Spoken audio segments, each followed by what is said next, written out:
Chapter 7. Of what passed between Don Quixote and his squire, together with other very notable incidents. The instant the housekeeper saw Sancho Panza shut himself in with her master, she guessed what they were about, and suspecting that the result of the consultation would be a resolve to undertake a third sally, she seized her mantle, and in deep anxiety and distress, ran to find the bachelor Samson Carrasco, as she thought that, being a well-spoken man and a new friend of her master's, he might be able to persuade him to give up any such crazy notion. She found him pacing the patio of his house, and perspiring and flurried, she fell at his feet the moment she saw him. Carrasco, seeing how distressed and overcome she was, said to her, "What is this, mistress housekeeper? What has happened to you? One would think you heartbroken." "Nothing, Signor Samson," said she, "only that my master is breaking out, plainly breaking out." "Whereabouts is he breaking out, Signora?" asked Samson. "Has any part of his body burst?"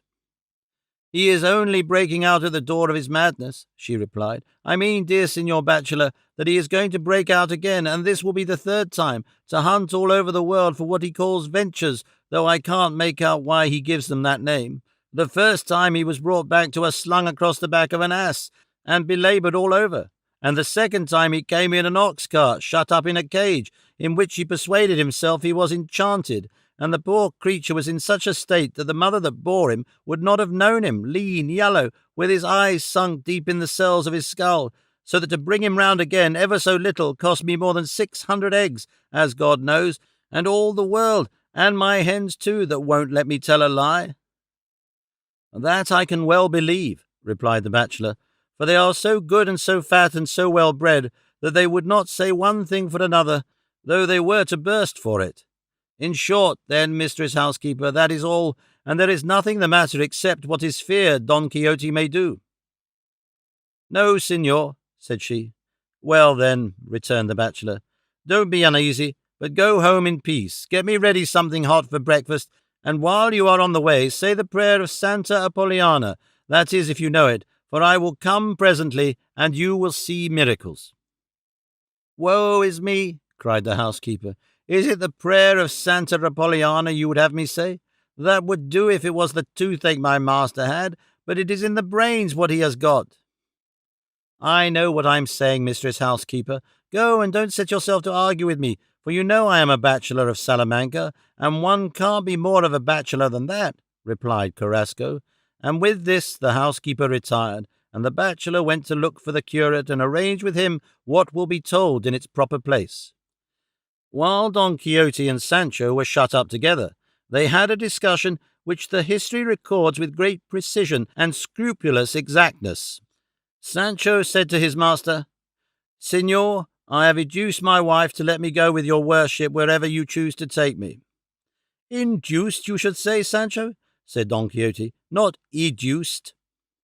"Once or twice, as well as I remember," replied Sancho, "I have begged of your worship not to mend my words, if so be as you understand what I mean by them, and if you don't understand them, to say, 'Sancho, or devil, I don't understand thee, and if I don't make my meaning plain, then you may correct me, for I am so facile.'"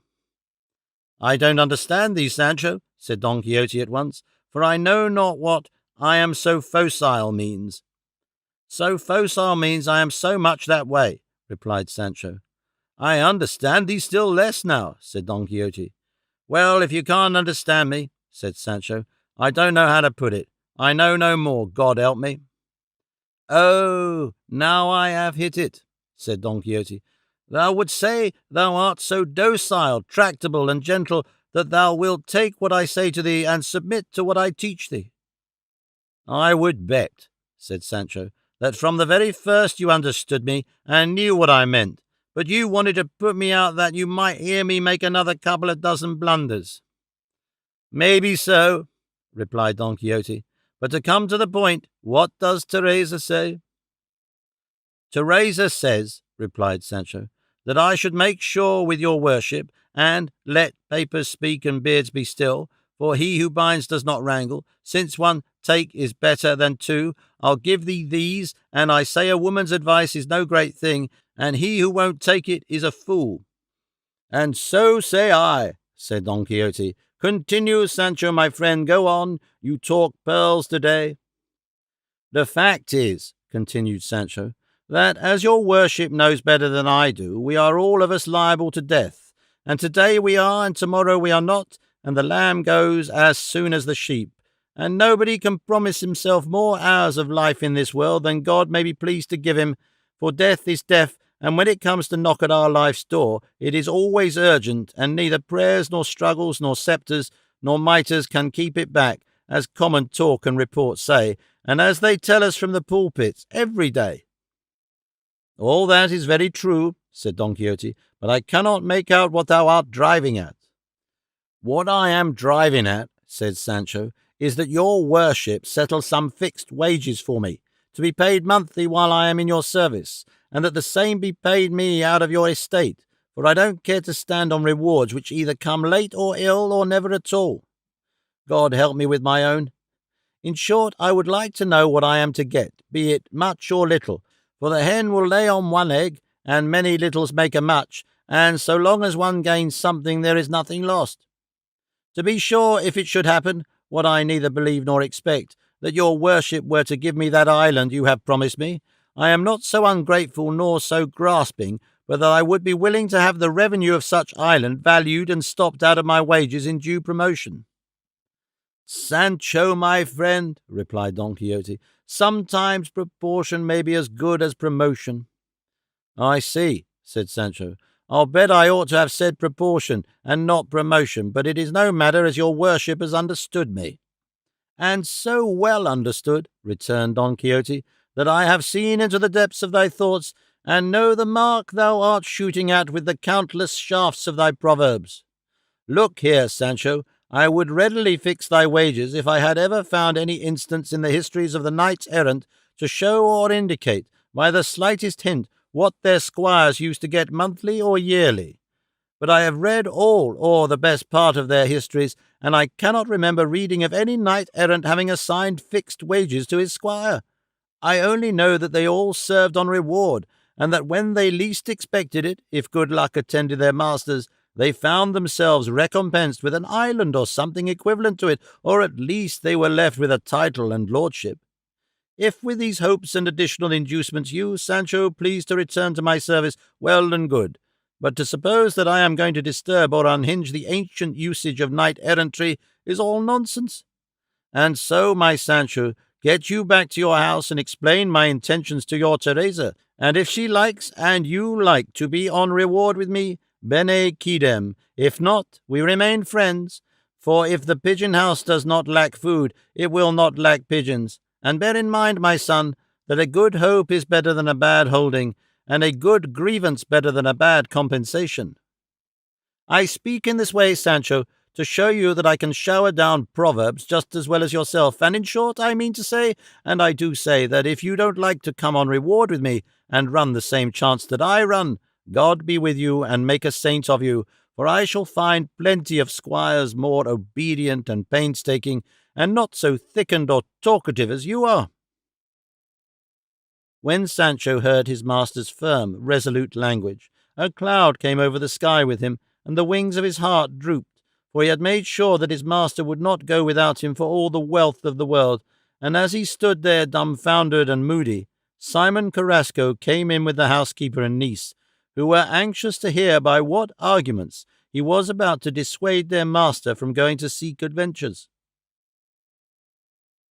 The arch-wag Samson came forward, and embracing him as he had done before, said with a loud voice, "O flower of knight-errantry, O shining light of arms, O honour and mirror of the Spanish nation, may God Almighty in his infinite power grant that any person or persons who would impede or hinder thy third sally may find no way out of the labyrinth of their schemes, nor ever accomplish what they most desire." And then, turning to the housekeeper, he said, "Mistress Housekeeper may just as well give over saying the prayer of Santa Apollonia, for I know it is the positive determination of the spheres that Signor Don Quixote shall proceed to put into execution his new and lofty designs, and I should lay a heavy burden on my conscience did I not urge and persuade this knight not to keep the might of his strong arm and the virtue of his valiant spirit any longer curbed and checked. for by his inactivity he is defrauding the world of the redress of wrongs, of the protection of orphans, of the honour of virgins, of the aid of widows, and of the support of wives, and other matters of this kind appertaining, belonging proper and peculiar to the order of knight-errantry. On then, my lord Don Quixote, beautiful and brave, let your worship and highness set out today rather than tomorrow, and if anything be needed for the execution of your purpose, here am I ready in person and purse to supply the want, and were it requisite to attend your magnificence as squire, I should esteem it the happiest good fortune." At this, Don Quixote, turning to Sancho, said, "Did I not tell thee, Sancho, there would be squires enough to spare for me? See now who offers to become one, no less than the illustrious bachelor Samson Carrasco, the perpetual joy and delight of the courts of the Salamancan schools, sound in body, discreet, patient under heat or cold, hunger or thirst, with all the qualifications requisite to make a knight-errant squire? But heaven forbid that to gratify my own inclination I should shake or shatter this pillar of letters and vessel of the sciences, and cut down this towering palm of the fair and liberal arts. Let this new Samson remain in his own country, and, bringing honour to it, bring honour at the same time on the grey heads of his venerable parents, for I will be content with any squire that comes to hand, as Sancho does not deign to accompany me." "I do deign," said Sancho, deeply moved and with tears in his eyes. "It shall not be said of me, master mine," he continued, "the bread eaten and the company dispersed. Nay, I come of no ungrateful stock, for all the world knows, but particularly my own town, who the Panzers from whom I am descended were, and, what is more, I know and have learned by many good words and deeds your worship's desire to show me favour, and if I have been bargaining more or less about my wages, it was only to please my wife, who, when she sets herself to press a point, no hammer drives the hoops of a cask, as she drives one to do what she wants. But, after all, a man must be a man and a woman, and as I am a man, anyhow, which I can't deny, I will be one in my own house, too. Let who will take it amiss, and so there's nothing more to do but for your worship to make your will with its codicil in such a way that it can't be provoked, and let us set out at once to save Signor Samson's soul from suffering, as he says his conscience obliges him to persuade your worship to sally out upon the world a third time. So I offer again to serve your worship faithfully and loyally, as well and better than all the squires that served knights-errant in times past or present." The bachelor was filled with amazement when he heard Sancho's phraseology and style of talk, for though he had read the first part of his master's history, he never thought that he could be so droll as he was there described. But now, hearing him talk of a will and codicil that could not be provoked, instead of will and codicil that could not be revoked, he believed all he had read of him, and set him down as one of the greatest simpletons of modern times, and he said to himself that two such lunatics as master and man the world had never seen.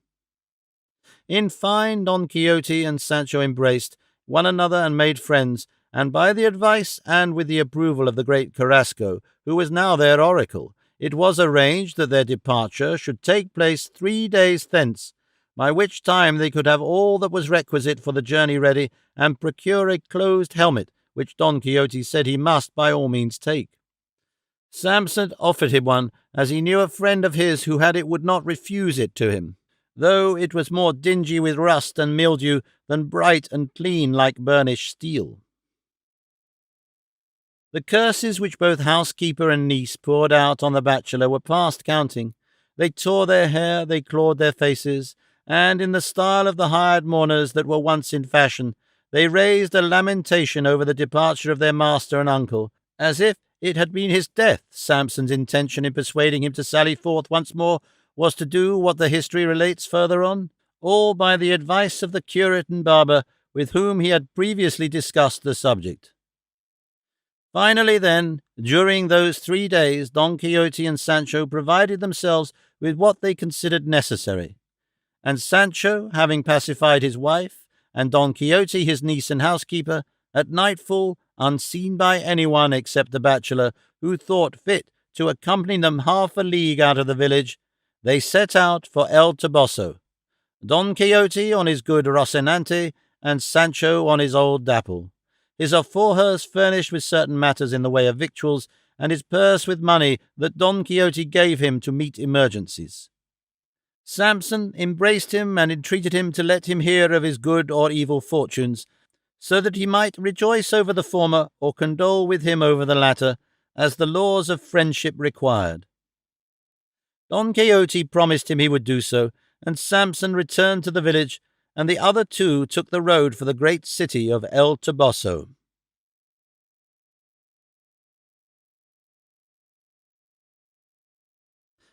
Chapter 8, wherein is related what befell Don Quixote on his way to see his lady Dulcinea del Toboso. Blessed be Allah the All-Powerful, says Hamiti Benengeli, on beginning this 8th chapter. Blessed be Allah, he repeats 3 times, and he says he utters these thanksgivings at seeing that he has now got Don Quixote and Sancho fairly afield, and that the readers of his delightful history may reckon that the achievements and humours of Don Quixote and his squire are now about to begin. And he urges them to forget the former chivalries of the ingenious gentleman, and to fix their eyes on those that are to come, which now begin on the road to El Toboso, as the others began on the plains of Montiel. Nor is it much that he asks in consideration of all he promises, and so he goes on to say, Don Quixote and Sancho were left alone, and the moment Samson took his departure, Rocinante began to neigh and Dapple to sigh, which by both knight and squire was accepted as a good sign and a very happy omen, though, if the truth is to be told, the sighs and brays of Dapple were louder than the neighings of the hack, from which Sancho inferred that his good fortune was to exceed and overtop that of his master, building, perhaps, upon some judicial astrology that he may have known, though the history says nothing about it. All that can be said is, that when he stumbled or fell, he was heard to say he wished he had not come out, for by stumbling or falling there was nothing to be got but a damaged shoe or a broken rib, and fool as he was not much astray in this. Said Don Quixote, Sancho, my friend, night is drawing on upon us as we go, and more darkly than will allow us to reach El Toboso by daylight. For there I am resolved to go before I engage in another adventure, and there I shall obtain the blessing and generous permission of the peerless Dulcinea, with which permission I expect and feel assured that I shall conclude and bring to a happy termination every perilous adventure, for nothing in life makes knights-errant more valorous than finding themselves favoured by their ladies. So I believe, replied Sancho, but I think it will be difficult for your worship to speak with her or see her, at any rate, where you will be able to receive her blessing, unless, indeed, she throws it over the wall of the yard where I saw her the time before, when I took her the letter that told her the follies and mad things your worship was doing in the heart of Sierra Morena. Didst thou take that for a yard wall, Sancho? Said Don Quixote, where or at which thou sawest that never sufficiently extolled grace and beauty? It must have been the gallery, corridor, or portico of some rich and royal palace. It might have been all that, returned Sancho, but to me it looked like a wall, unless I am short of memory. At all events, let us go there, Sancho, said Don Quixote, for so that I see her, it is the same to me whether it be over a wall, or at a window, or through the chink of a door, or the grate of a garden, for any beam of the sun of her beauty that reaches my eyes will give light to my reason and strength to my heart, so that I shall be unmatched and unequalled in wisdom and valour. Well, to tell the truth, Signor, said Sancho, when I saw her, that son of the lady Dulcinea del Toboso, it was not bright enough to throw out beams at all. It must have been that as her grace was sifting that wheat I told you of, the thick dust she raised came before her face like a cloud and dimmed it. What? Dost thou still persist, Sancho, said Don Quixote, in saying, thinking, believing, and maintaining that my lady Dulcinea was sifting wheat, that being an occupation and task entirely at variance with what is and should be the employment of persons of distinction, who are constituted and reserved for other avocations and pursuits that show their rank a bow shot off? Thou hast forgotten, O Sancho, those lines of our poet, wherein he paints for us how, in their crystal abodes, those 4 nymphs employed themselves who rose from their love to take us, and seated themselves in a verdant meadow to embroider those tissues which the ingenious poet there describes to us, how they were worked and woven with gold and silk and pearls. And something of this sort must have been the employment of my lady when thou sawest her, only that the spite which some wicked enchanter seems to have against everything of mine changes all those things that give me pleasure, and turns them into shapes unlike their own, and so I fear that in that history of my achievement, which they say is now in print, if haply its author was some sage who is an enemy of mine, he will have put one thing for another, mingling 1,000 lies with one truth, and amusing himself by relating transactions which have nothing to do with sequence of a true history.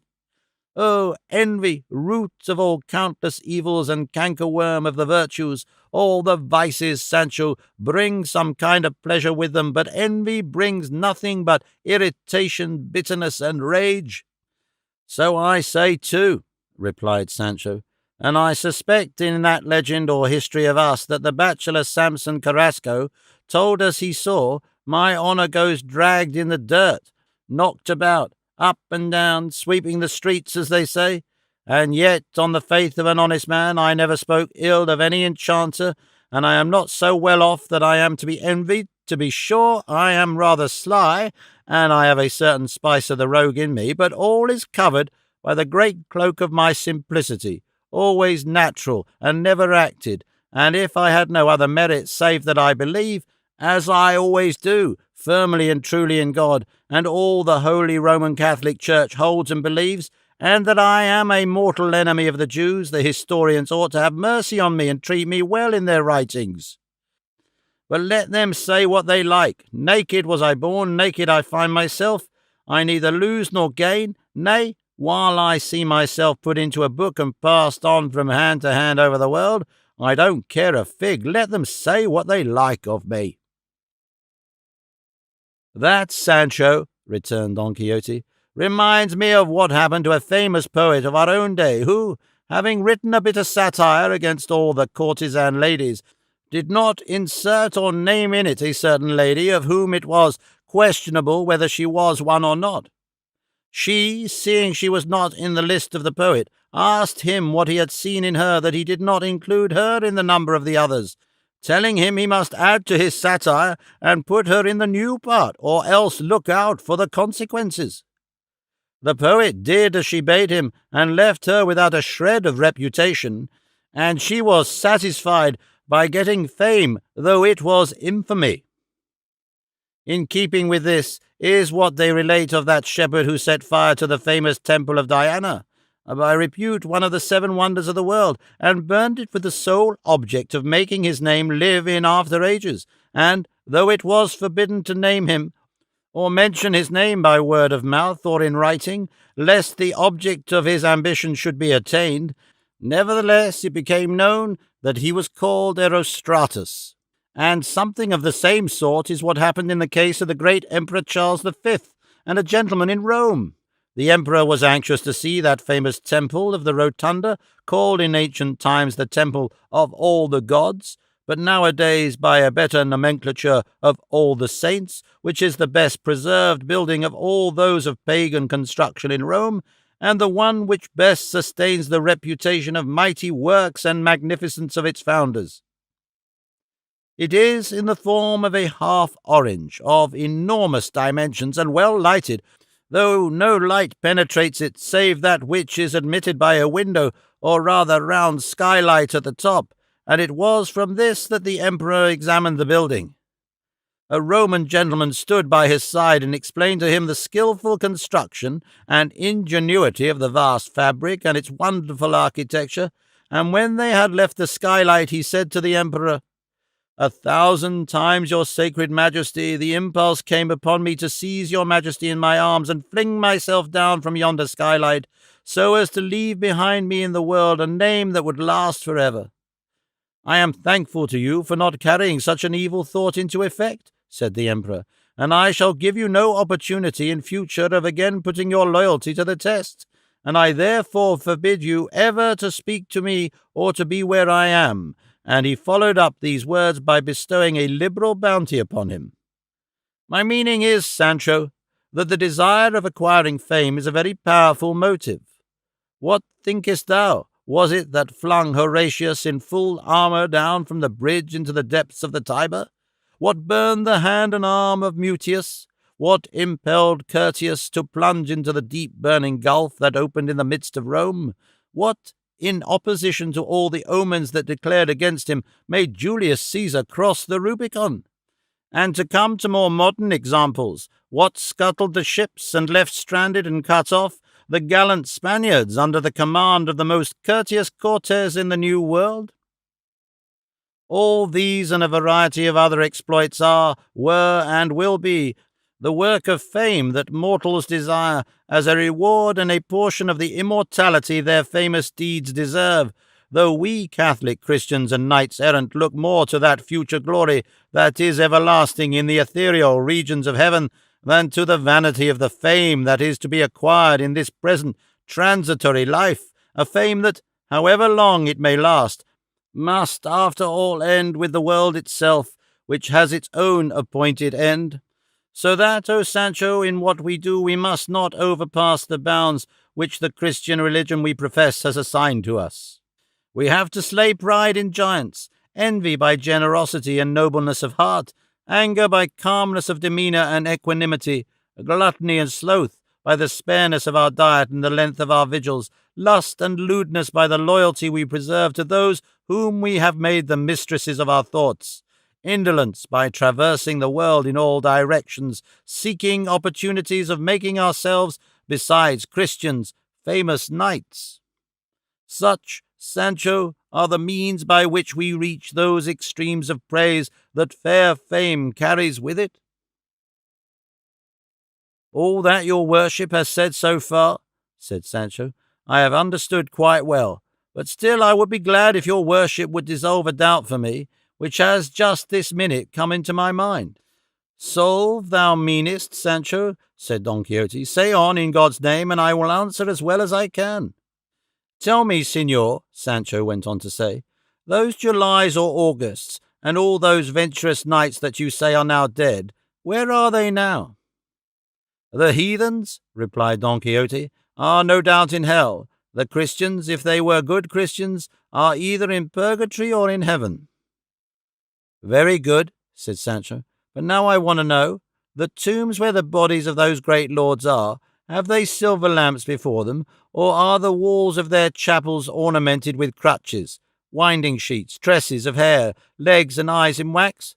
Or what are they ornamented with? To which Don Quixote made answer, the tombs of the heathens were generally sumptuous temples. The ashes of Julius Caesar's body were placed on the top of a stone pyramid of vast size, which they now call in Rome St. Peter's Needle. The Emperor Hadrian had for a tomb a castle as large as a good-sized village, which they called the Moles Adriani, and is now the castle of St. Angelo in Rome. The Queen Artemisia buried her husband Mausolus in a tomb, which was reckoned one of the 7 wonders of the world, but none of these tombs, or of the many others of the heathens, were ornamented with winding sheets or any of those other offerings and tokens that show that they who are buried there are saints. That's the point I'm coming to, said Sancho. And now tell me, which is the greater work, to bring a dead man to life or to kill a giant? The answer is easy, replied Don Quixote. It is a greater work to bring to life a dead man. Now I've got you, said Sancho. In that case, the fame of them who bring the dead to life, who give sight to the blind, cure cripples, restore health to the sick, and before whose tombs there are lamps burning, and whose chapels are filled with devout folk on their knees adoring their relics, be a better fame in this life and in the other than that which all the heathen emperors and knights errant that have ever been in the world have left or may leave behind them. That I grant too, said Don Quixote. Then this fame, these favours, these privileges, or whatever you call it, said Sancho, belong to the bodies and relics of the saints who, with the approbation and permission of our Holy Mother Church, have lamps, tapers, winding sheets, crutches, pictures, eyes, and legs, by means of which they increase devotion and add to their own Christian reputation. Kings carry the bodies or relics of saints on their shoulders, and kiss bits of their bones, and enrich and adorn their oratories and favourite altars with them. What wouldst thou have me infer from all thou hast said, Sancho? Asked Don Quixote. My meaning is, said Sancho, let us set about becoming saints, and we shall obtain more quickly the fair fame we are striving after. For you know, Signor, yesterday or the day before yesterday, for it is so lately one may say so, they canonized and beatified 2 little barefoot friars, and it is now reckoned the greatest good luck to kiss or touch the iron chains with which they girt and tortured their bodies, and they are held in greater veneration, so it is said, than the sword of Roland in the armoury of our Lord the King, whom God preserve. So that, Signor, it is better to be an humble little friar of no matter what order, than a valiant knight-errant. With God, a couple of dozen of penance lashings are of more avail than 2,000 lance thrusts, be they given to giants, or monsters, or dragons. All that is true, returned Don Quixote, but we cannot all be friars, and many are the ways by which God takes his own to heaven. Chivalry is a religion. There are sainted knights in glory. Yes, said Sancho, but I have heard say that there are more friars in heaven than knights errant. That, said Don Quixote, is because those in religious orders are more numerous than knights. The errants are many, said Sancho. Many, replied Don Quixote, but few they who deserve the name of knights. With these and other discussions of the same sort, they passed that night and the following day without anything worth mention happening to them, whereat Don Quixote was not a little dejected. But at length the next day, at daybreak, they descried the great city of El Toboso, at the sight of which Don Quixote's spirits rose and Sancho's fell, for he did not know Dulcinea's house, nor in all his life had he ever seen her, any more than his master, so that they were both uneasy, the one to see her, the other at not having seen her, and Sancho was at a loss to know what he was to do when his master sent him to El Toboso. In the end, Don Quixote made up his mind to enter the city at nightfall, and they waited until the time came among some oak trees that were near El Toboso, and when the moment they had agreed upon arrived, they made their entrance into the city, where something happened to them that may fairly be called something.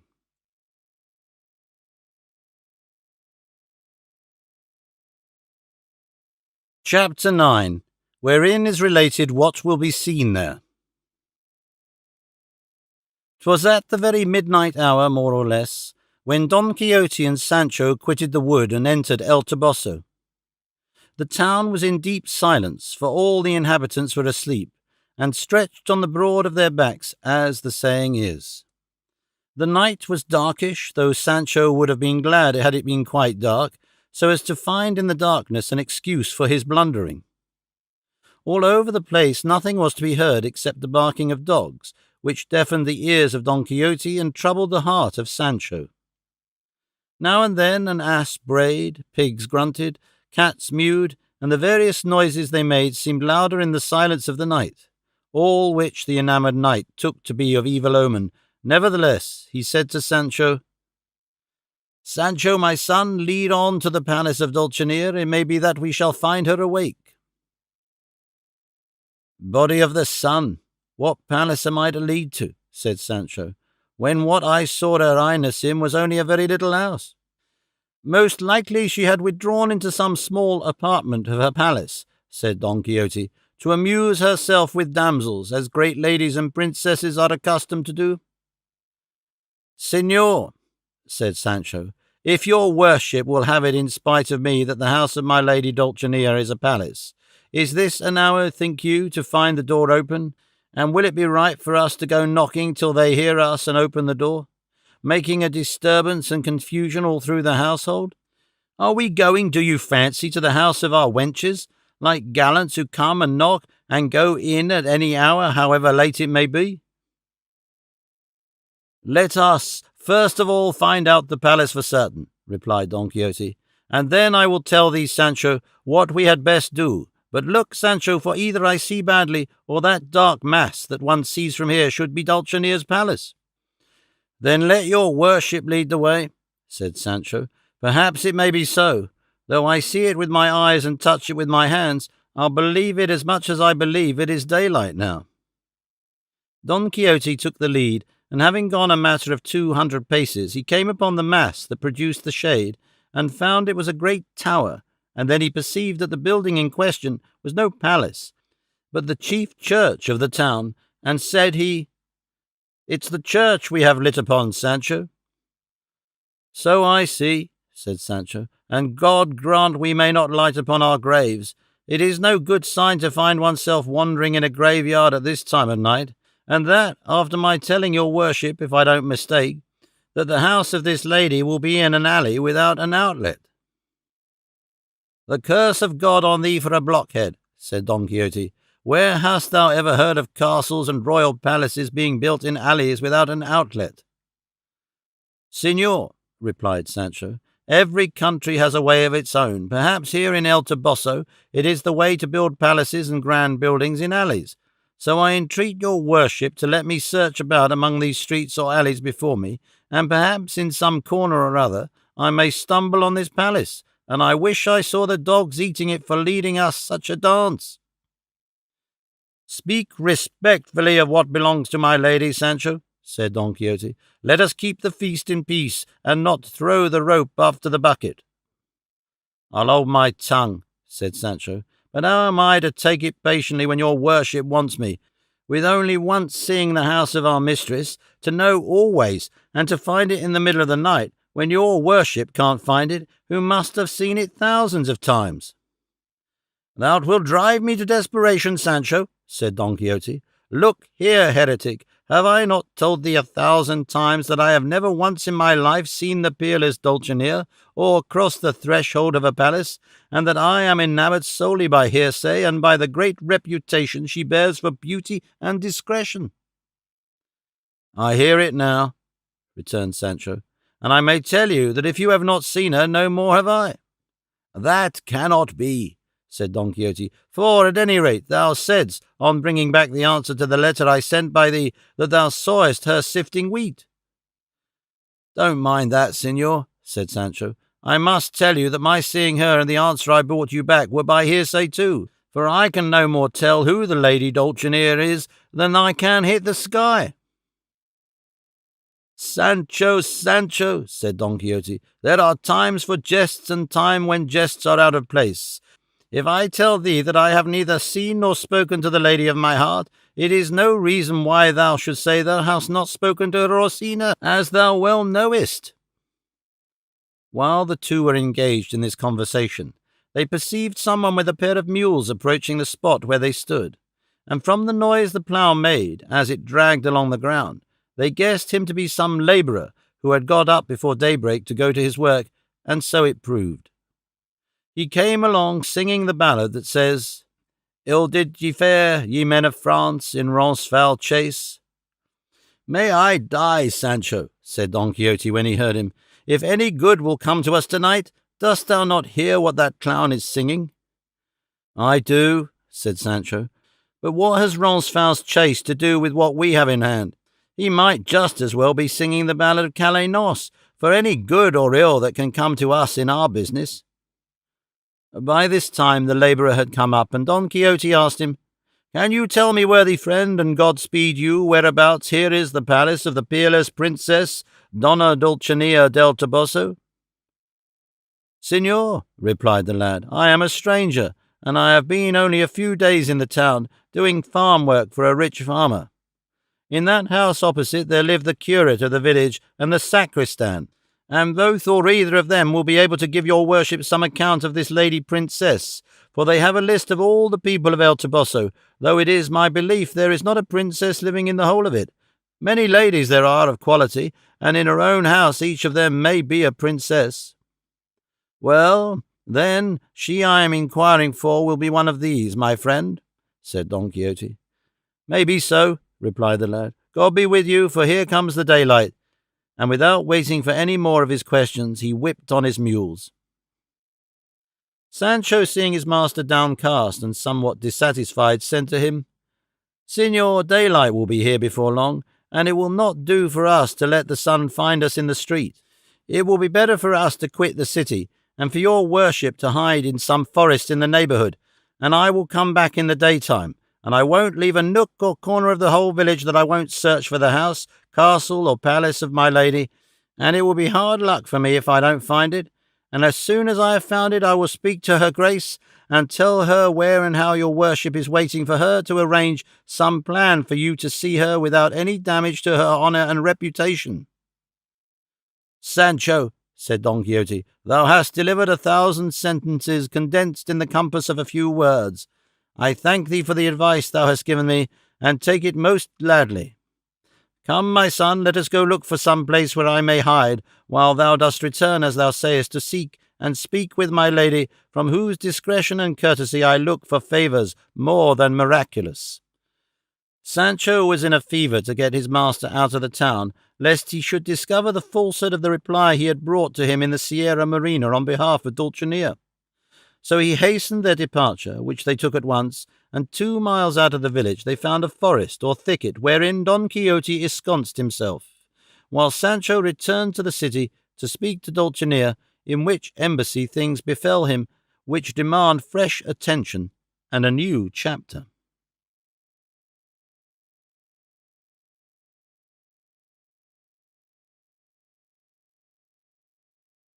Chapter 10, wherein is related the crafty device Sancho adopted to enchant the lady Dulcinea, and other incidents as ludicrous as they are true.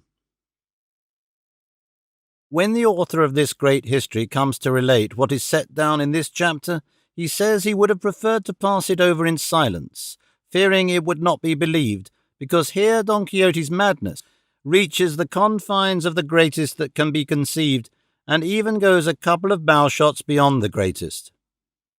But after all, though still under the same fear and apprehension, he has recorded it without adding to the story or leaving out a particle of the truth, and entirely disregarding the charges of falsehood that might be brought against him, and if he was right, for the truth may run fine but will not break, and always rises above falsehood as oil above water, and so, going on with his story, he says that as soon as Don Quixote had ensconced himself in the forest, oak grove or wood near El Toboso, he bade Sancho return to the city and not come into his presence again without having first spoken on his behalf to his lady, and begged of her that it might be her good pleasure to permit herself to be seen by her enslaved knight, and deign to bestow her blessing upon him, so that he might thereby hope for a happy issue in all his encounters and difficult enterprises. Sancho undertook to execute the task according to the instructions, and to bring back an answer as good as the one he brought back before. Go on, my son, said Don Quixote, and be not dazed when thou findest thyself exposed to the light of that sun of beauty thou art going to seek. Happy thou above all the squires in the world, bear in mind, and let it not escape thy memory, how she receives thee, if she changes colour while thou art giving her my message, if she is agitated and disturbed at hearing my name, if she cannot rest upon her cushion, shouldst thou haply find her seated in the sumptuous state-chamber proper to her rank, and should she be standing, observe if she poises herself now on one foot, now on the other, if she repeats 2 or 3 times the reply she gives thee, if she passes from gentleness to austerity, from asperity to tenderness, if she raises her hand to smooth her hair, though it be not disarranged. In short, my son, observe all her actions and motions, for if thou wilt report them to me as they were, I will gather what she hides in the recesses of her heart as regards my love. For I would have thee know, Sancho, if thou knowest it not, that with lovers the outward actions and motions they give way to, when their loves are in question, are the faithful messengers that carry the news of what is going on in the depths of their hearts. Go, my friend, may better fortune than mine attend thee, and bring thee a happier issue than that which I await in dread in this dreary solitude. I will go and return quickly, said Sancho. Cheer up that little heart of yours, master mine, for at the present moment you seem to have got one no bigger than a hazelnut. Remember what they say, that a stout heart breaks bad luck, and that where there are no fletches there are no pegs, and moreover, they say, the hare jumps up where it's not looked for. I say this because if we could not find my lady's palaces or castles tonight, now that it is daylight I count upon finding them when I least expect it, and once found, leave it to me to manage her. Verily, Sancho, said Don Quixote, thou dost always bring in thy proverbs happily. Whatever we deal with, may God give me better luck in what I am anxious about. With this, Sancho wheeled about and gave Dapple the stick, and Don Quixote remained behind, seated on his horse, resting in his stirrups and leaning on the end of his lance, filled with sad and troubled forebodings. And there we will leave him, and accompany Sancho, who went off no less serious and troubled than he left his master, so much so that as soon as he had got out of the thicket, and looking round saw that Don Quixote was not within sight, he dismounted from his ass, and seating himself at the foot of a tree, began to commune with himself, saying, Now, brother Sancho, let us know where your worship is going. Are you going to look for some ass that has been lost? Not at all. Then what are you going to look for? I am going to look for a princess, that's all, and in her for the sun of beauty in the whole heaven at once. And where do you expect to find all this, Sancho? Where? Why, in the great city of El Toboso. Well, and for whom are you going to look for her? For the famous knight, Don Quixote of La Mancha, who rights wrong, gives food to those who thirst and drink to the hungry. That's all very well, but do you know her house, Sancho? My master says it will be some royal palace or grand castle. And have you ever seen her by any chance?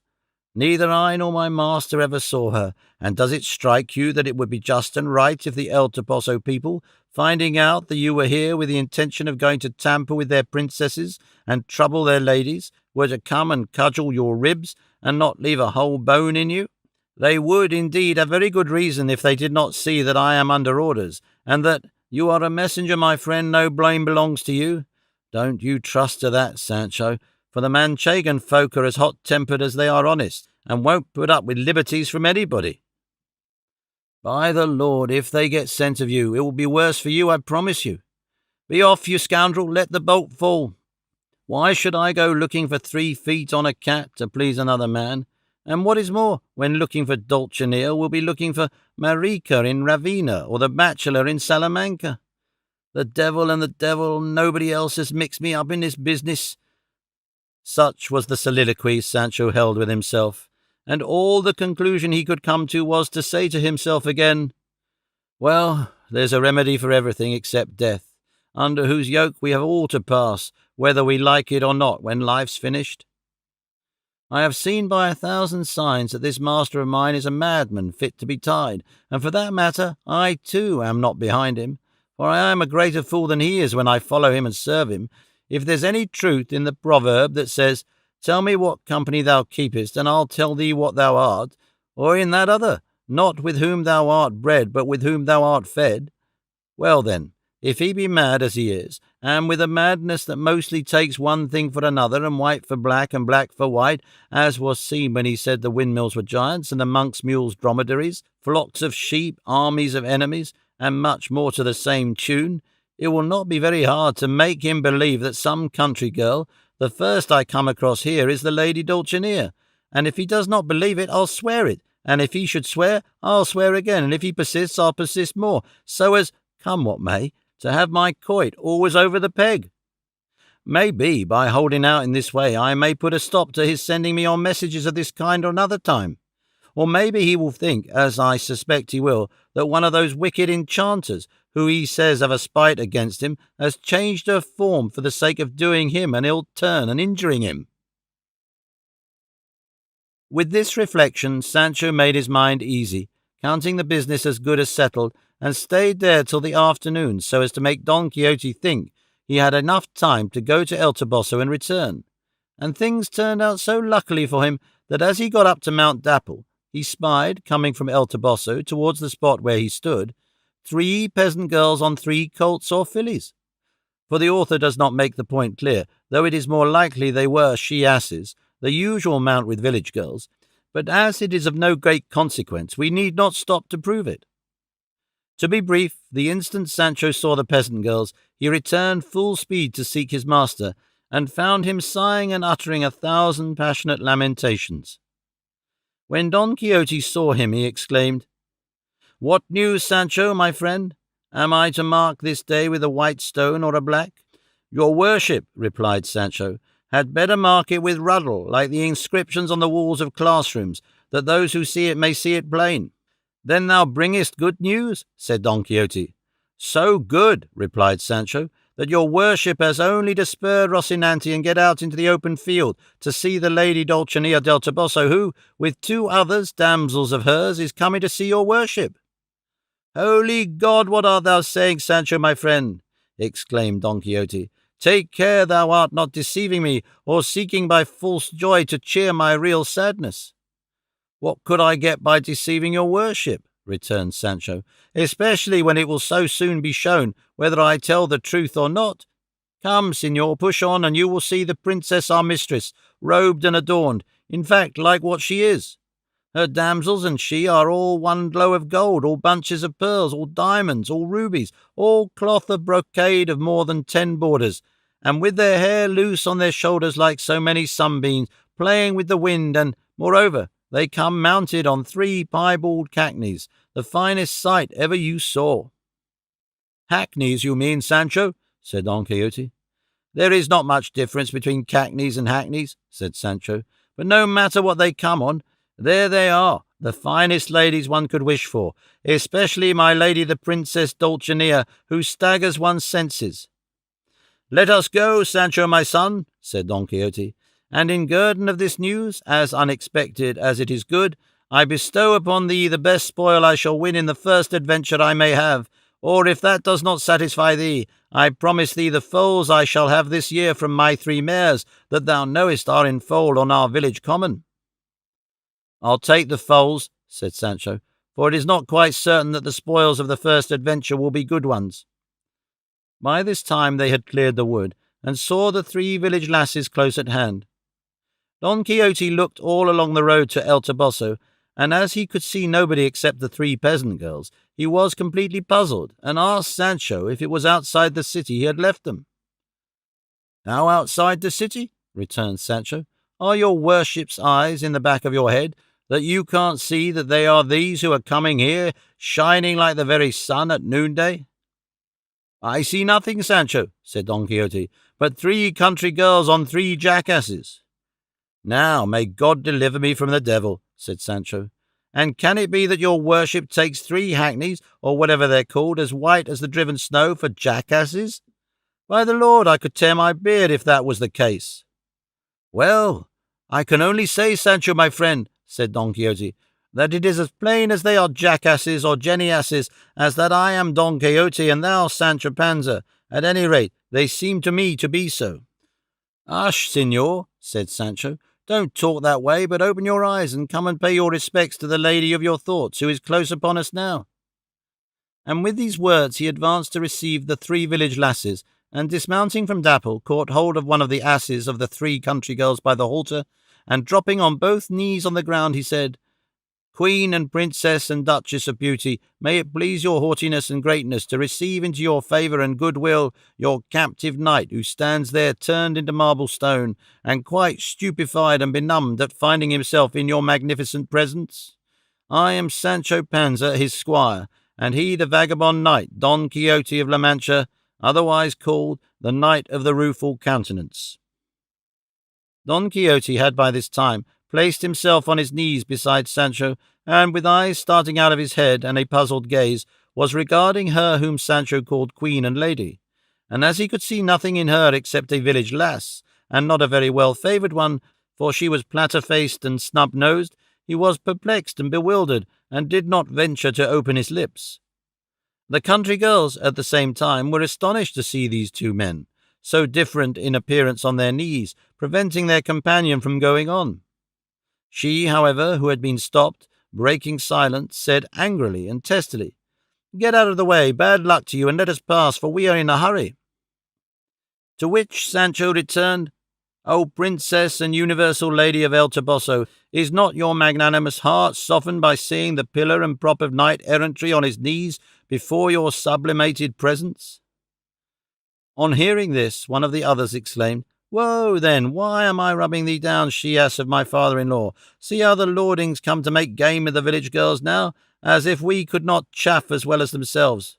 Go your own way, and let us go ours, and it will be better for you."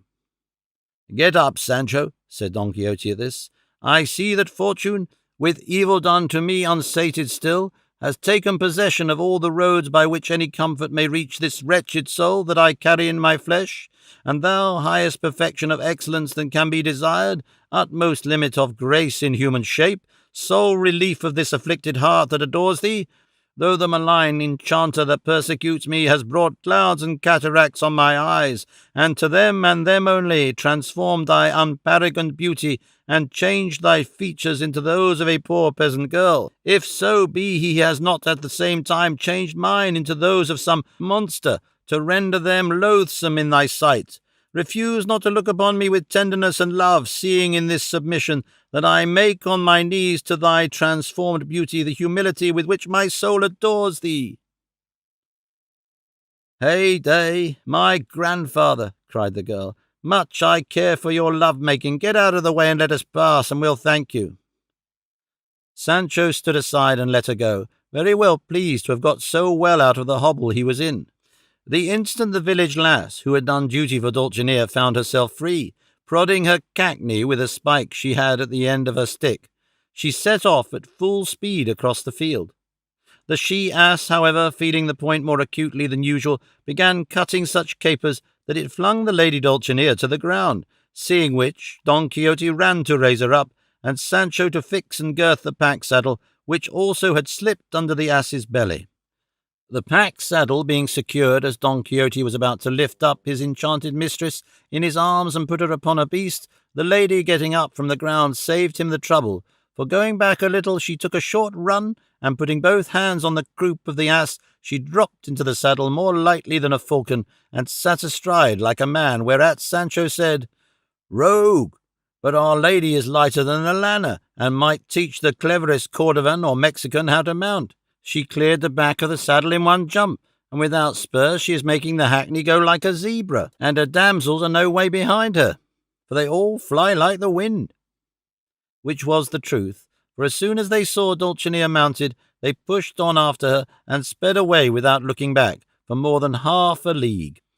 Don Quixote followed them with his eyes, and when they were no longer in sight, he turned to Sancho and said, "How now, Sancho, thou seest I am hated by enchanters, and see what a length the malice and spite they bear me go, when they seek to deprive me of the happiness it would give me to see my lady in her own proper form. The fact is, I was born to be an example of misfortune, and the target and mark at which the arrows of adversity are aimed and directed. Observe, too, Sancho, that these traitors were not content with changing and transforming my Dulcinea, but they transformed and changed her into a shape as mean and ill-favoured as that of the village girl yonder, and at the same time they robbed her of that which is such a peculiar property of ladies of distinction, that is to say, the sweet fragrance that comes of being always among perfumes and flowers.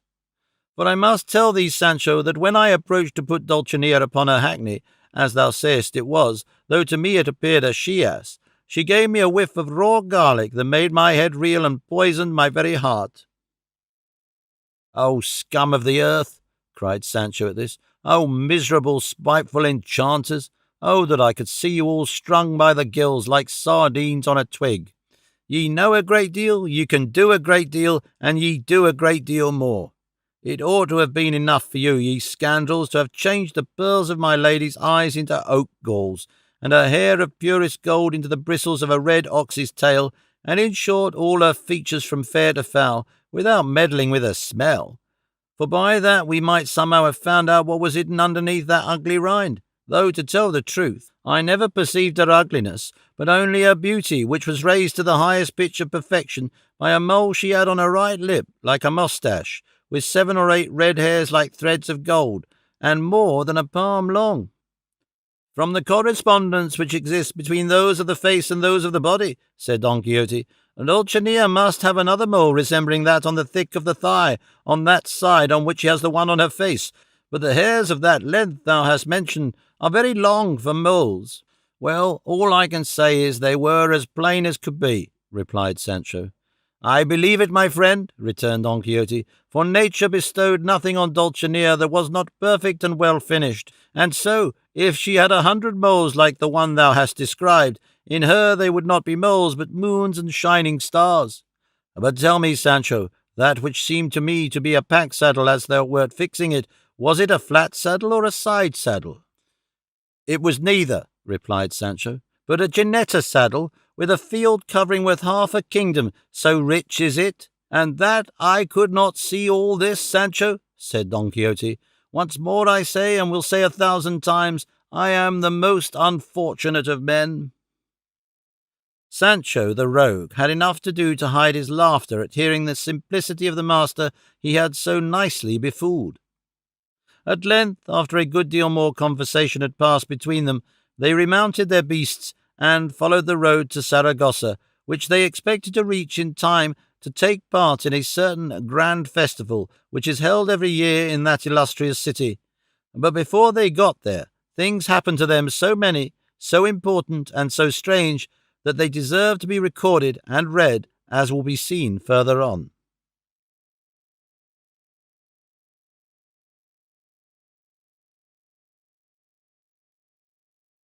Chapter 11. Of the strange adventure which the valiant Don Quixote had with the car or cart of the Courtiers of Death.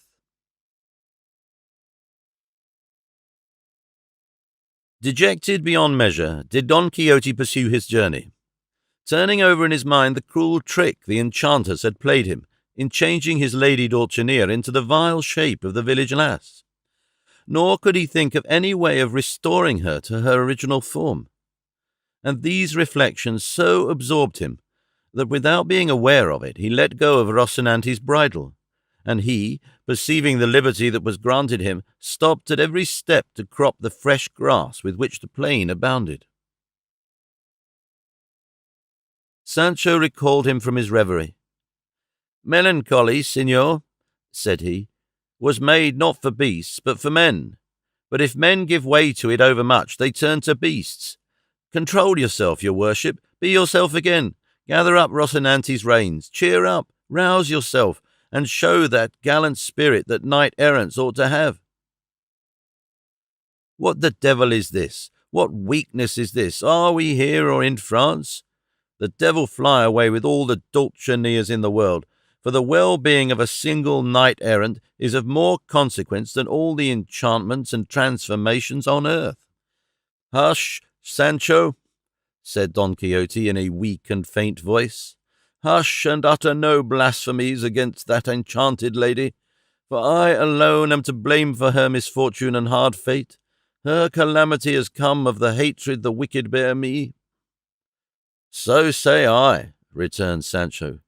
"His heart rend in twain, I trow. Who saw her once to see her now?" "Thou mayest well say that, Sancho," replied Don Quixote, "as thou sawest her in the full perfection of her beauty.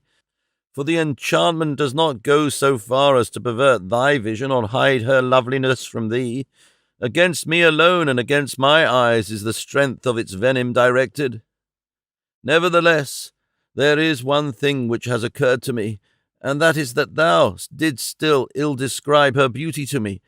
For, as well as I recollect, thou saidst that her eyes were pearls, but eyes that are like pearls are rather the eyes of a sea-bream than of a lady, and I am persuaded that Dulcinea's must be green emeralds, full and soft, with 2 rainbows for eyebrows. Take away those pearls from her eyes, and transfer them to her teeth, for beyond a doubt, Sancho, thou hast taken the one for the other, the eyes for the teeth." "Very likely," said Sancho, "for her beauty bewildered me as much as her ugliness did your worship. But let us leave it all to God, who alone knows what is to happen in this vale of tears, in this evil world of ours, where there is hardly a thing to be found without some mixture of wickedness, roguery, and rascality. But one thing, signor, troubles me more than all the rest, and that is thinking what is to be done when your worship conquers some giant, or some other knight, and orders him to go and present himself before the beauty of the lady Dulcinea. Where is this poor giant or this poor wretch of a vanquished knight to find her? I think I can see them wandering all over El Toboso looking like noddies, and asking for my lady Dulcinea, and even if they meet her in the middle of the street, they won't know her any more than my father." "Perhaps, Sancho," returned Don Quixote, "the enchantment does not go so far as to deprive conquered and presented giants and knights of the power of recognizing Dulcinea. We will try by experiment with one or two of the first I vanquish and send to her, whether they see her or not, by commanding them to return and give me an account of what happened to them in this respect." "I declare I think what your worship has proposed is excellent," said Sancho, "and that by this plan we shall find out what we want to know. And if it be that it is only from your worship she is hidden, the misfortune will be more yours than hers. But so long as the lady Dulcinea is well and happy, we on our part will make the best of it, and get on as well as we can, seeking our adventures and leaving time to take his own course, for he is the best physician for these and greater ailments." Don Quixote was about to reply to Sancho Panza, but he was prevented by a cart crossing the road, full of the most diverse and strange personages and figures that could be imagined. He who led the mules and acted as carter was a hideous demon. The cart was open to the sky, without a tilt or cane roof, and the first figure that presented itself to Don Quixote's eyes was that of Death itself, with a human face. Next to it was an angel with large painted wings, and at one side an emperor with a crown, to all appearance of gold, on his head. At the feet of Death was the god called Cupid, without his bandage, but with his bow, quiver, and arrows. There was also a knight in full armour, except that he had no morion or helmet, but only a hat decked with plumes of diverse colours, and along with these there were others with a variety of costumes and faces. All this, unexpectedly encountered, took Don Quixote somewhat aback, and struck terror into the heart of Sancho. But the next instant Don Quixote was glad of it, believing that some new perilous adventure was presenting itself to him, and under this impression, and with a spirit prepared to face any danger, he planted himself in front of the cart, and in a loud and menacing tone exclaimed, "Carter, or coachman, or devil, or whatever thou art, tell me at once who thou art, whither thou art going, and who these folk are thou carriest in thy waggon, which looks more like Charon's boat than an ordinary cart." To which the devil, stopping the cart, answered quietly, "Signor, we are players of Angulo El Malo's company. We have been acting the play of the Cortes of Death this morning, which is the octave of Corpus Christi, in a village behind that hill, and we have to act it this afternoon in that village which you can see from this, and as it is so near, and to save the trouble of undressing and dressing again, we go in the costumes in which we perform.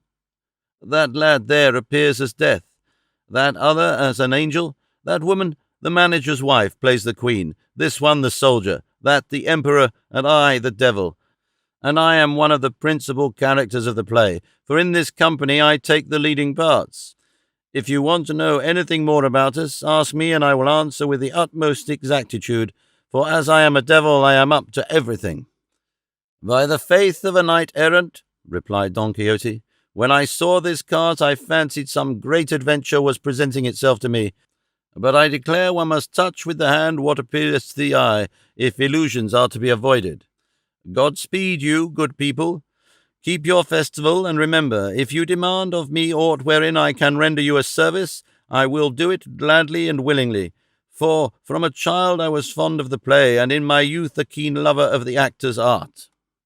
While they were talking, fate so willed it that one of the company in a mummer's dress, with a great number of bells, and armed with 3 blown ox bladders at the end of a stick, joined them, and this merry Andrew, approaching Don Quixote, began flourishing his stick and banging the ground with the bladders, and cutting capers with great jingling of the bells, which untoward apparition so startled Rocinante that, in spite of Don Quixote's efforts to hold him in, taking the bit between his teeth, he set off across the plain with greater speed than the bones of his anatomy ever gave any promise of. Sancho, who thought his master was in danger of being thrown, jumped off Dapple, and ran in all haste to help him. But by the time he reached him, he was already on the ground, and beside him was Rocinante, who had come down with his master, the usual end and upshot of Rocinante's vivacity and high spirits. But the moment Sancho quitted his beast to go and help Don Quixote, the dancing devil with the bladders jumped up on Dapple, and beating him with them, more by the fright and the noise than by the pain of the blows, made him fly across the fields towards the village where they were going to hold their festival. Sancho witnessed Dapple's career and his master's fall, and he did not know which of the two cases of need he should attend to first. But in the end, like a good squire and good servant, he let his love for his master prevail over his affection for his ass, though every time he saw the bladders rise in the air and come down on the hind quarters of his Dapple, he felt the pains and terrors of death, and he would have rather had the blows fall on the apples of his own eyes than on their least hair of his ass's tail.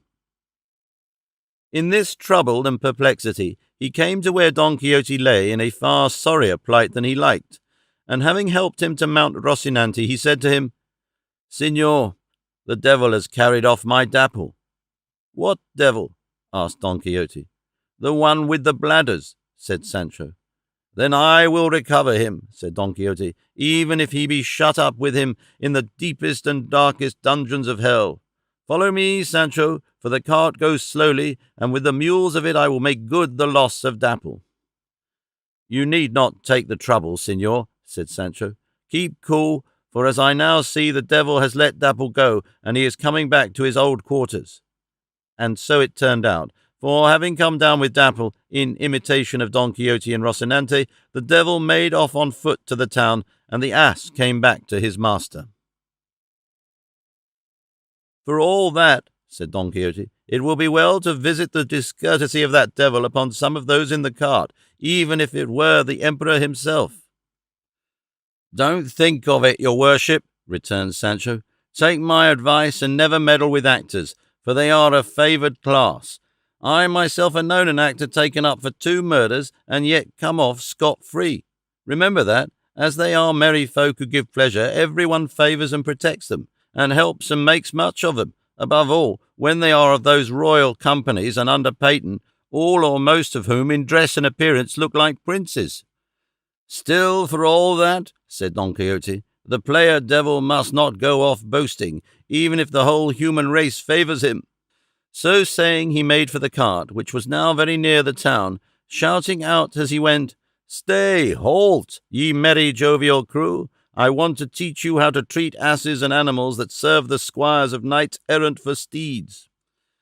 So loud were the shouts of Don Quixote that those in the cart heard and understood them, and, guessing by the words what the speaker's intention was, Death in an instant jumped out of the cart, and the emperor, the devil carter, and the angel after him, nor did the queen or the god Cupid stay behind, and all armed themselves with stones and formed in line, prepared to receive Don Quixote on the points of their pebbles.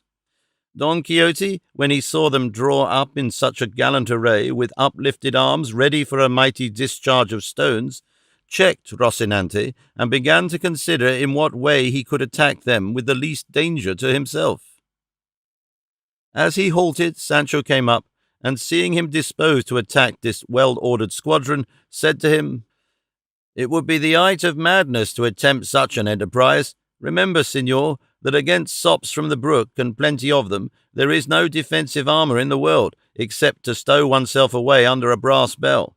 And besides, one should remember that it is rashness and not valour for a single man to attack an army that has death in it, and where emperors fight in person, with angels, good and bad, to help them, and if this reflection will not make you keep quiet, perhaps it will show to know for certain that among all these, though they look like kings, princes, and emperors, there is not a single knight-errant."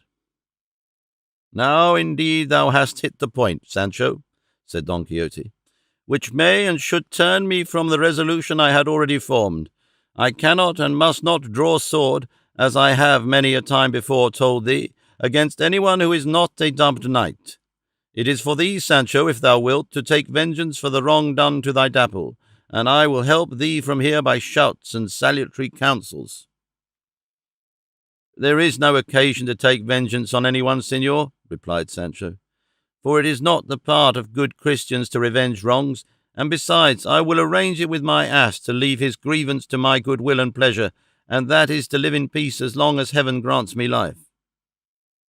"Well," said Don Quixote, "if that be thy determination, good Sancho, sensible Sancho, Christian Sancho, honest Sancho, let us leave these phantoms alone and turn to the pursuit of better and worthier adventures.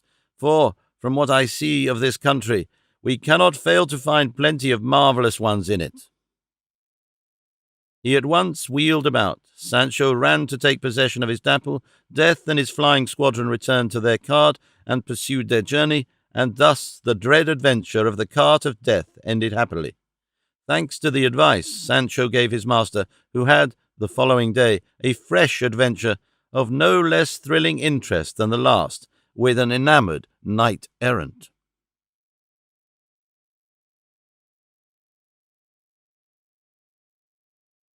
Chapter 12. Of the strange adventure which befell the valiant Don Quixote with the bold knight of the mirrors. The night succeeding the day of the encounter with death, Don Quixote and his squire passed under some tall shady trees, and Don Quixote, at Sancho's persuasion, ate a little from the store carried by Dapple, and over their supper Sancho said to his master, "Signor, what a fool I should have looked if I had chosen for my reward the spoils of the first adventure your worship achieved, instead of the foals of the 3 mares. After all, a sparrow in the hand is better than a vulture on the wing." "At the same time, Sancho," replied Don Quixote, "if thou hadst let me attack them as I wanted, at the very least the emperor's gold crown and Cupid's painted wings would have fallen to thee as spoils, for I should have taken them by force and given them into thy hands." "The sceptres and crowns of those play-actor emperors," said Sancho, "were never yet pure gold, but only brass foil or tin." "That is true," said Don Quixote, "for it would not be right that the accessories of the drama should be real, instead of being mere fictions and semblances, like the drama itself. Towards which, Sancho, and, as a necessary consequence, towards those who represent and produce it, I would that thou wert favourably disposed, for they are all instruments of great good to the state, placing before us at every step a mirror in which we may see vividly displayed what goes on in human life. Nor is there any similitude that shows us more faithfully what we are and ought to be than the play and the players. Come, tell me, hast thou not seen a play acted in which kings, emperors, pontiffs, knights, ladies, and divers other personages were introduced? One plays the villain, another the knave, this one the merchant, that the soldier, one the sharp-witted fool, another the foolish lover, and when the play is over, and they put off the dresses they wore in it, all the actors become equal." "Yes, I have seen that," said Sancho.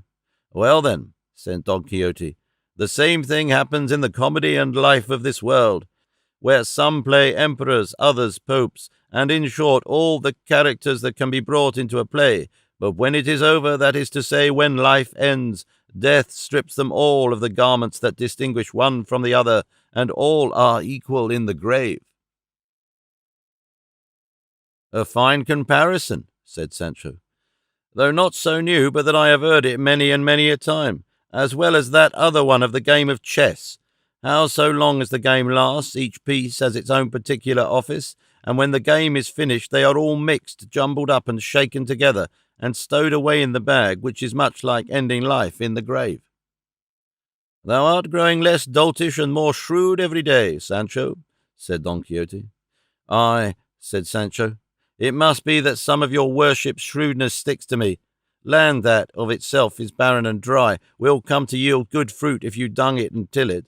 What I mean is that your worship's conversation has been the dung that has fallen on the barren soil of my dry wit, and the time I have been in your service and society has been the tillage, and with the help of this I hope to yield fruit in abundance that will not fall away or slide from those paths of good breeding that your worship has made in my parched understanding." Don Quixote laughed at Sancho's affected phraseology, and perceived that what he said about his improvement was true, for now and then he spoke in a way that surprised him, though always or mostly when Sancho tried to talk fine and attempted polite language, he wound up by toppling over from the summit of his simplicity into the abyss of his ignorance. And where he showed his culture and his memory to the greatest advantage was in dragging in proverbs, no matter whether they had any bearing or not upon the subject in hand, as may have been seen already and will be noticed in the course of this history. In conversation of this kind they passed a good part of the night, but Sancho felt a desire to let down the curtains of his eyes, as he used to say when he wanted to go to sleep, and stripping Dapple he left him at liberty to graze his full. He did not remove Rocinante's saddle, as his master's express orders were that so long as they were in the field or not sleeping under a roof, Rocinante was not to be stripped, the ancient usage established and observed by knights-errant being able to take off the bride and hang it on the saddle-bow, but to remove the saddle from the horse, never. Sancho acted accordingly, and gave him the same liberty he had given Dapple, between whom and Rocinante there was a friendship so unequalled and so strong that it is handed down by tradition from father to son that the author of this veracious history devoted some special chapters to it, which, in order to preserve the propriety and decorum due to a history so heroic, he did not insert therein, although at times he forgets this resolution of his, and describes how eagerly the two beasts would scratch one another when they were together, and how, when they were tired or full, Rocinante would lay his neck across Dapple's, stretching half a yard or more on the other side, and the pair would stand thus, gazing thoughtfully on the ground, for 3 days, or at least so long as they were left alone, or hunger did not drive them to go and look for food. I may add that they say the author left it on record that he likened their friendship to that of Nissus and Euryalus, and Pylades and Orestes, and if that be so, it may be perceived to the admiration of mankind how firm the friendship must have been between these two peaceful animals, shaming men who preserve friendships with one another so badly. This was why it was said, "For a friend no longer is their friend, the reed turns lances now, and someone else has sung, friend to friend the bug," etc.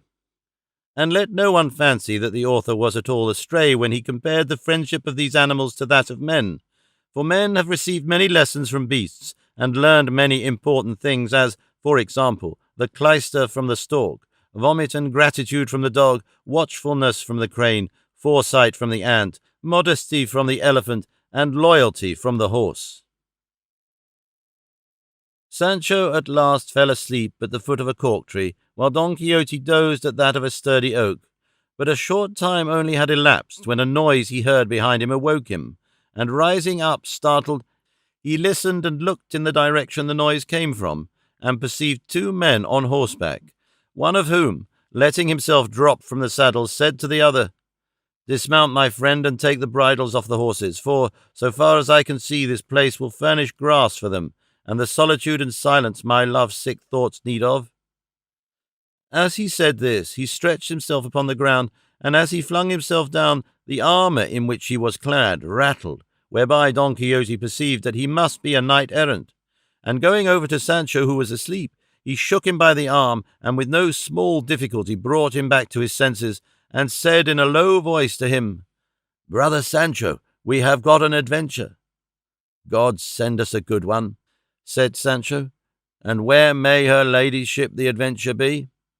"Where, Sancho?" replied Don Quixote. "Turn thy eyes and look, and thou wilt see stretched there a knight-errant who, it strikes me, is not over and above happy, for I saw him fling himself off his horse and throw himself to the ground with a certain air of dejection, and his armour rattled as he fell."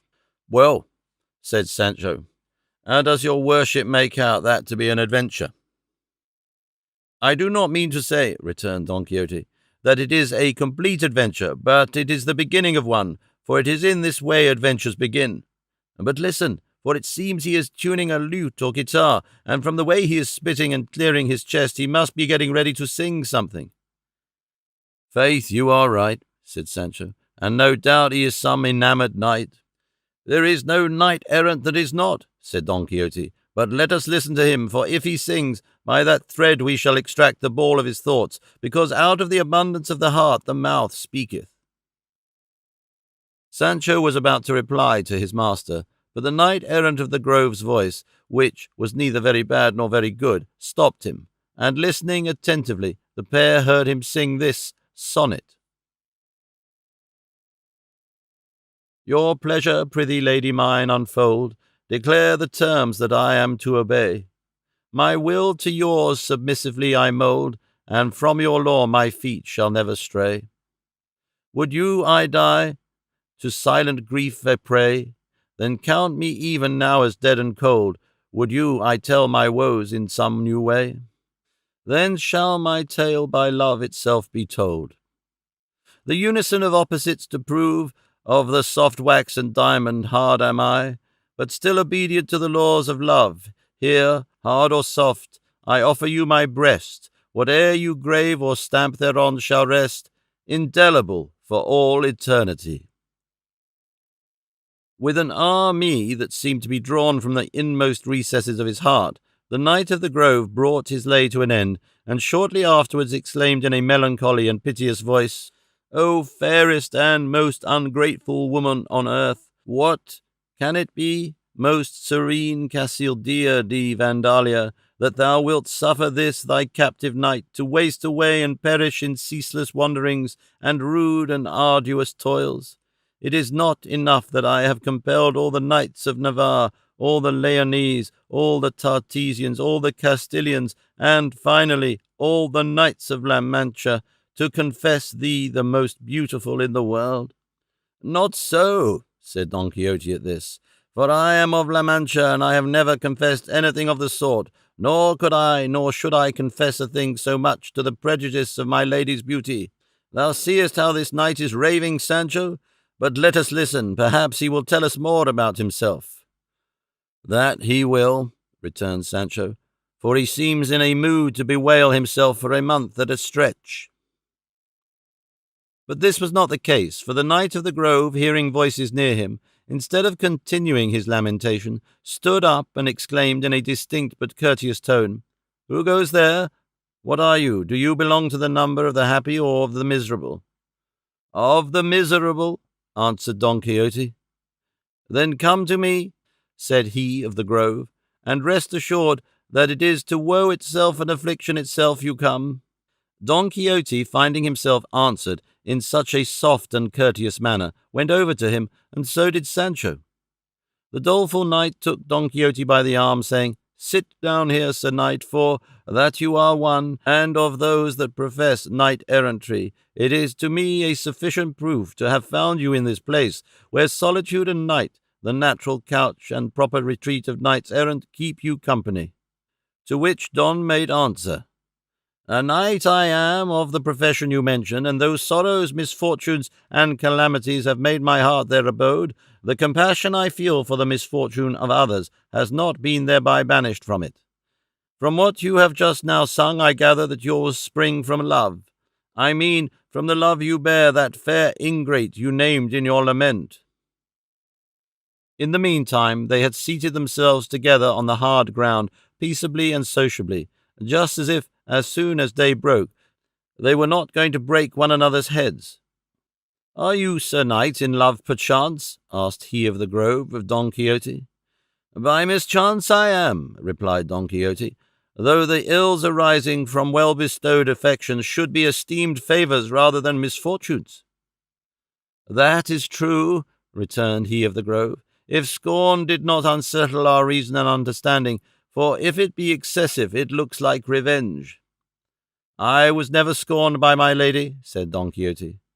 Certainly not, said Sancho, who stood close by, for my lady is as a lamb, and softer than a roll of butter. Is this your squire? Asked he of the Grove. He is, said Don Quixote. I never yet saw a squire, said he of the Grove, who ventured to speak when his master was speaking. At least there is mine, who is as big as his father, and it cannot be proved that he has ever opened his lips when I am speaking. By my faith, then, said Sancho, I have spoken, and am fit to speak in the presence of one as much, or even, but never mind, it only makes it worse to stir it. The squire of the Grove took Sancho by the arm, saying to him, Let us two go where we can talk in squire style as much as we please, and leave these gentlemen our masters to fight it out over the story of their loves. And depend on it, daybreak will find them at it without having made an end of it." "So be it, by all means," said Sancho, "and I will tell your worship who I am, that you may see whether I am to be reckoned among the number of the most talkative squires." With this the two squires withdrew to one side, and between them there passed a conversation as droll as that which passed between their masters was serious.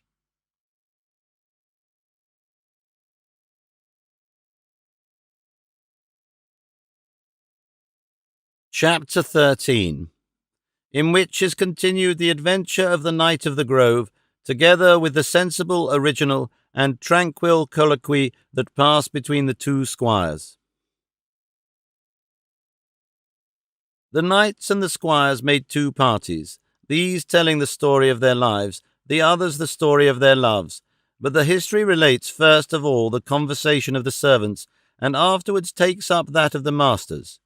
And it says that, withdrawing a little from the others, he of the Grove said to Sancho, "A hard life it is we lead and live, señor, we that are squires to knights errant. Verily, we eat our bread in the sweat of our faces, which is one of the curses God laid on our first parents. It may be said, too," added Sancho, "that we eat it in the chill of our bodies, for who gets more heat and cold than the miserable squires of knight-errantry? Even so, it would not be so bad if we had something to eat, for woes are lighter if there's bread. But sometimes we go a day or two without breaking our fast, except with the wind that blows." "All that," said he of the Grove, "may be endured and put up with when we have hopes of reward, for unless the knight-errant he serves is excessively unlucky, after a few turns the squire will at least find himself rewarded with a fine government or some island or some fair county." "I," said Sancho, "have already told my master that I shall be content with the government of some island, and he is so noble and generous that he has promised it to me ever so many times." "I," said he of the Grove, "shall be satisfied with a canonry for my services, and my master has already assigned me one." "Your master," said Sancho, "no doubt he is a knight in the church line, and can bestow rewards of that sort on his good squire, but mine is only a layman, though I remember some clever but, to my mind, designing people strove to persuade him to try and become an archbishop. He, however, would not be anything but an emperor, but I was trembling all the time lest he should take a fancy to go into the church, not finding myself fit to hold office in it. For I may tell you, though I seem a man, I am no better than a beast for the church." "Well, then you are wrong there," said he of the Grove, "for those island governments are not all satisfactory. Some are awkward, some are poor, some are dull, and, in short, the highest and choicest brings with it a heavy burden of cares and troubles, which the unhappy wight to whose lot it is fallen bears upon his shoulders. Far better would it be for us who have adopted this accursed service to go back to our own houses, and there employ ourselves in pleasanter occupations, in hunting or fishing, for instance. For what squire in the world is there so poor as do not have a hack and a couple of greyhounds and a fishing rod to amuse himself with in his own village?" "I am not in want of any of those things," said Sancho. "To be sure I have no hack, but I have an ass that is worth my master's horse twice over. God send me a bad Easter, and that the next one I am to see, if I would swap, even if I got 4 bushels of barley to boot. You will laugh at the value I put on my dapple, for dapple is the colour of my beast.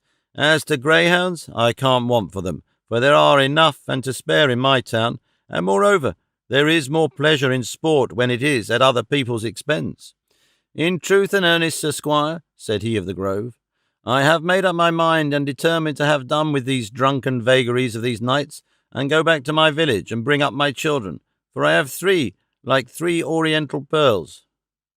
"I have 2, said Sancho, "that might be presented before the Pope himself, especially a girl who I am breeding up for a countess, please God, though in spite of her mother." "And how old is this lady that is being bred up for a countess?" asked he of the Grove. 15, a couple of years more or less," answered Sancho, "but she is as tall as a lance, and as fresh as an April morning, and as strong as a porter." "Those are gifts to fit her to be not only a countess, but a nymph of the greenwood," said he of the Grove.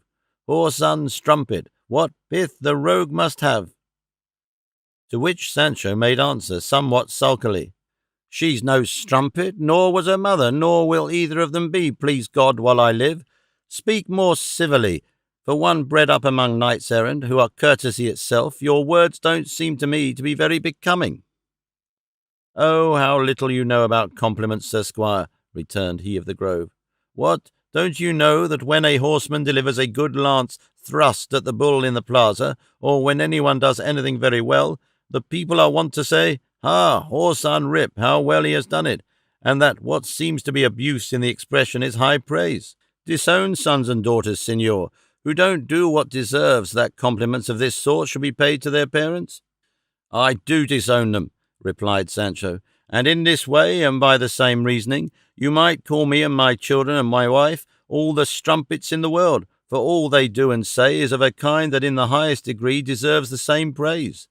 And to see them again, I pray God to deliver me from mortal sin, or, what comes to the same thing, to deliver me from this perilous calling of squire into which I have fallen for a second time, decayed and beguiled by a purse with 100 ducats that I found one day in the heart of the Sierra Morena, and the devil is always putting a bag full of doubloons before my eyes, here, there, everywhere, until I fancy at every stop I am putting my hand in it, and hugging it, and carrying it home with me, and making investments, and getting interest, and living like a prince, and so long as I think of this, I make light of all the hardships I endure with this simpleton of a master of mine, who, I well know, is more of a madman than a knight." "There's why they say that covetousness bursts the bag," said he of the Grove. "But if you come to talk of that sort, there is not a greater one in the world than my master, for he is one of those of whom they say, 'The cares of others kill the ass.' For in order that another knight may recover the senses he has lost, he makes a madman of himself, and goes looking for what, when found, may, for all I know, fly in his own face." "And is he in love, perchance?" asked Sancho. "He is," said of the Grove, "with one Casildea de Vandalia, the rawest and best roasted lady the whole world could produce. But that rawness is not the only foot he limps on, for he has greater schemes rumbling in his bowels, as will be seen before many hours are over."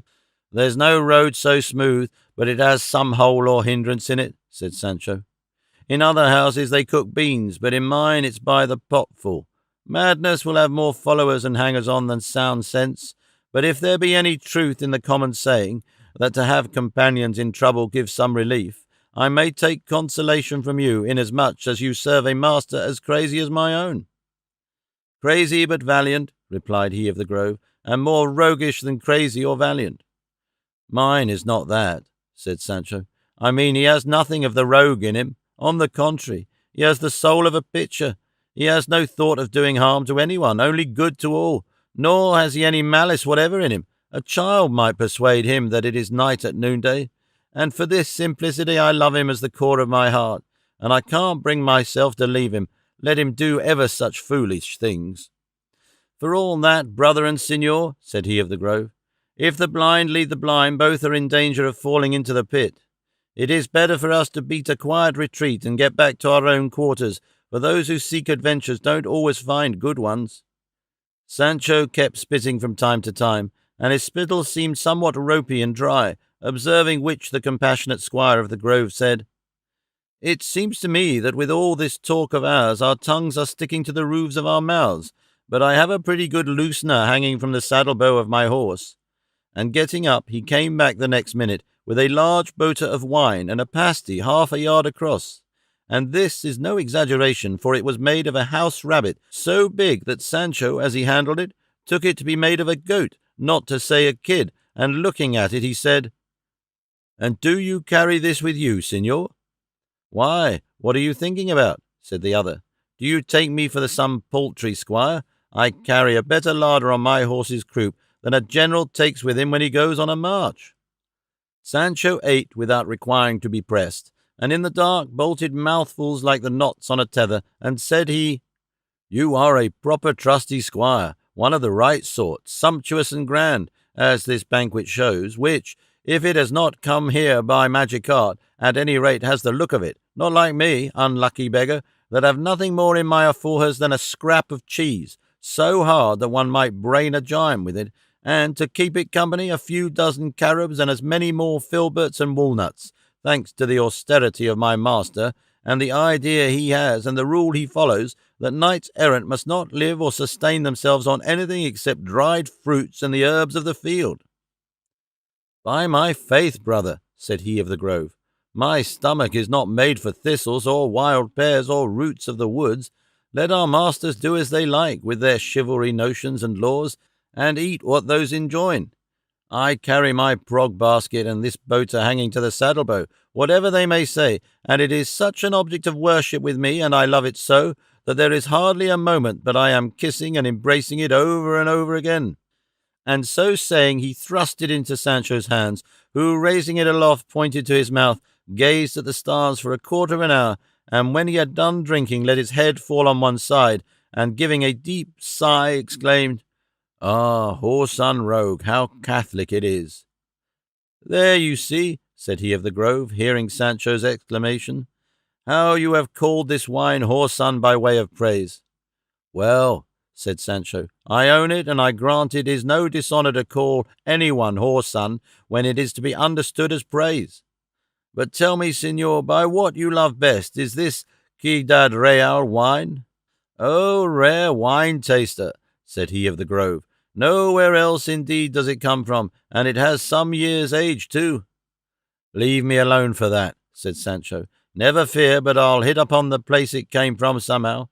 What would you say, Sir Squire, to my having such a great natural instinct in judging wines, that you have only to let me smell one and I can tell positively its country, its kind, its flavour and soundness, the changes it will undergo, and everything that appertains to a wine?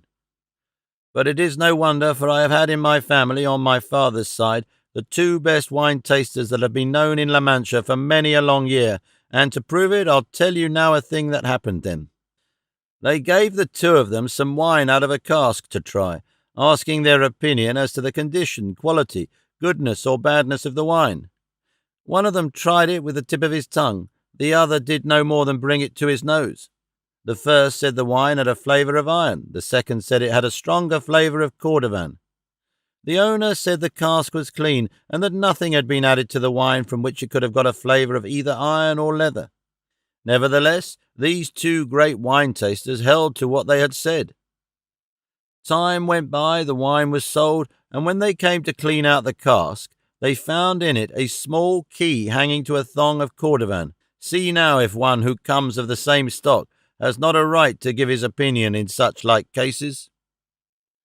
Therefore I say, said he of the Grove, let us give up going in quest of adventures, and as we have loaves, let us not go out looking for cakes, but return to our cribs, for God will find us there, if it be his will. Until my master reaches Saragossa, said Sancho, I'll remain in his service. After that we'll see. The end of it was that the two squires talked so much and drank so much that sleep had to tie their tongues and moderate their thirst, for to quench it was impossible, and so the pair of them fell asleep, clinging to the now nearly empty boater, and with half-chewed morsels in their mouths, and there we will leave them for the present, to relate what passed between the Knight of the Grove and him of the rueful countenance.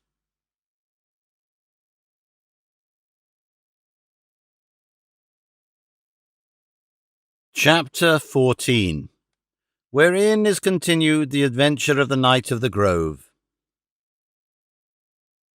Among the things that passed between Don Quixote and the Knight of the Wood, the history tells us that he of the Grove said to Don Quixote, In fine, Sir Knight, I would have you know that my destiny, or more properly speaking, my choice, led me to fall in love with the peerless Casildea di Vandalia. I call her peerless because she has no peer, whether it be in bodily stature or in the supremacy of rank and beauty. This same Casildea, then, that I speak of, requited my honourable passion and gentle aspirations by compelling me, as his stepmother did Hercules, to engage in many perils of various sorts, at the end of each promising me that, with the end of the next, the object of my hopes should be attained. But my labours have gone on increasing link by link, until they are past counting, nor do I know what will be the last one, that is to be the beginning of the accomplishment of my chaste desires. On one occasion she bade me go and challenge the famous giantess of Seville, La Giralda by name, who is as mighty and strong as if made of brass, and though never stirring from one spot, is the most restless and changeable woman in the world. I came, I saw, I conquered, and I made her stay quiet and behave herself, for nothing but north winds blew for more than a week. Another time I was ordered to lift those ancient stones, the mighty bulls of Guisando, an enterprise that might more fitly be entrusted to porters than to knights. Again she bade me fling myself into the cavern of Cabra, an unparalleled and awful peril, and bring her a minute account of all that is concealed in those gloomy depths. I stopped the motion of the Giralda, I lifted the bulls of Guisando, I flung myself into the cavern and brought to light the secrets of its abyss, and my hopes are as dead can be, and her scorn and her commands as lovely as ever. To be brief, last of all, she has commanded me to go through all the provinces of Spain, and compel all the knights errant wandering therein to confess that she surpasses all women alive today in beauty, and that I am the most valiant and the most deeply enamoured knight on earth, in support of which claim I have already travelled over the greater part of Spain, and have there vanquished several knights who have dared to contradict me. But what I most plume and pride myself upon is having vanquished in single combat that so famous knight, Don Quixote of La Mancha, and made him confess that my Casildea is more beautiful than his Dulcinea. And in this one victory I hold myself to have conquered all the knights in the world. For this Don Quixote that I speak of has vanquished them all, and I, having vanquished him, his glory, his fame, and his honour have passed and are transferred to my person. For the more the vanquished hath of fair renown, the greater glory gilds the victor's crown. Thus the innumerable achievements of the said Don Quixote are now set down to my account, and have become mine. Don Quixote was amazed when he heard the Knight of the Grove, and was 1,000 times on the point of telling him he lied, and had the lie direct already on the tip of his tongue, but he restrained himself as well as he could, in order to force him to confess the lie with his own lips. So he said to him quietly, "As to what you say, Sir Knight, about having vanquished most of the knights of Spain, or even of the whole world, I say nothing. But that you have vanquished Don Quixote of La Mancha, I consider doubtful. It may have been some other that resembled him, although there are few like him." "How, not vanquished?" said he of the Grove.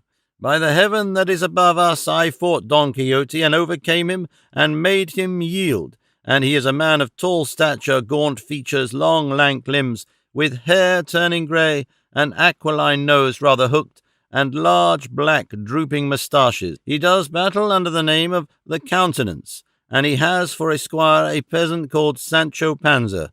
He presses the loins and rules the reins of a famous steed called Rocinante, and lastly, he has for the mistress of his will a certain Dulcinea del Toboso, once upon a time called Aldonza Lorenzo, just as I call mine Casildea de Vandalia, because her name is Casilda, and she is of Andalusia. If all these tokens are not enough to vindicate the truth of what I say, here is my sword that will compel incredulity itself to give credence to it." "Calm yourself, Sir Knight," said Don Quixote, "and give ear to what I am about to say to you. I would have you know that this Don Quixote you speak of is the greatest friend I have in the world, so much so that I may say I regard him in the same light as my own person. And from the precise and clear indications you have given, I cannot but think that he must be the very one you have vanquished. On the other hand, I see with my eyes and feel with my hands that it is impossible it can have been the same, unless indeed it be that, as he has many enemies who are enchanters, and one in particular who is always persecuting him, some one of these may have taken his shape in order to allow himself to be vanquished, so as to defraud him of the fame that his exalted achievements as a knight have earned and acquired for him throughout the known world. And in confirmation of this, I must tell you, too, that it is but 10 hours since these said enchanters, his enemies, transformed the shape and person of the fair Dulcinea del Toboso into a foul and mean village lass, and in the same way they must have transformed Don Quixote. And if all this does not suffice to convince you of the truth of what I say, here is Don Quixote himself, who will maintain it by arms on foot or on horseback, or in any way you please." And so saying, he stood up and laid his hand on his sword, waiting to see what the Knight of the Grove would do, who, in an equally calm voice, said in reply, "Pledges don't distress a good payer. He who has succeeded in vanquishing you once when transformed, Sir Don Quixote, may fairly hope to subdue you in your own proper shape. But as it is not becoming for knights to perform their feats of arms in the dark, like highwaymen and bullies, let us wait till daylight, that the sun may behold our deeds, and the conditions of our combat shall be that the vanquished shall be at the victor's disposal to do all that he may enjoin, provided the injunction be such as shall be becoming a knight." "I am more than satisfied with these conditions and terms," replied Don Quixote, and so saying they betook themselves to where their squires lay, and found them snoring, and in the same posture they were in when sleep fell upon them. They roused them up, and bade them get the horses ready, as at sunrise they were to engage in a bloody and arduous single combat, at which intelligence Sancho was aghast and thunderstruck, trembling for the safety of his master, because of the mighty deeds he had heard the Squire of the Grove ascribe to his. But without a word the two squires went in quest of their cattle, for by this time the 3 horses and the ass had smelt one another out, and were all together. On the way he of the Grove said to Sancho, "You must know, brother, that it is the custom with the fighting men of Andalusia, when they are godfathers in any quarrel, not to stand idle with folded arms while their godsons fight. I say so to remind you that while our masters are fighting, we too have to fight and knock one another to shivers." "That custom, Sir Squire," replied Sancho, "may hold good among those bullies and fighting men you talk of, but certainly not among the squires of knights errant. At least, I have never heard my master speak of any custom of the sort, and he knows all the laws of knight-errantry by heart. But granting it true that there is an express law that squires are to fight while their masters are fighting, I don't mean to obey it, but to pay the penalty that may be laid on peacefully minded squires like myself, for I am sure it cannot be more than 2 pounds of wax, and I would rather pay that, for I know it will cost me less than the lint I shall be at the expense of to mend my head, which I look upon as broken and split already. There's another thing that makes it impossible for me to fight, that I have no sword, for I never carried one in my life." "I know a good remedy for that," said he of the Grove. "I have 2 linen bags of the same size. You shall take one, and I the other, and we will fight at bag blows with equal arms." "If that's the way, so be it with all my heart," said Sancho, "for that sort of battle will serve to knock the dust out of us instead of hurting us." "That will not do," said the other, "for we must put into the bags, to keep the wind from blowing them away, 6 nice smooth pebbles, all of the same weight, and in this way we shall be able to baste one another without doing ourselves any harm or mischief." "Body of my father," said Sancho, "see what marten and sable and pads of carded cotton he is putting into the bags, that our heads may not be broken and our bones beaten to jelly. But even if they are filled with tossed silk, I can tell you, signor, I am not going to fight. Let our masters fight, that's their lookout, and let us drink and live, for time will take care to ease us of our lives, without our going to look for Philips so that they may be finished off before their proper time comes and they drop from ripeness." "Still," returned he of the Grove, "we must fight, if it be only for half an hour." "By no means," said Sancho. "I am not going to be so discourteous or so ungrateful as to have any quarrel, be it ever so small, with one I have eaten and drunk with. Besides, who the devil could bring himself to fight in cold blood without anger or provocation?" "I can remedy that entirely," said he of the Grove, "and in this way, before we begin the battle, I will come up to your worship fair and softly, and give you 3 or 4 buffets, with which I shall stretch you out at my feet and rouse your anger, though it was sleeping sounder than a dormouse." "To match that plan," said Sancho, "I have another that is not a whit behind it.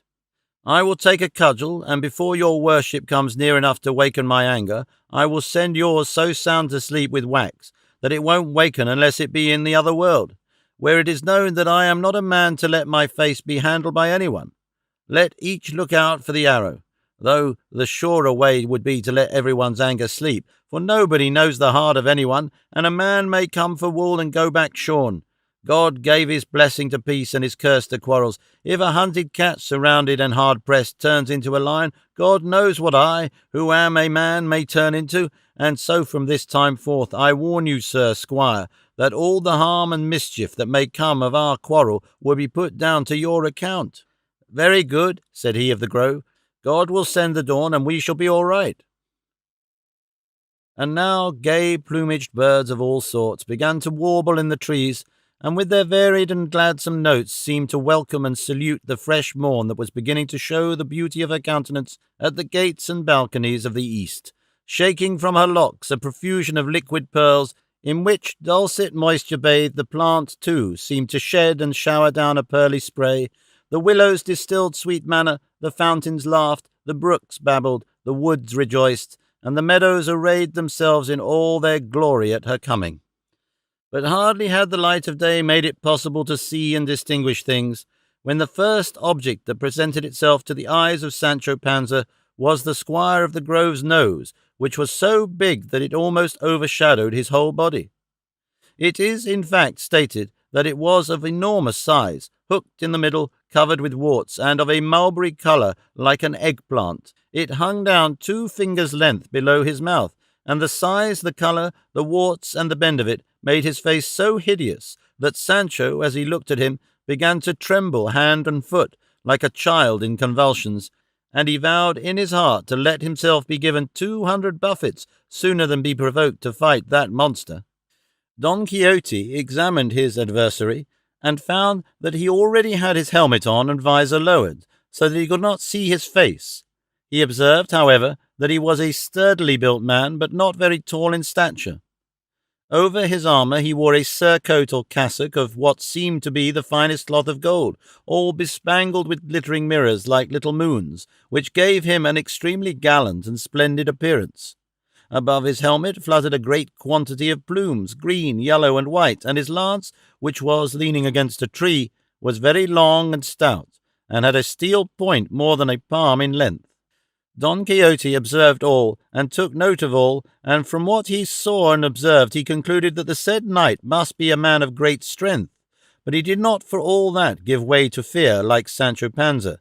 On the contrary, with a composed and dauntless air, he said to the Knight of the Mirrors, "If, sir knight, your great eagerness to fight has not banished your courtesy, by it I would entreat you to raise your visor a little, in order that I may see if the comeliness of your countenance corresponds with that of your equipment."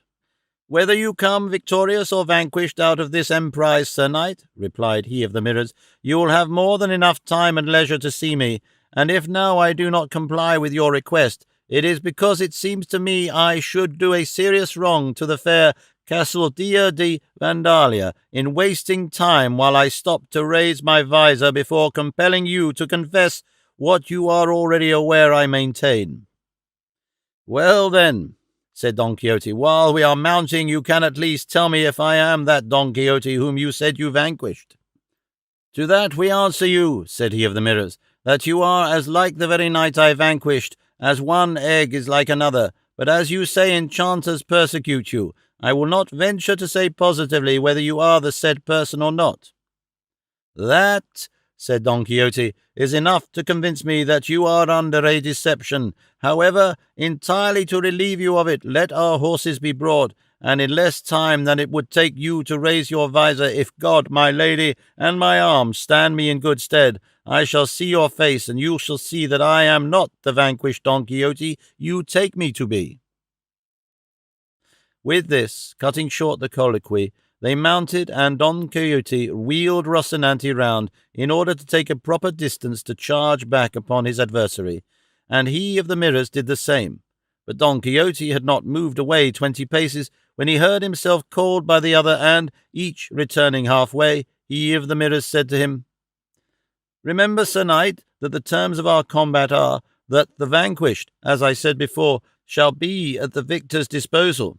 "I am aware of it already," said Don Quixote, "provided what is commanded and imposed upon the vanquished be things that do not transgress the limits of chivalry."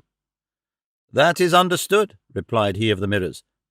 At this moment the extraordinary nose of the squire presented itself to Don Quixote's view, and he was no less amazed than Sancho at the sight, insomuch that he set him down as a monster of some kind, or a human being of some new species or unearthly breed. Sancho, seeing his master retiring to run his course, did not like to be left alone with the nosy man, fearing that with one flap of that nose on his own the battle would be all over for him, and he would be left stretched on the ground, either by the blow or with the fright. So he ran after his master, holding on to Rocinante's stirrup leather, and when it seemed to him time to turn about, he said, "I implore of your worship, signor, before you turn to charge, to help me up into this cork-tree, from which I will be able to witness the gallant encounter your worship is going to have with this knight, more to my taste and better than from the ground." "It seems to me rather, Sancho," said Don Quixote, "that thou wouldst mount a scaffold in order to see the bulls without danger." "To tell the truth," returned Sancho, "the monstrous nose of that squire has filled me with fear and terror, and I dare not stay near him." "It is," said Don Quixote, "such a one that were I not what I am, it would terrify me too. So, come, I will help thee up where thou wilt." While Don Quixote waited for Sancho to mount into the cork-tree, he of the mirrors took as much ground as he considered requisite, and supposing Don Quixote to have done the same, without waiting for any sound of trumpet or other signal to direct them, he wheeled his horse, which was not more agile or better looking than Rocinante, and at his top speed, which was an easy trot, he proceeded to charge his enemy. Seeing him, however, engaged in putting Sancho up, he drew rein and halted in mid-career, for which his horse was very grateful, as he was already unable to go. Don Quixote, fancying that his foe was coming down upon him flying, drove his spurs vigorously into Rocinante's lean flanks, and made him scud along in such style that the history tells us that on this occasion only was he known to make something like running, for on all others it was a simple trot with him, and with this unparalleled fury he bore down where he of the mirrors stood, digging his spurs into his horse up to buttons, without being able to make him stir a finger's length from the spot where he had come to a standstill in his course. At this lucky moment and crisis, Don Quixote came upon his adversary, in trouble with his horse and embarrassed with his lance, which he either could not manage or had no time to lay in rest. Don Quixote, however, paid no attention to these difficulties, and, in perfect safety to himself, and without any risk, encountered him of the mirrors with such force that he brought him to the ground in spite of himself over the haunches of his horse, and with so heavy a fall that he lay to all appearance dead, not stirring hand or foot. The instant Sancho saw him fall, he slid down from the cork-tree, and made all haste to where his master was, who, dismounting from Rocinante, went and stood over him of the mirrors, and unlacing his helmet to see if he was dead, and to give him air if he should happen to be alive, he saw, who can say what he saw, without filling all who hear it with astonishment, wonder, and awe? He saw, the history says, the very countenance, the very face, the very look, the very physiognomy, the very effigy, the very image of the bachelor Samson Carrasco. As soon as he saw it, he called out in a loud voice, "Make haste, here, Sancho, and behold what thou art to see but not to believe. Quick, my son, and learn what magic can do, and wizards and enchanters are capable of." Sancho came up, and when he saw the countenance of the bachelor Carrasco, he fell to crossing himself 1,000 times, and blessing himself as many more. All this time the prostrate knight showed no signs of life, and Sancho said to Don Quixote, "It is my opinion, signor, that in any case your worship should take and thrust your sword into the mouth of this one here that looks like the bachelor Samson Carrasco. Perhaps in him you will kill one of your enemies, the enchanters." "Thy advice is not bad," said Don Quixote, "for fear of enemies the fewer the better." And he was drawing his sword to carry into effect Sancho's counsel and suggestion, when the squire of the mirrors came up, now without the nose which had made him so hideous, and cried out in a loud voice, "Mind what you are about, Signor Don Quixote. That is your friend, the bachelor Samson Carrasco, you have at your feet, and I am his squire." "And the nose?" said Sancho, seeing him without the hideous feature he had before, to which he replied, "I have it here in my pocket," and, putting his hand into his right pocket, he pulled out a masquerade nose of varnished pasteboard of the make already described, and Sancho, examining him more and more closely, exclaimed aloud in a voice of amazement, "Holy Mary be good to me! Isn't it Tom Cecil, my neighbour and gossip?" "Why, to be sure I am," returned the now unknown squire. "Tom Cecil I am, gossip and friend, Sancho Panza, and I'll tell you presently the means and tricks and falsehoods by which I have been brought here. But in the meantime beg and entreat of your master not to touch, maltreat, wound, or slay the Knight of the Mirrors, whom he has at his feet, because, beyond all dispute, it is the rash and ill-advised bachelor, Samson Carrasco, our fellow townsman." At this moment he of the mirrors came to himself, and Don Quixote, perceiving it, held the naked point of his sword over his face, and said to him, "You are a dead man, knight, unless you confess that the peerless Dulcinea del Toboso excels your Castilla di Vandalia in beauty, and in addition to this you must promise, if you should survive this encounter and fall, to go to the city of El Toboso and present yourself before her on my behalf, that she deal with you according to her good pleasure, and if she leaves you free to do yours, you are in like manner to return and seek me out, for the trail of my mighty deeds will serve you as a guide to lead you to where I may be, and tell me what may have passed between you and her, conditions which, in accordance with what we stipulated before our combat, do not transgress the just limits of knight-errantry." "I confess," said the fallen knight, "that the dirty, tattered shoe of the Lady Dulcinea del Toboso is better than the ill-combed, though clean beard of Castilla, and I promise to go and to return from her presence to yours, and to give you a full and particular account of all you demand of me." "You must also confess and believe," added Don Quixote, "that the knight you vanquished was not and could not be Don Quixote of La Mancha, but some one else in his likeness, just as I confess and believe that you, though you seem to be the bachelor Samson Carrasco, are not so, but some other resembling him, whom my enemies have here put before me in his shape, in order that I may restrain and moderate the vehemence of my wrath, and make a gentle use of the glory of my victory." "I confess, hold, and think everything to be as you believe. Hold and think it," the crippled knight. "Let me rise, I entreat you, if indeed the shock of my fall will allow me, for it has left me in a sorry plight enough." Don Quixote helped him to rise, with the assistance of his squire Tom Cecil, from whom Sancho never took his eyes, and to whom he put questions, the replies to which furnished clear proof that he was really and truly the Tom Cecil he said. But the impression made on Sancho's mind by what his master said about the enchanters having changed the face of the Knight of the Mirrors into that of the bachelor Samson Carrasco would not permit him to believe what he saw with his eyes. In fine, both master and man remained under the delusion, and down in the mouth and out of luck. He of the mirrors and his squire parted from Don Quixote and Sancho, he meaning to go look for some village where he could plaster and strap his ribs. Don Quixote and Sancho resumed their journey to Saragossa, and on it the history leaves them in order that it may tell who the Knight of the Mirror and his long-nosed squire were.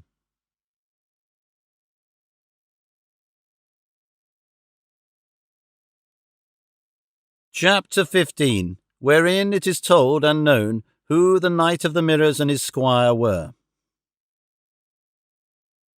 Don Quixote went off satisfied, elated, and vainglorious in the highest degree, and having won a victory over such a valiant knight as he fancied him of the mirrors to be, and one from whose knightly word he expected to learn whether the enchantment of his lady still continued, inasmuch as the said vanquished knight was bound, under the penalty of ceasing to be one, to return and render him an account of what took place between him and her.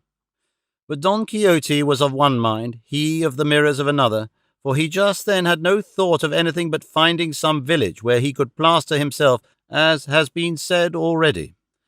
The history goes on to say, then, that when the bachelor Samson Carrasco recommended Don Quixote to resume his knight-errantry, which he had laid aside, it was in consequence of having been previously in conclave with the curate and the barber on the means to be adopted to induce Don Quixote to stay at home in peace and quiet, without worrying himself with his ill-starred adventures. At which consultation it was decided by the unanimous vote of all, and on the special advice of Carrasco, that Don Quixote should be allowed to go, as it seemed impossible to restrain him, and that Samson should sally forth to meet him as a knight-errant, and do battle with him, for there would be no difficulty about a cause, and vanquish him, that being looked upon as an easy matter, and that it should be agreed and settled that the vanquished was to be at the mercy of the victor. Then Don Quixote being vanquished, the bachelor knight was to command him to return to his village and his house, and not quit it for 2 years, or until he received further orders from him, all which it was clear Don Quixote would unhesitatingly obey, rather than contravene or fail to observe the laws of chivalry, and during the period of his seclusion he might perhaps forget his folly, or there might be an opportunity of discovering some ready remedy for his madness. Carrasco undertook the task, and Tom Cecil, a gossip and neighbour of Sancho Panza's, a lively, feather-headed fellow, offered himself as his squire. Carrasco armed himself in the fashion described, and Tom Cecil, that he might be known by his gossip when they met, fitted on over his own natural nose the false masquerade, one that has been mentioned, and so they followed the same route Don Quixote took, and almost came up with them in time to be present at the adventure of the cart of death, and finally encountered them in the grove, where all that the sagacious reader has been reading about took place, and had it not been for the extraordinary fancies of Don Quixote, and his conviction that the bachelor was not the bachelor, Signor Bachelor would have been incapacitated for ever from taking his degree of licentiate, all through not finding nests where he thought to find birds. Tom Cecil, seeing how ill they had succeeded, and what a sorry end their expedition had come to, said to the bachelor, "Sure enough, Signor Samson Carrasco, we are served right. It is easy enough to plan and set about an enterprise, but it is often a difficult matter to come well out of it. Don Quixote a madman, and we sane, he goes off laughing, safe and sound, and you are left sore and sorry. I'd like to know now which is the madder, he who is so because he cannot help it, or he who is so of his own choice?" To which Samson replied, "The difference between the two sorts of madmen is that he who is so will be one always, while he who is so of his own accord can leave off being one whenever he likes." "In that case," said Tom Cecil, "I was a madman of my own accord when I volunteered to become your squire, and of my own accord I'll leave off being one and go home." "That's your affair," returned Samson, "but to suppose that I am going home until I have given Don Quixote a thrashing is absurd, and it is not any wish that he may recover his senses that will make me hunt him out now, but a wish for the sore pain I am in with my ribs won't let me entertain more charitable thoughts." Thus discoursing, the pair proceeded until they reached a town where it was their good luck to find a bone-setter, with whose help the unfortunate Samson was cured. Tom Cecil left him and went home, while he stayed behind meditating vengeance, and the history will return to him again at the proper time so as not to omit making merry with Don Quixote now.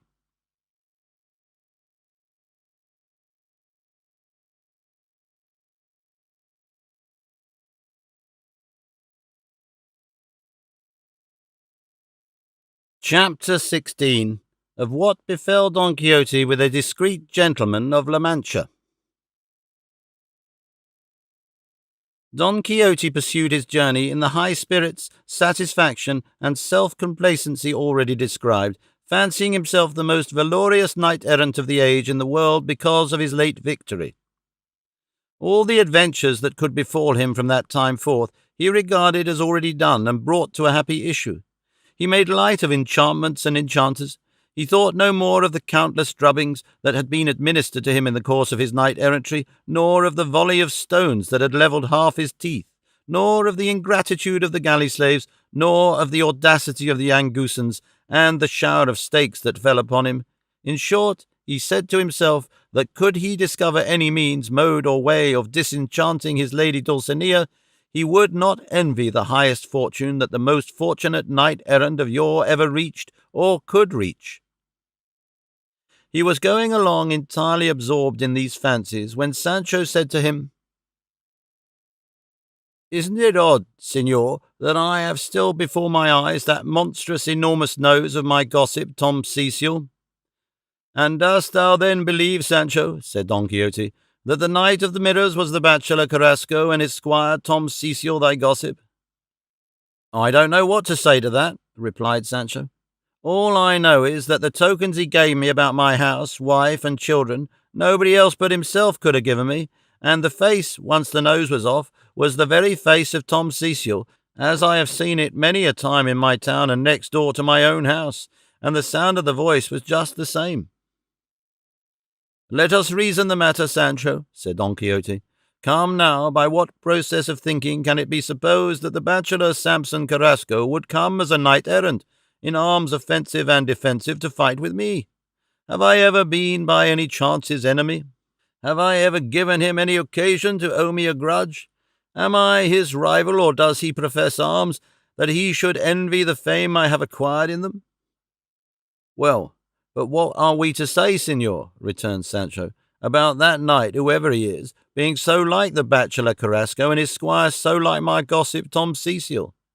And if that be enchantment, as your worship says, was there no other pair in the world for them to take the likeness of?" "It is all," said Don Quixote, "a scheme and plot of the malignant magicians that persecute me, who, foreseeing that I was to be victorious in the conflict, arranged that the vanquished knight should display the countenance of my friend the bachelor, in order that the friendship I bear him should interpose to stay the edge of my sword and might of my arm, and temper the just wrath of my heart, so that he who sought to take my life by fraud and falsehood should save his own.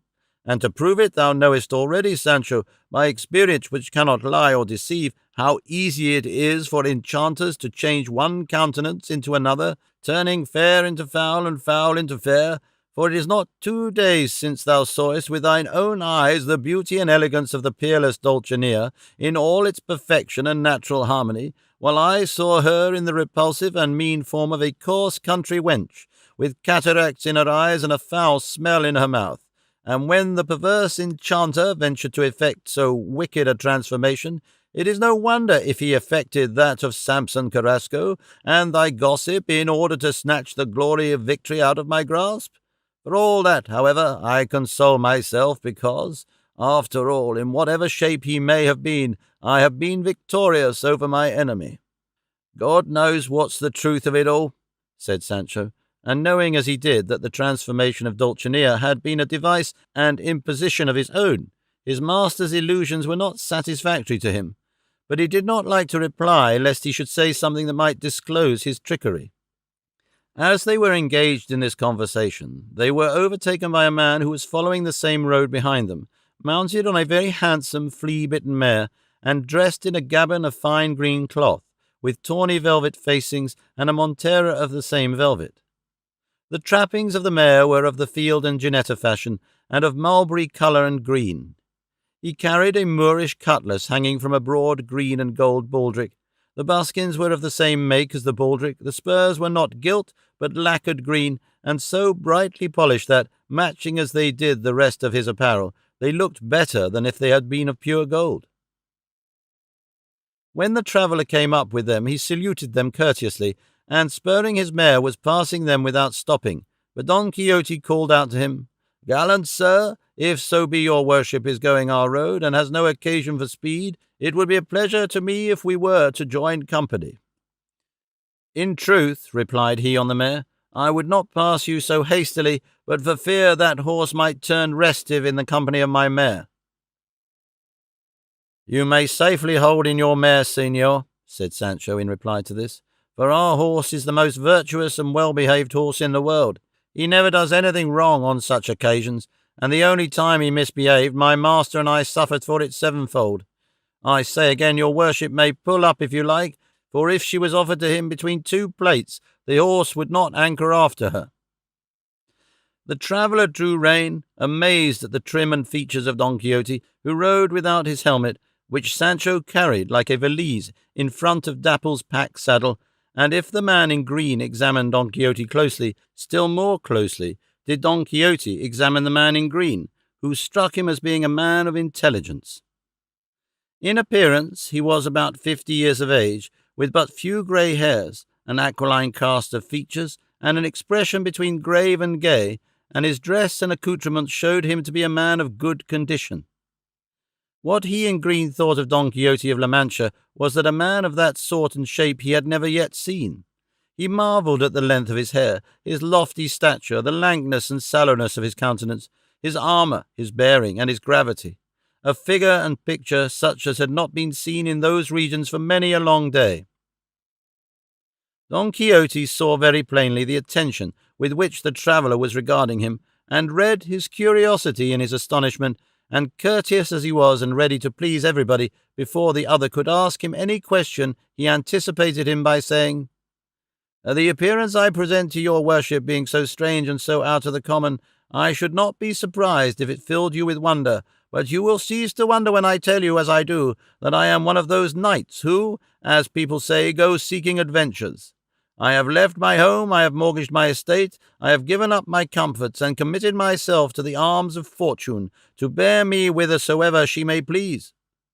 My desire was to bring to life again knight-errantry now dead, and for some time past, stumbling here, falling there, now coming down headlong, now raising myself up again, I have carried out a great portion of my design, succouring widows, protecting maidens, and giving aid to wives, orphans, and minors, the proper and natural duty of knights-errant, and, therefore, because of my many valiant and Christian achievements, I have been already found worthy to make my way in print to well nigh all or most of the nations of the earth.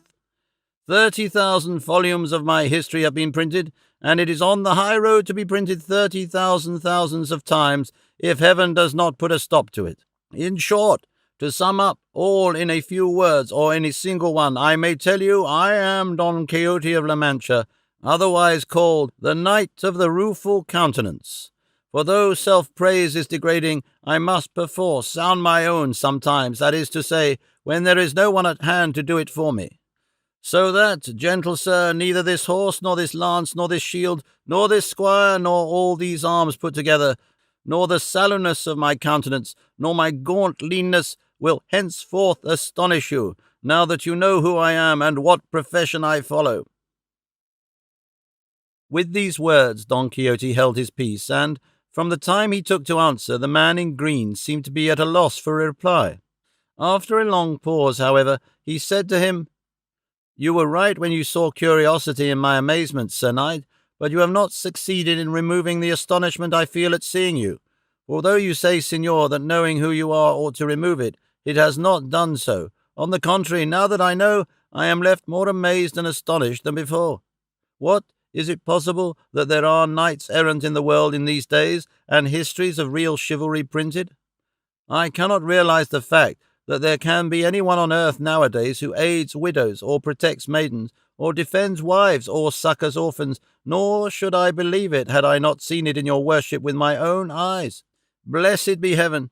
For by means of this history of your noble and genuine chivalrous deeds, which you say has been printed, and countless stories of fictitious knights-errant with which the world is filled, so much to the injury of morality and the prejudice and discredit of good histories will have been driven into oblivion. There is a good deal to be said on that point, said Don Quixote, as to whether the histories of the knights-errant are fiction or not. Why, is there anyone who doubts that those histories are false? Said the man in green. I doubt it, said Don Quixote, but never mind that just now. If our journey lasts long enough, I trust in God I shall show your worship that you do wrong in going with the stream of those who regard it as a matter of certainty that they are not true. From this last observation of Don Quixote's, the traveller began to have a suspicion that he was some crazy being, and was waiting for him to confirm it by something further. But before they could turn to any new subject, Don Quixote begged him to tell him who he was, since he himself had rendered account of his station in life. To this, he in the green gaban replied, I, Sir Knight of the Rueful Countenance, am a gentleman by birth, native of the village where, please God, we are going to dine today. I am more than fairly well off, and my name is Don Diego de Miranda. I pass my life with my wife, children, and friends. My pursuits are hunting and fishing, but I keep neither hawks nor greyhounds, nothing but a tame partridge or a bold ferret or two. I have 6 dozen or so of books, some in our mother tongue, some Latin, some of them history, others devotional. Those of chivalry have not as yet crossed the threshold of my door. I am more given to turning over the profane than the devotional, so long as they are books of honest entertainment that charm by their style, and attract and interest by the invention they display, though of these there are very few in Spain. Sometimes I dine with my neighbours and friends, and often invite them. My entertainments are neat and well served, without stint of anything. I have no taste for tattle, nor do I allow tattling in my presence. I pry not into my neighbours' lives, nor have I lynx eyes for what others do. I hear mass every day. I share my substance with the poor, making no display of good works, lest I let hypocrisy and vainglory, those enemies that subtly take possession of the most watchful heart, find an entrance into mine. I strive to make peace between those whom I know to be at variance. I am the devoted servant of Our Lady, and my trust is ever in the infinite mercy of God our Lord." Sancho listened with the greatest attention to the account of the gentleman's life and occupation, and thinking it a good and holy life, and that he who led it ought to work miracles, he threw himself off Dapple, and running in haste seized his right stirrup, and kissed his foot again and again with a devout heart, and almost with tears. Seeing this, the gentleman asked him, "What are you about, brother? What are these kisses for?" "Let me kiss," said Sancho, "for I think your worship is the first saint in the saddle I ever saw all the days of my life." "I am no saint," replied the gentleman, "but a great sinner. But you are, brother, for you must be a good fellow, as your simplicity shows." Sancho went back and regained his pack-saddle, having extracted a laugh from his master's profound melancholy, and excited fresh amazement in Don Diego. Don Quixote then asked him how many children he had, and observed that one of the things wherein the ancient philosophers, who were without the true knowledge of God, placed the summum bonum, was in the gifts of nature, in those of fortune, in having many friends and many and good children. "I, Señor Don Quixote," answered the gentleman, "have one son without whom perhaps I should count myself happier than I am, not because he is a bad son, but because he is not so good as I could wish. He is 18 years of age, he has been for 6 at Salamanca, studying Latin and Greek, and when I wished him to turn to the study of other sciences, I found him so wrapped up in that of poetry, if that can be called a science, that there is no getting him to take kindly to the law which I wished him to study, or to theology, the queen of them all. I would like him to be an honour to his family, as we live in days when our kings liberally reward learning that is virtuous and worthy, for learning without virtue is a pearl on a dunghill. He spends the whole day in settling whether Homer expressed himself correctly or not in such and such a line of the Iliad, whether Martial was indecent or not in such and such an epigram, whether such and such lines of Virgil are to be understood in this way or in that. In short, all his talk is of the works of these poets, and those of Horace, Persius, Juvenal, and Tibullus, for of the moderns in our own language he makes no great account. But with all his seeming indifference to Spanish poetry, just now his thoughts are absorbed in making a gloss on 4 lines that have been sent him from Salamanca, which I suspect are for some poetical tournament." To all this Don Quixote said in reply, "Children, señor, are portions of their parents' bowels, and therefore, be they good or bad, are to be loved as we love the souls that give us life. It is for parents to guide them from infancy to the ways of virtue, propriety, and worthy Christian conduct, so that when grown up they may be the staff of their parents' old age, and the glory of their posterity, and to force them to study this or that science I do not think wise, though it may be no harm to persuade them. And when there is no need to study for the sake of pane lucrando, and it is the student's good fortune that heaven has given him parents who provide him with it, it would be my advice to them to let him pursue whatever science they may see him most inclined to, and though that of poetry is less useful than pleasurable, it is not one of those that bring discredit upon the possessor.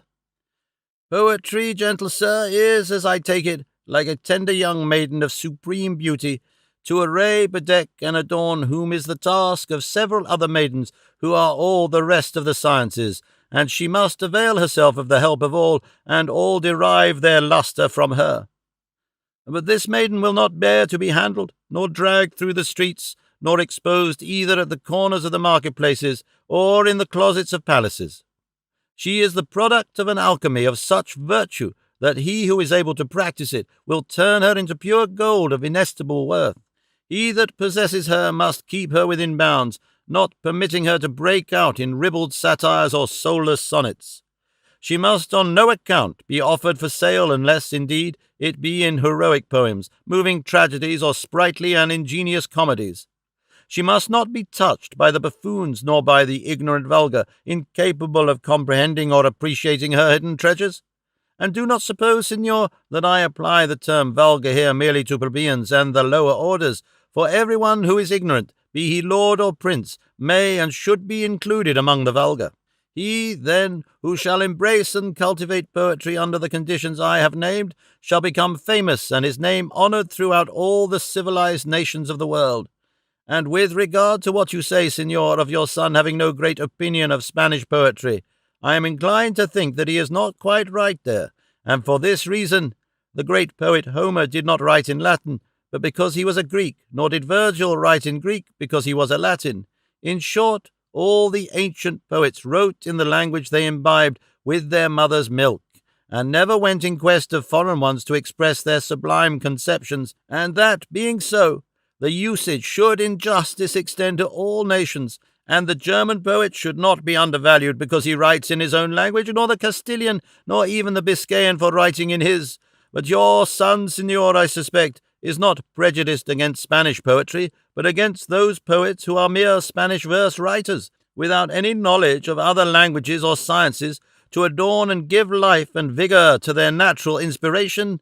And yet, even in this he may be wrong, for, according to a true belief, a poet is born one, that is to say, the poet by nature comes forth a poet from his mother's womb, and following the bent that heaven has bestowed upon him, without the aid of study or art, he produces things that show how truly he spoke who said, est Deus in nobis, etc. At the same time, I say that the poet by nature who calls in art to his aid will be a far better poet, and will surpass him who tries to be one, relying upon his knowledge of art alone. The reason is that art does not surpass nature, but only brings it to perfection, and thus nature combined with art, and art with nature, will produce a perfect poet. To bring my argument to a close, I would say then, gentle sir, let your son go on as his star leads him, for being so studious as he seems to be, and having already successfully surmounted the first step of the sciences, which is that of the languages, with their help he will by his own exertions reach the summit of polite literature, which so well becomes an independent gentleman, and adorns, honours, and distinguishes him, as much as the mitre does the bishop, or the gown the learned counsellor. If your son writes satires, reflecting on the honour of others, chide and correct him, and tear them up. But if he compose discourses in which he rebukes vice in general, in the style of Horace, and with elegant like his, commend him. For it is legitimate for a poet to write against envy and lash the envious in his verse, and the other vices too, provided he does not single out individuals. There are, however, poets who, for the sake of saying something spiteful, would run the risk of being banished to the coast of Pontus. If the poet be pure in his morals, he will be pure in his verses too. The pen is the tongue of the mind, and as the thought engendered there, so will be the things that it writes down. And when kings and princes observe this marvellous science of poetry in wise, virtuous, and thoughtful subjects, they honour, value, exalt them, and even crown them with the leaves of that tree which the thunderbolt strikes not, as if to show that they whose brows are honoured and adorned with such a crown are not to be assailed by anyone. He of the green gaban was filled with astonishment at Don Quixote's argument, so much so that he began to abandon the notion he had taken up about his being crazy. But in the middle of the discourse, it being not very much to his taste, Sancho had turned aside out of the road to beg a little milk from some shepherds who were milking their ewes hard by, and just as the gentleman, highly pleased, was about to renew the conversation, Don Quixote, raising his head, perceived a cart covered with royal flags coming along the road they were travelling, and persuaded that this must be some new adventure, he called aloud to Sancho to come and bring him his helmet. Sancho, hearing himself called, quitted the shepherds, and, prodding Dapple vigorously, came up to his master, to whom there fell a terrific and desperate adventure.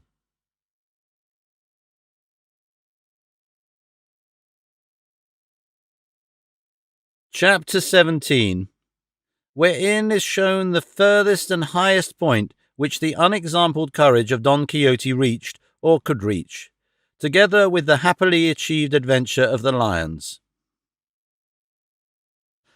The history tells that when Don Quixote called out to Sancho to bring him his helmet, Sancho was buying some curds the shepherds agreed to sell him, and flurried by the great haste his master was in, did not know what to do with them, or what to carry them in. So, not to lose them, for he had already paid for them, he thought it best to throw them into his master's helmet, and acting on this bright idea, he went to see what his master wanted with him. He, as he approached, exclaimed to him, "Give me that helmet, my friend, for either I know little of adventures, or what I observe yonder is one that will and does call upon me to arm myself." He of the green caban, on hearing this, looked in all directions, but could perceive nothing, except a cart coming towards them with 2 or 3 small flags, which led him to conclude it must be carrying treasure of the king's, and he said so to Don Quixote. He, however, would not believe him, being always persuaded and convinced that all that happened to him must be adventures, and still more adventures. So he replied to the gentleman, "He who is prepared has his battle half fought. Nothing is lost by my preparing myself, for I know by experience that I have enemies, visible and invisible, and I know not when or where or at what moment or in what shapes they will attack me." And turning to Sancho, he called for his helmet, and Sancho, as he had no time to take out the curds, had to give it just as it was. Don Quixote took it, and without perceiving what was in it, thrust it down in hot haste upon his head. But as the curds were pressed and squeezed, the whey began to run all over his face and beard, whereat he was so startled that he cried out to Sancho, "Sancho, what's this? I think my head is softening, or my brains are melting, or I am sweating from head to foot. If I am sweating, it is not indeed from fear. I am convinced beyond a doubt that the adventure which is about to befall me is a terrible one. Give me something to wipe myself with, if thou hast it, for this profuse sweat is blinding me." Sancho held his tongue and gave him a cloth, and gave thanks to God at the same time that his master had not found out what was the matter. Don Quixote then wiped himself and took off his helmet to see what it was that made his head feel so cool, and seeing all that white mash inside his helmet, he put it into his nose, and as soon as he had smelt it, he exclaimed, "By the life of my lady Dulcinea del Toboso, but it is curds thou hast put here, thou treacherous, impudent, ill-mannered squire."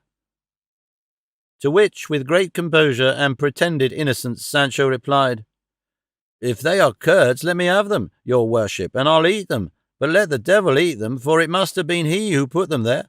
I dare to dirty your helmet? You have guessed the offender finely. Faith, sir, by the light God gives me, it seems I must have enchanters too, that persecute me as a creature and limb of your worship, and they must have put that nastiness there in order to provoke your patience to anger, and make you baste my ribs as you are wont to do. Well, this time, indeed, they have missed their aim, for I trust to my master's good sense to see that I have got no curds or milk, or anything of the sort, and that if I had, it is in my stomach, and I would put it, and not in the helmet." "Maybe so," said Don Quixote. All this the gentleman was observing, and with astonishment, more especially when, after having wiped himself clean, his head, face, beard, and helmet, Don Quixote put it on, and settling himself firmly in his stirrups, easing his sword in the scabbard, and grasping his lance, he cried, "Now, come who will, here am I, ready to try conclusions with Satan himself in person." By this time the cart with the flags had come up, unattended by any one except the carter on a mule, and a man sitting in front. Don Quixote planted himself before it, and said, "Whither are you going, brothers? What cart is this? What have you got in it? What flags are those?" To this the carter replied, "The cart is mine. What is in it is a pair of wild caged lions, which the governor of Oran is sending to court as a present to his majesty, and the flags are our lord the king's, to show that what is here is his property." "And are the lions large?" asked Don Quixote. "So large," replied the man who sat at the door of the cart, "that larger or as large have never crossed from Africa to Spain. I am the keeper, and I have brought over others, but never any like these. They are male and female. The male is in the first cage, and the female in the one behind, and they are hungry now, for they have eaten nothing today. So let your worship stand aside, for we must make haste to the place where we are to feed them." Hereupon, smiling slightly, Don Quixote exclaimed, "Lion whelps to me whelps of lions, and at such a time. Then, by God, these gentlemen who send them here shall see if I am a man to be frightened by lions. Get down, my good fellow, and as you are the keeper, open the cages and turn me out those beasts, and in the midst of this plain I will let them know who Don Quixote of La Mancha is, in spite and in the teeth of the enchanters who send them to me." So, said the gentleman to himself at this, "our worthy knight has shown of what sort he is. The curds, no doubt, have softened his skull and brought his brains to a head." At this instant Sancho came up to him, saying, "Signor, for God's sake, do something to keep my master Don Quixote from tackling these lions, for if he does, they'll tear us all to pieces here." "Is your master then so mad," asked the gentleman, "that you believe and are afraid he will engage such fierce animals?" "He is not mad," said Sancho, "but he is venturesome." "I will prevent it," said the gentleman, and going over to Don Quixote, who was insisting upon the keeper's opening the cages, he said to him, "Sir Knight, knight-errants should attempt adventures which encourage the hope of a successful issue, not those which entirely withhold it. For valour that trenches upon temerity savours rather of madness than of courage. Moreover, these lions do not come to oppose you, nor do they dream of such a thing. They are going as presents to his majesty, and it will not be right to stop them or delay their journey." "Gentle sir," replied Don Quixote, "you go and mind your tame partridge and your bold ferret, and leave everyone to manage his own business. This is mine, and I know whether these gentlemen the lions come to me or not." And then, turning to the keeper, he exclaimed, "By all that's good, sir scoundrel, if you don't open the cages this very instant, I'll pin you to the cart with this lance."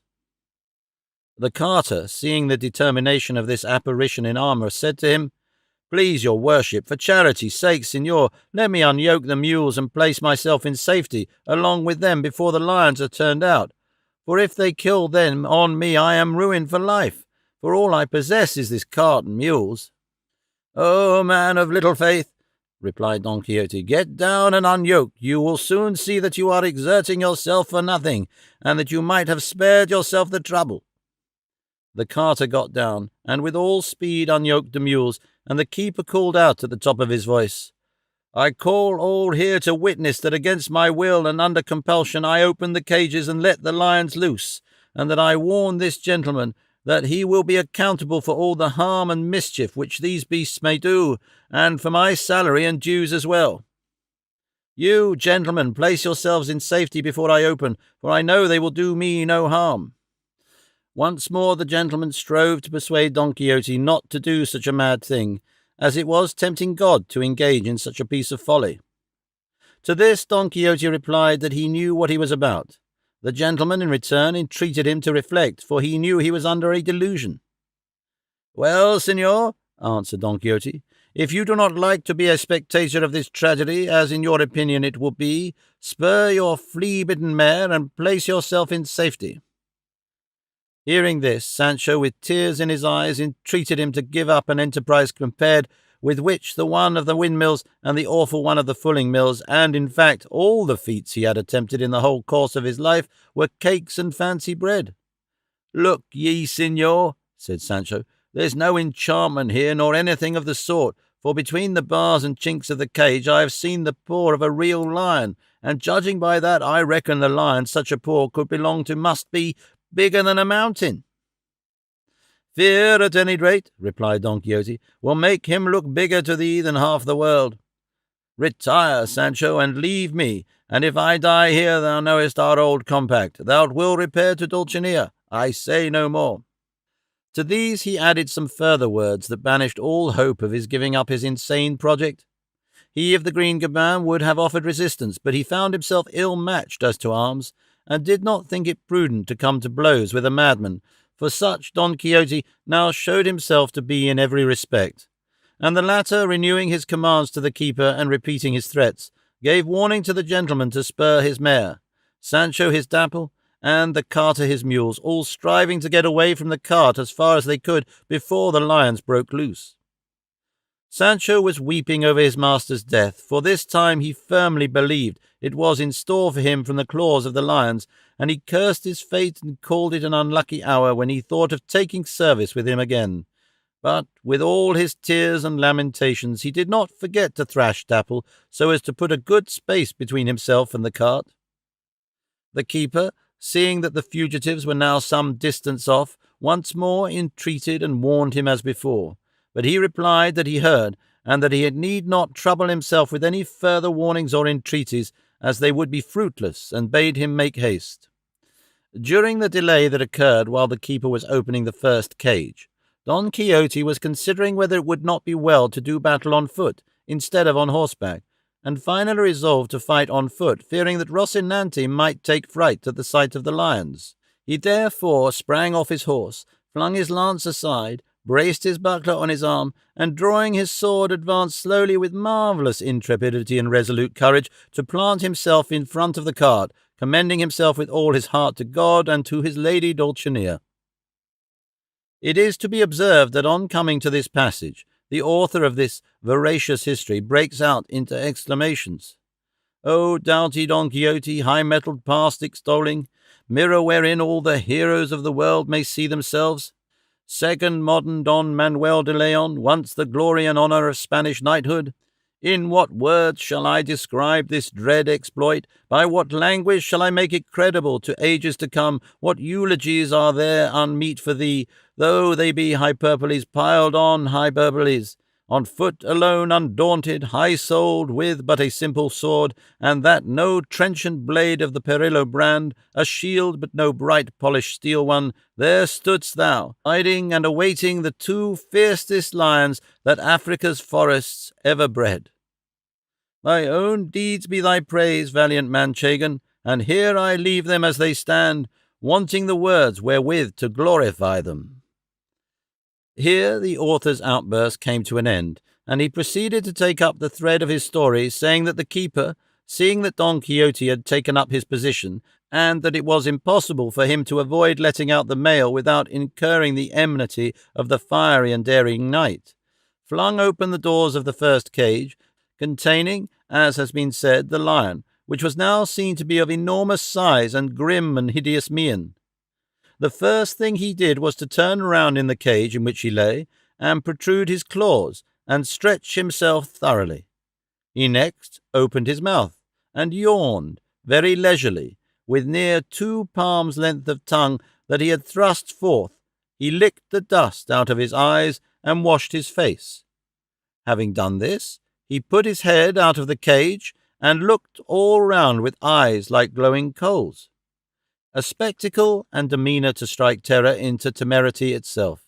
Don Quixote merely observed him steadily, longing for him to leap from the cart and come to close quarters with him, when he hoped to hew him in pieces. So far did his unparalleled madness go, but the noble lion, more courteous than arrogant, not troubling himself about silly bravado, after having looked all round, as has been said, turned about and presented his hind quarters to Don Quixote, and very coolly and tranquilly lay down again in the cage. Seeing this, Don Quixote ordered the keeper to take a stick to him and provoke him to make him come out. "That I won't," said the keeper, "for if I anger him, the first he'll tear in pieces will be myself. Be satisfied, Sir Knight, with what you have done, which leaves nothing more to be said on the score of courage, and do not seek to tempt fortune a second time. The lion has the door open. He is free to come out or not to come out, but as he has not come out so far, he will not come out today. Your worship's great courage has been fully manifested already. No brave champion, so it strikes me, is bound to do more than challenge his enemy and wait for him on the field. If his adversary does not come, on him lies the disgrace, and he who waits for him carries off the crown of victory." "That is true," said Don Quixote. "Close the door, my friend, and let me have, in the best form thou canst, what thou hast seen me do, by way of certificate, to wit, that thou didst open for the lion, that I waited for him, that he did not come out, that I still waited for him, and that still he did not come out, and lay down again. I am bound to do more, enchantments avaunt, and God uphold the right, the truth, and true chivalry. Close the door as I bade thee, while I make signals to the fugitives that have left us, that they may learn this exploit from thy lips." The keeper obeyed, and Don Quixote, fixing on the point of his lance the cloth he had wiped his face with after the deluge of curds, proceeded to recall the others, who still continued to fly, looking back at every step, all in a body, the gentleman bringing up the rear. Sancho, however, happening to observe the signal of the white cloth, exclaimed, "May I die if my master has not overcome the wild beast, for he is calling to us." They all stopped and perceived that it was Don Quixote who was making signals, and shaking off their fears to some extent, they approached slowly until they were near enough to hear distinctly Don Quixote's voice calling to them. They returned at length to the cart, and as they came up, Don Quixote said to the carter, "Put your mules to once more, brother, and continue your journey, and do thou, Sancho, give him 2 gold crowns for himself and the keeper, to compensate for the delay they have incurred through me." "That I will give with all my heart," said Sancho. "But what has become of the lions? Are they dead or alive?" The keeper then, in full detail and bit by bit, described the end of the contest, exalting to the best of his power and ability the valour of Don Quixote, at the sight of whom the lion quailed, and would not and dare not come out of the cage, although he had held the door open ever so long, and showing how, in consequence of his having represented to the knight that it was tempting God to provoke the lion in order to force him out, which he wished to have done, he very reluctantly, and altogether against his will, had allowed the door to be closed. "What dost thou think of this, Sancho?" said Don Quixote. "Are there any enchantments that can prevail against true valour? The enchanters may be able to rob me of good fortune, but of fortitude and courage they cannot." Sancho paid the crowns the carter put to. The keeper kissed Don Quixote's hands for the bounty bestowed upon him, and promised to give an account of the valiant exploit to the king himself as soon as he saw him at court. "Then," said Don Quixote, "if his majesty should happen to ask who performed it, you must say, 'The Knight of the Lions,' for it is my desire that into this name I have hitherto borne of Knight of the Rueful Countenance be from this time forward changed, altered, transformed, and turned, and in this I follow the ancient usage of knights errant who changed their names when they pleased, or when it suited their purpose." The cart went its way, and Don Quixote, Sancho, and he of the green gaban went theirs. All this time Don Diego de Miranda had not spoken a word, being entirely taken up with observing and noting all that Don Quixote did and said, and the opinion he formed was that he was a man of brains gone mad, and a madman on the verge of rationality. The first part of his history had not yet reached him, for, had he read it, the amazement with which his words and deeds filled him would have vanished, as he would have then understood the nature of his madness. But knowing nothing of it, he took him to be rational one moment and crazy the next, for what he said was sensible, elegant, and well expressed, and what he did absurd, rash, and foolish. And said he to himself, what could be madder than putting on a helmet full of curds, and then persuading oneself that enchanters are softening one's skull? Or what could be greater rashness and folly than wanting to fight lions tooth and nail? Don Quixote roused him from these reflections and this soliloquy by saying, "No doubt, Signor Don Diego de Miranda, you set me down in your mind as a fool and a madman, and it would be no wonder if you did, for my deeds do not argue anything else. But for all that, I would have you take notice that I am neither so mad nor so foolish as I must have seemed to you. A gallant knight shows to advantage bringing his lance to bear adroitly upon a fierce bull under the eyes of his sovereign in the midst of a spacious plaza. A knight shows to advantage arrayed in glittering armour, pacing the lists before the ladies in some joyous tournament, and all those knights show to advantage that entertain, divert, and, if we may say so, honour the courts of their princes by warlike exercises, or what resemble them. But to greater advantage than all these does a knight-errant show when he traverses deserts, solitudes, crossroads, forests, and mountains in quest of perilous adventures, bent on bringing them to a happy and successful issue, all to win a glorious and lasting renown. To greater advantage, I maintain, does the knight-errant show bringing aid to some widow in some lonely wastes, than the court knight dallying with some city damsel. All knights have their own special parts to play. Let the courtier devote himself to the ladies, let him add lustre to his sovereign's court by his liveries, let him entertain poor gentlemen with the sumptuous fare of his table, let him arrange joustings, martial tournaments, and prove himself noble, generous, and magnificent, and above all a good Christian, and so doing he will fulfill the duties that are especially his. But let the knight-errant explore the corners of the earth and penetrate the most intricate labyrinths. At each step let him attempt impossibilities. On desolate heaths let him endure the burning rays of the midsummer sun and the bitter inclemency of the winter winds and frosts. Let no lions daunt him, no monsters terrify him, no dragons make him quail. For to seek these, to attack those, and to vanquish all, are in truth his main duties. I then, as it has fallen to my lot to be a member of knight-errantry, cannot avoid attempting all that to me seems to come within the sphere of my duties. Thus it was my bounden duty to attack those lions that I just now attacked, although I knew it to be the height of rashness. For I know well what valour is. That is a virtue that occupies a place between two vicious extremes, cowardice and temerity. But it will be a lesser evil for him who is valiant to rise till he reaches the point of rashness, than to sink until he reaches the point of cowardice. For, as it is easier for the prodigal than for the miser to become generous, so it is easier for a rash man to prove truly valiant than for a coward to rise to true valour. And believe me, Signor Don Diego, in attempting adventures it is better to lose by a card too many than by a card too few, for to hear it said, "Such a knight is rash and daring," sounds better than "Such a knight is timid and cowardly." "I protest, Signor Don Quixote," said Don Diego, "everything you have said and done is proved correct by the test of reason itself, and I believe if the laws and ordinances of knight-errantry should be lost, they might be found in your worship's breast, as in their own proper depository and muniment house. But let us make haste and reach my village, where you shall take rest after your late exertions.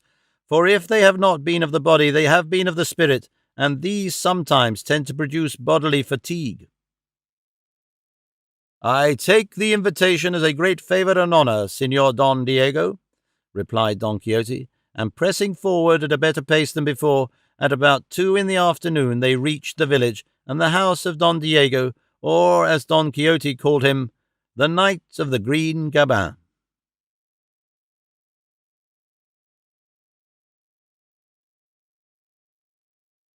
Chapter 18.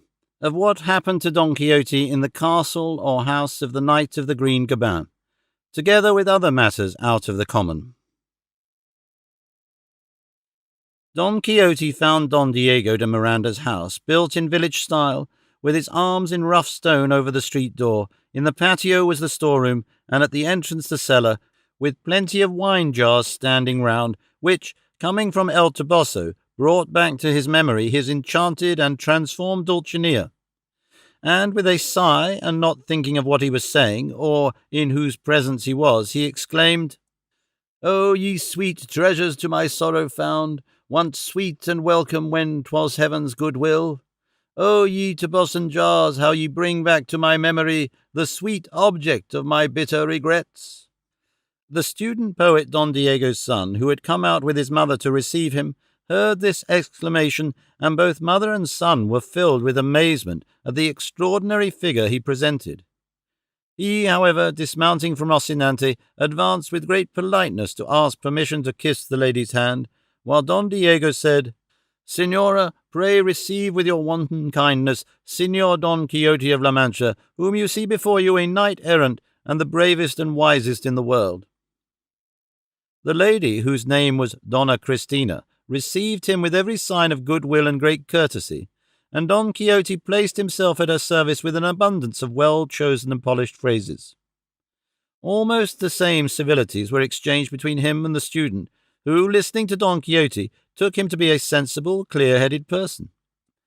Here the author describes minutely everything belonging to Don Diego's mansion, putting before us in his picture the whole contents of a rich gentleman farmer's house, but the translator of the history thought it best to pass over these and other details of the same sort in silence, as they are not in harmony with the main purpose of the story, the strong point of which is truth rather than dull digressions. They led Don Quixote into a room, and Sancho removed his armour, leaving him in loose walloon breeches and chamois leather doublet, all stained with the rust of his armour. His collar was a falling one of scholastic cut, without starch or lace, his buskins buff-coloured, and his shoes polished. He wore his good sword, which hung in a baldric of sea-wolf skin, for he had suffered for many years, they say, from an ailment of the kidneys, and over all he threw a long cloak of good grey cloth. But first of all, with 5 or 6 buckets of water, for as regard the number of buckets there is some dispute, he washed his head and face, and still the water remained whey-coloured, thanks to Sancho's greediness and purchase of those unlucky curds that turned his master so white. Thus arrayed, and with an easy, sprightly, and gallant air, Don Quixote passed out into another room, where the student was waiting to entertain him while the table was being laid, for on arrival of so distinguished a guest, Donna Christina was anxious to show that she knew how and was able to give a becoming reception to those who came to her house. While Don Quixote was taking off his armour, Don Lorenzo, for so Don Diego's son was called, took the opportunity to say to his father, "What are we to make of this gentleman you have brought home to us, sir? For his name, his appearance, and your describing him as a knight-errant have completely puzzled my mother and me." "I don't know what to say, my son," replied Don Diego. "All I can tell thee is that I have seen him act the acts of the greatest madman in the world, and heard him make observations so sensible that they efface and undo all he does.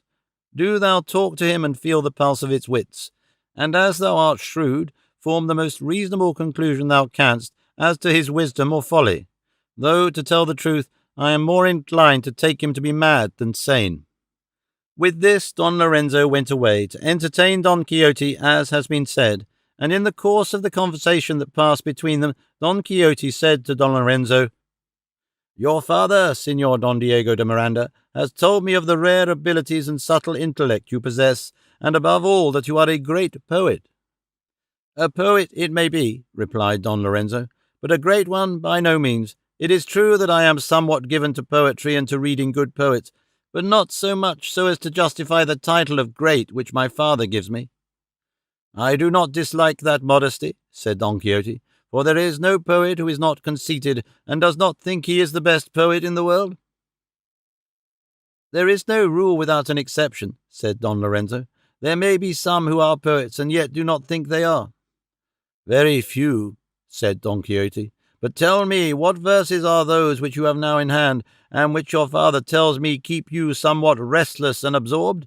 If it be some gloss, I know something about glosses, and I should like to hear them, and if they are for a poetical tournament, contrive to carry off the second prize, for the first always goes by favour or personal standing, the second by simple justice, and so the third comes to be the second, and the first, reckoning in this way, will be third, in the same way as licentiate degrees are conferred at the universities, but, for all that, the title of the first is a great distinction."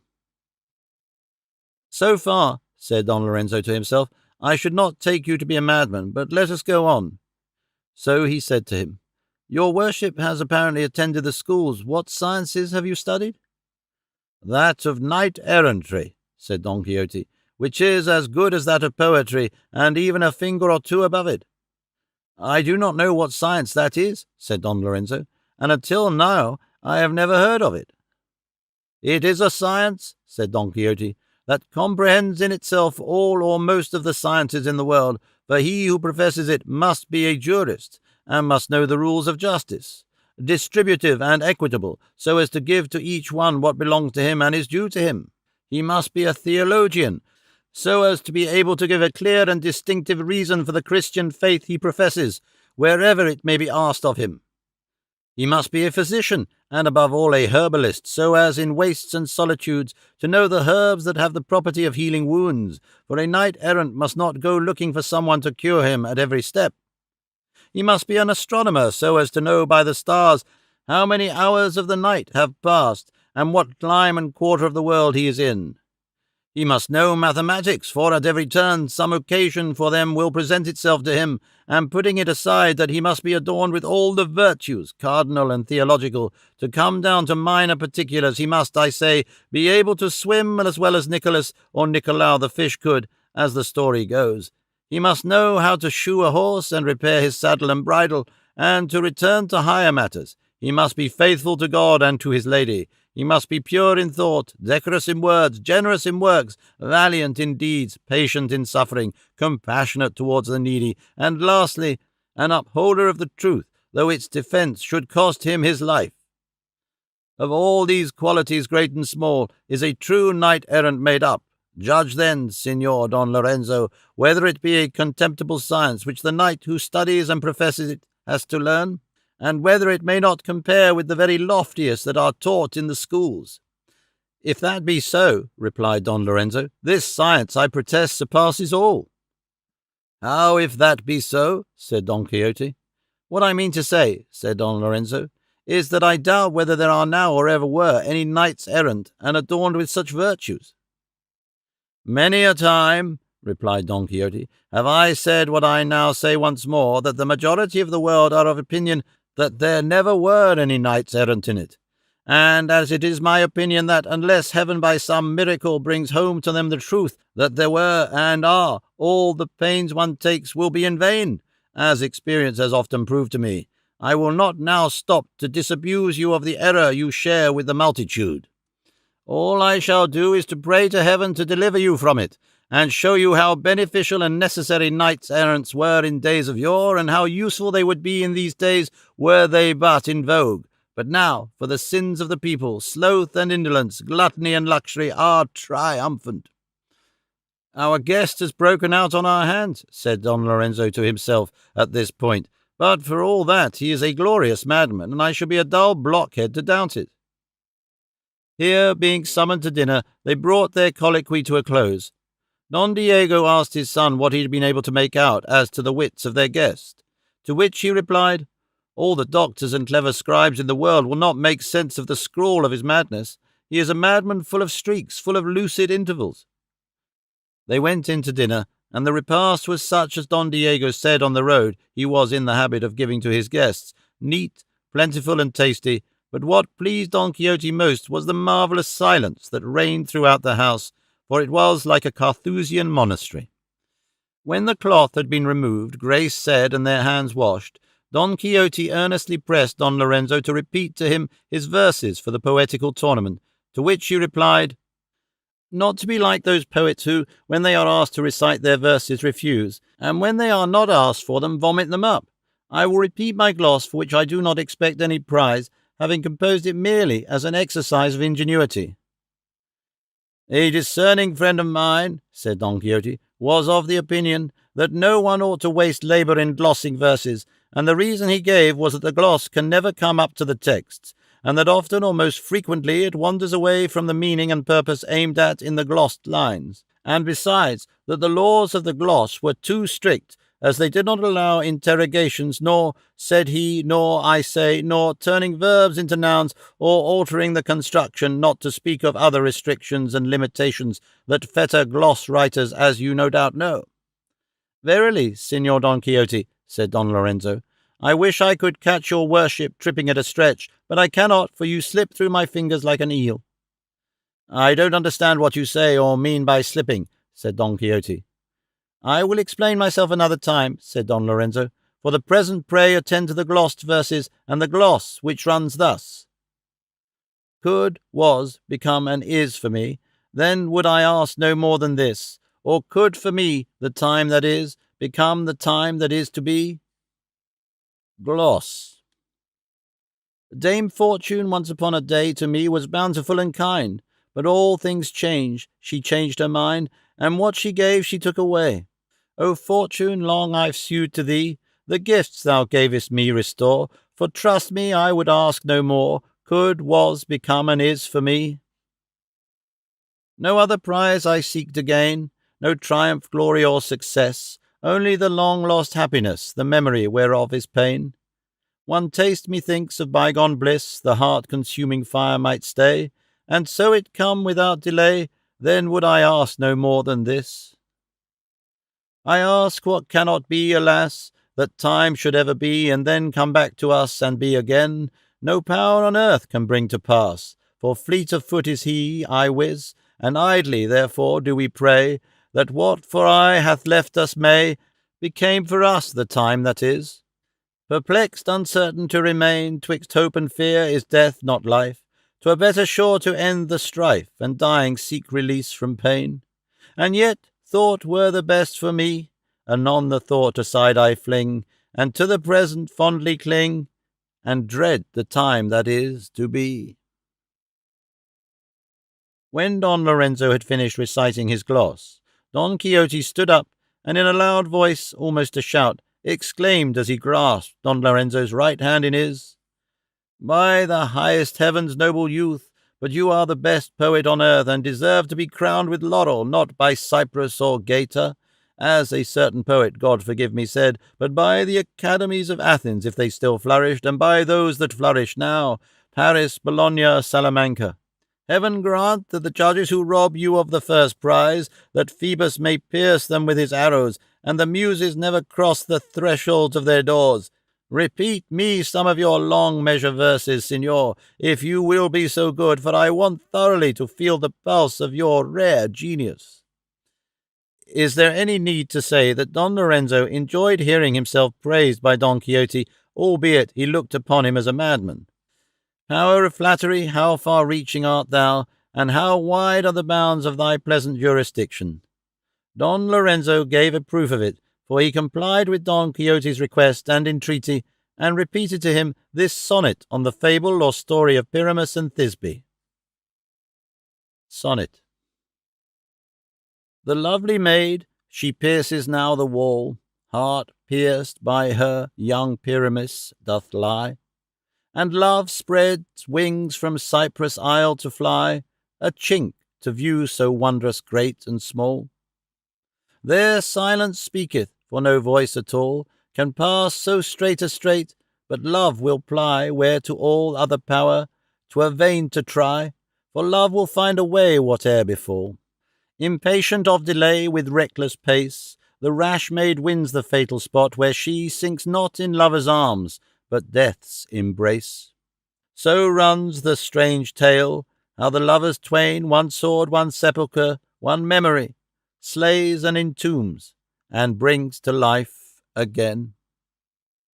"Blessed be God," said Don Quixote when he had heard Don Lorenzo's sonnet, "that among the host there are of irritable poets I have found one consummate one, which, signor, the art of this sonnet proves to me that you are."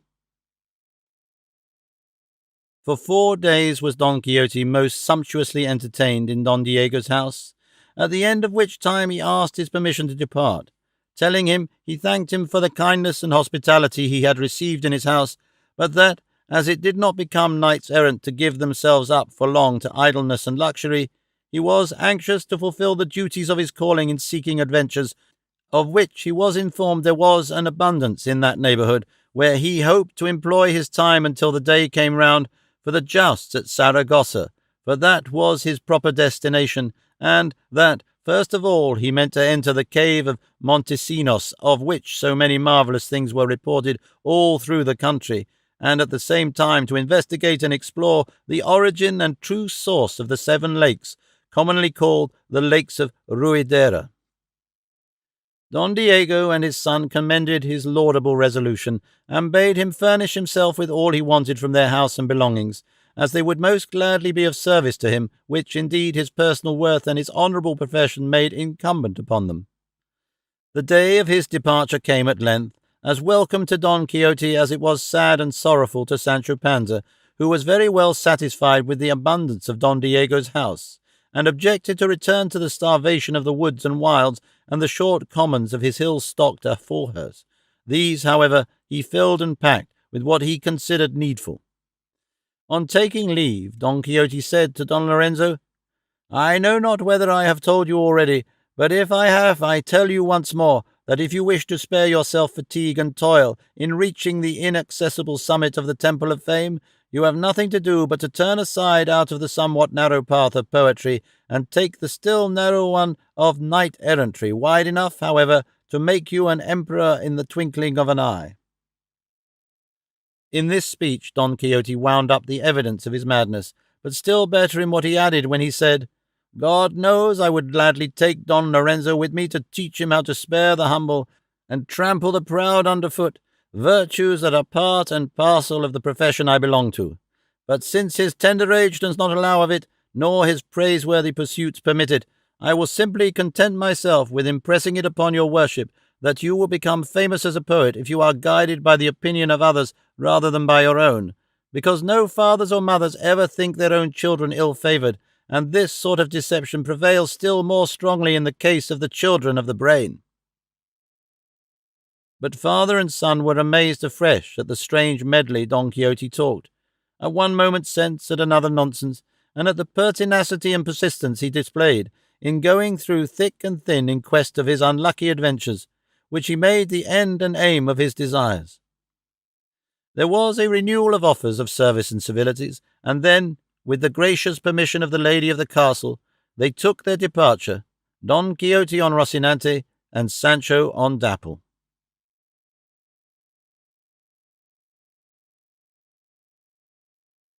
Chapter 19, in which it is related the adventure of the enamoured shepherd, together with other truly droll incidents.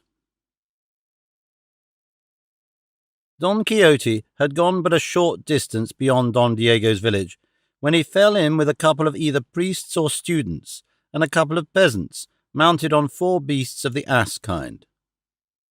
One of the students carried, wrapped up in a piece of green buckram by way of a portmanteau, what seemed to be a little linen and a couple of pairs of ribbed stockings. The other carried nothing but a pair of new fencing foils with buttons. The peasants carried divers articles that showed that they were on their way from some large town where they had bought them, and were taking them home to their village, and both students and peasants were struck with the same amazement that everybody felt who saw Don Quixote for the first time, and were dying to know who this man, so different from ordinary men, could be. Don Quixote saluted them, and after ascertaining that their road was the same as his, made them an offer of his company, and begged them to slacken their pace, as their young asses travelled faster than his horse.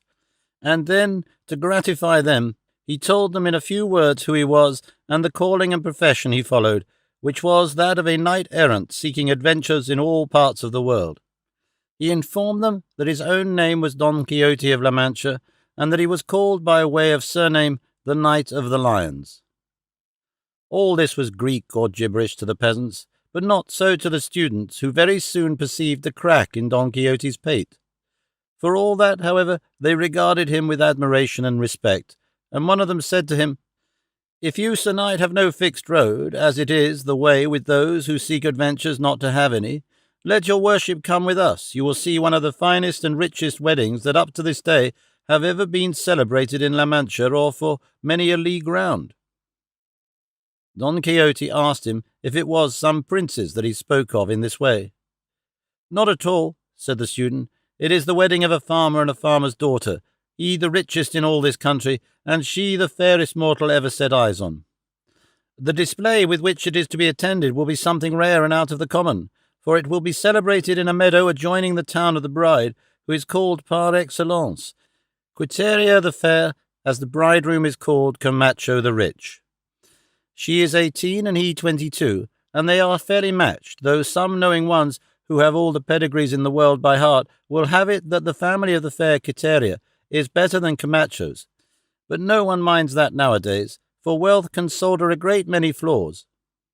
At any rate, Camacho is free-handed, and it is his fancy to screen the whole meadow with boughs and cover it in overhead, so that the sun will have hard work if he tries to get in to reach the grass that covers the soil. He has provided dancers too, not only sword but also bell dancers, for in his own town there are those who ring the changes and jingle the bells to perfection. Of shoe dancers I say nothing, for of them he has engaged a host.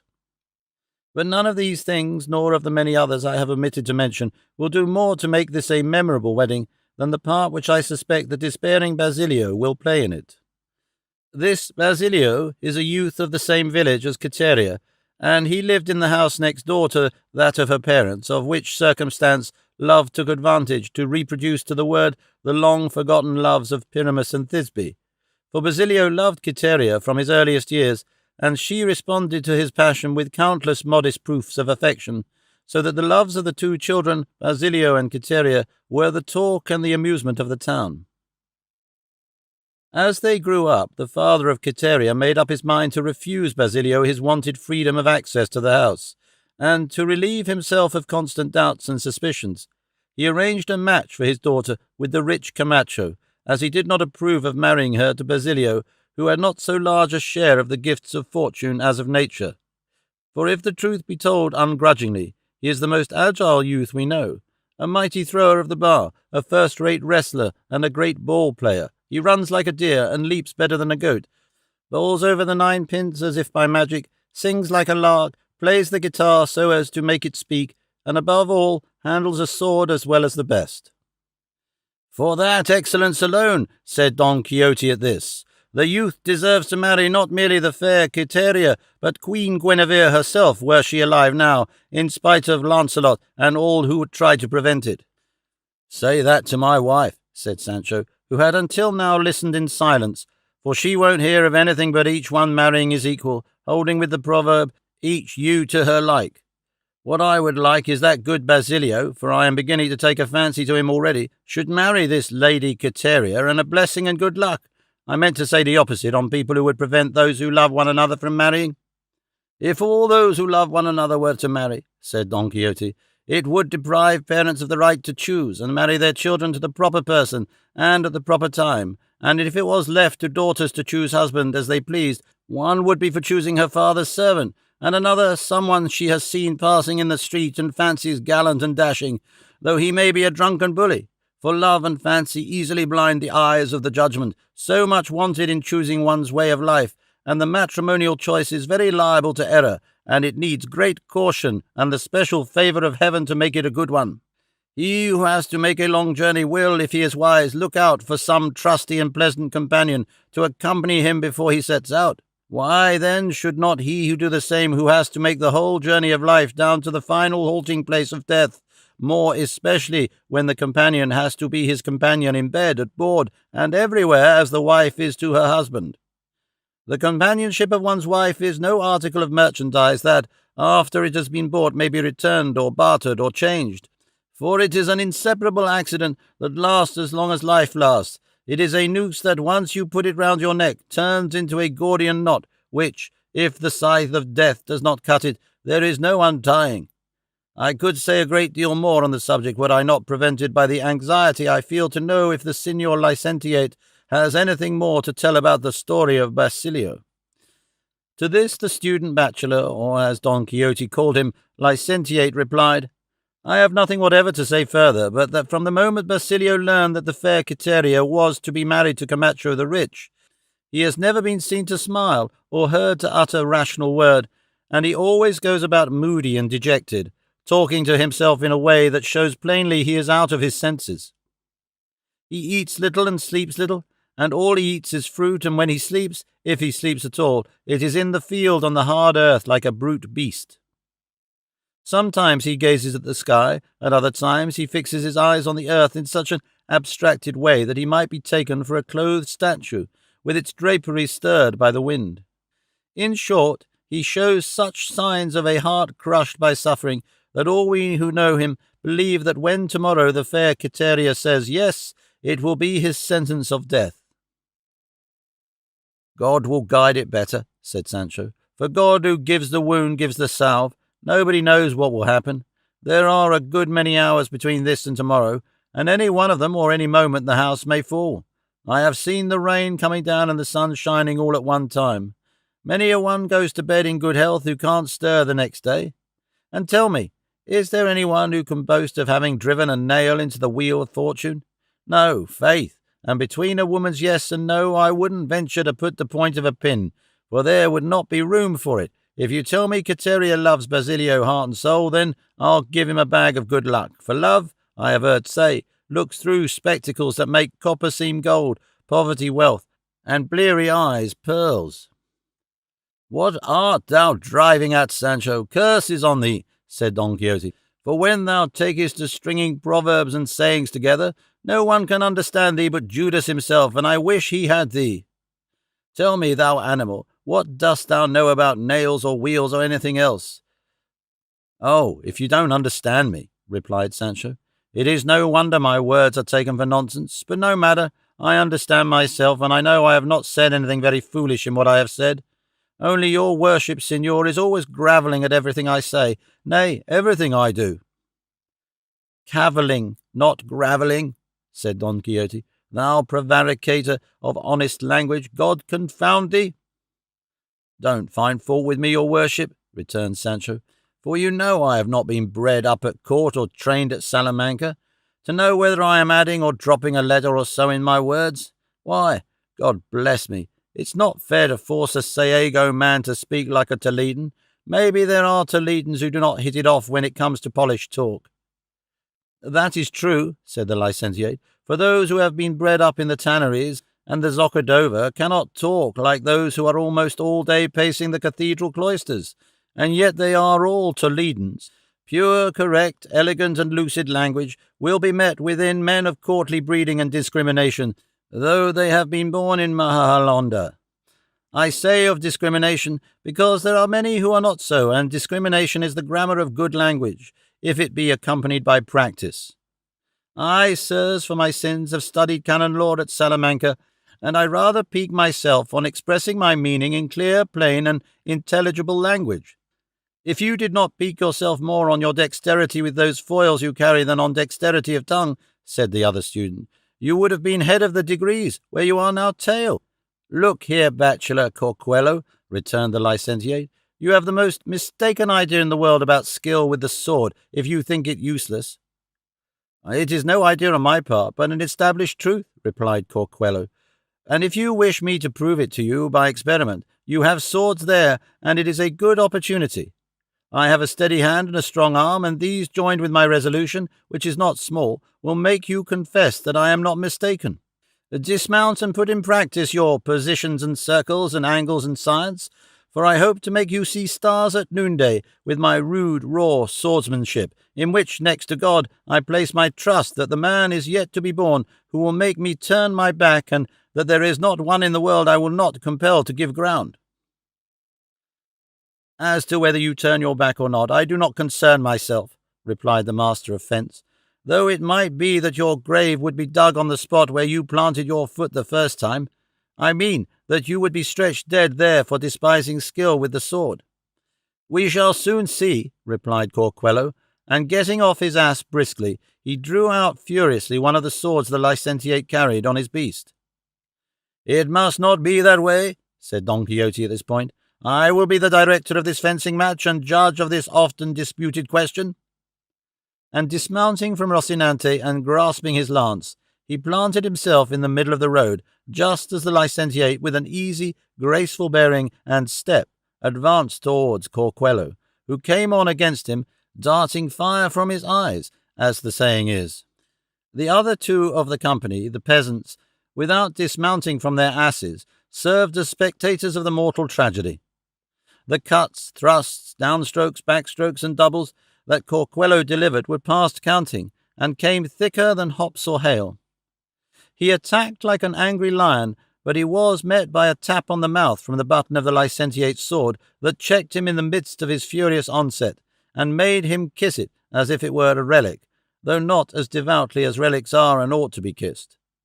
The end of it was that the licentiate reckoned up for him by thrusts every one of the buttons of the short cassock he wore, tore the skirts into strips like the tails of a cuttlefish, knocked off his hat twice, and so completely tired him out that, in vexation, anger, and rage, he took the sword by the hilt and flung it away with such force that one of the peasants that were there, who was a notary and who went for it, made an affidavit afterwards that he sent it nearly 3/4 of a league, which testimony will serve, and has served, to show and establish with all certainty that strength is overcome by skill.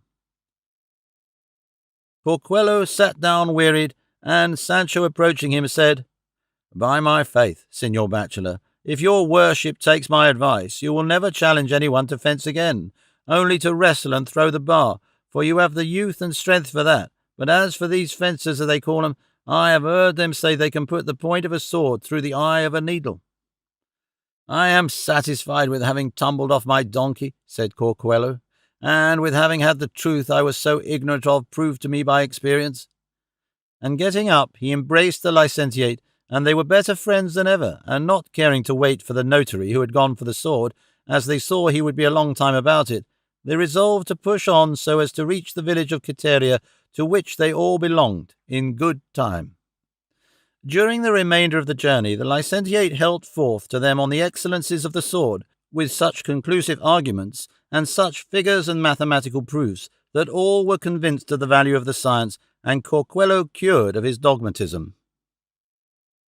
It grew dark, but before they reached the town it seemed to them all as if there was a heaven full of countless glittering stars in front of it. They heard, too, the pleasant mingled notes of a variety of instruments, flutes, drums, psalteries, pipes, tabors, and timbrels, and as they drew near they perceived that the trees of a leafy arcade that had been constructed at the entrance of the town were filled with lights unaffected by the wind, for the breeze at the time was so gentle that it had not the power to stir the leaves on the trees. The musicians were the life of the wedding, wandering through the pleasant grounds in separate bands, some dancing, others singing, others playing the various instruments already mentioned. In short, it seemed as though mirth and gaiety were frisking and gambling all over the meadow. Several other persons were engaged in erecting raised benches from which people might conveniently see the plays and dances that were to be performed the next day on the spot dedicated to the celebration of the marriage of Camacho the rich and the obsequies of Basilio. Don Quixote would not enter the village, although the peasant as well as the bachelor pressed him. He excused himself, however, on the grounds amply sufficient, in his opinion, that it was the custom of knights-errant to sleep in the fields and woods in preference to towns, even were it under gilded ceilings, and so turned aside a little out of the road, very much against Sancho's will, as the quarters he had enjoyed in the castle or house of Don Diego came back to his mind.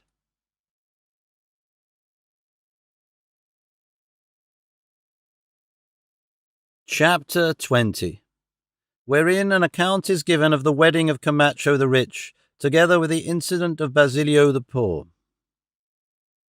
Scarce had the fair Aurora given bright Phoebus time to dry the liquid pearls upon her golden locks, with the heat of his fervent rays, when Don Quixote, shaking off sloth from his limbs, sprang to his feet and called to his squire Sancho, who was still snoring, seeing which Don Quixote, ere he roused him, thus addressed him: "Happy thou, above all the dwellers on the face of the earth, that, without envying or being envied, sleepest with tranquil mind, and that neither enchanters persecute nor enchantments affright.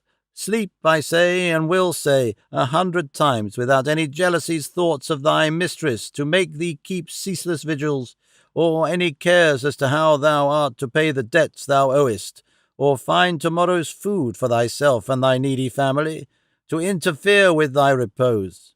Ambition breaks not thy rest, nor doth this world's empty pomp disturb thee, for the utmost reach of thy anxiety is to provide for thy ass, since upon my shoulders thou hast laid the support of thyself, the counterpoise and burden that nature and custom have imposed upon masters. The servant sleeps, and the master lies awake, thinking how he is to feed him, advance him, and reward him.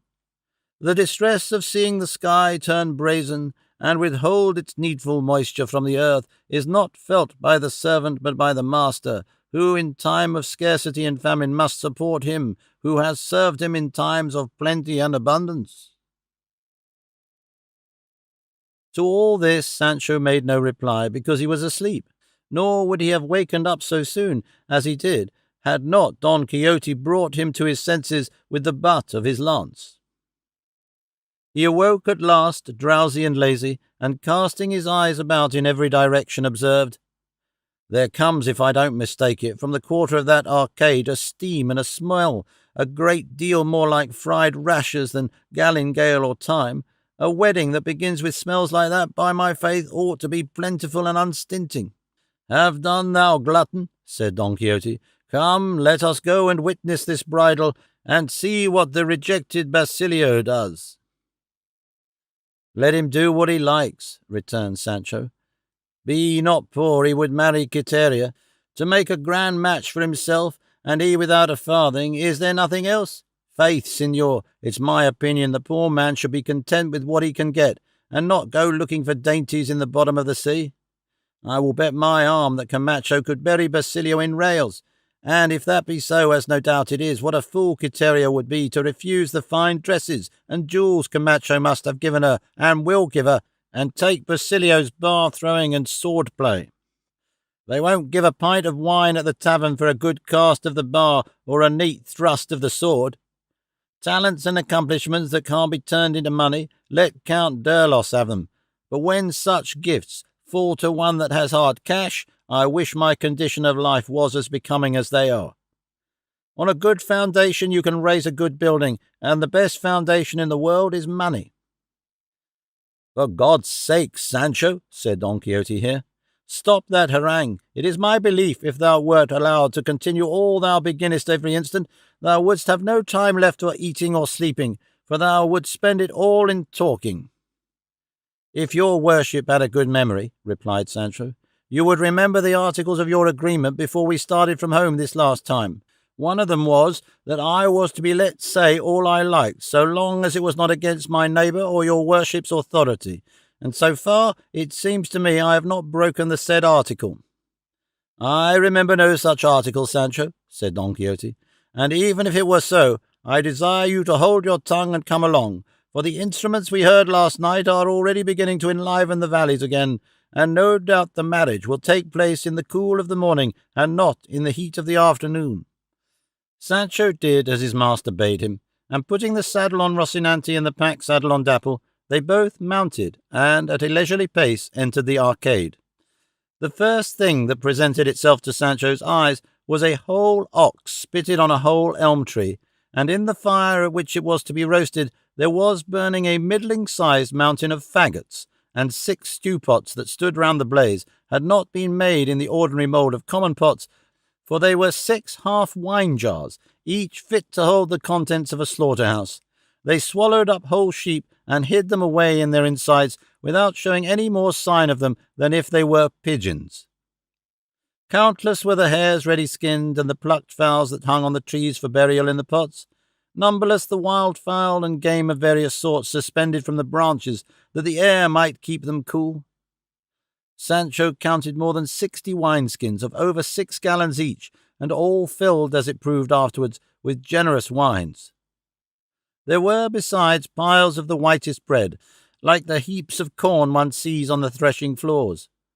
There was a wall made of cheese arranged like open brickwork, and 2 cauldrons full of oil, bigger than those of a dyer's shop, served for cooking fritters, which when fried were taken out with 2 mighty shovels, and plunged into another cauldron of prepared honey that stood close by. Of cooks and cookmaids there were over 50, all clean, brisk, and blithe. In the capacious belly of the ox were a dozen soft little suckling pigs, which, sewn up there, served to give it tenderness and flavour. The spices of different kinds did not seem to have been bought by the pound, but by the quarter, and all lay open to view in a great chest. In short, all the preparations made for the wedding were in rustic style, but abundant enough to feed an army. Sancho observed all, contemplated all, and everything won his heart. The first to captivate and take his fancy were the pots, out of which he would have very gladly helped himself to a moderate pipkinful.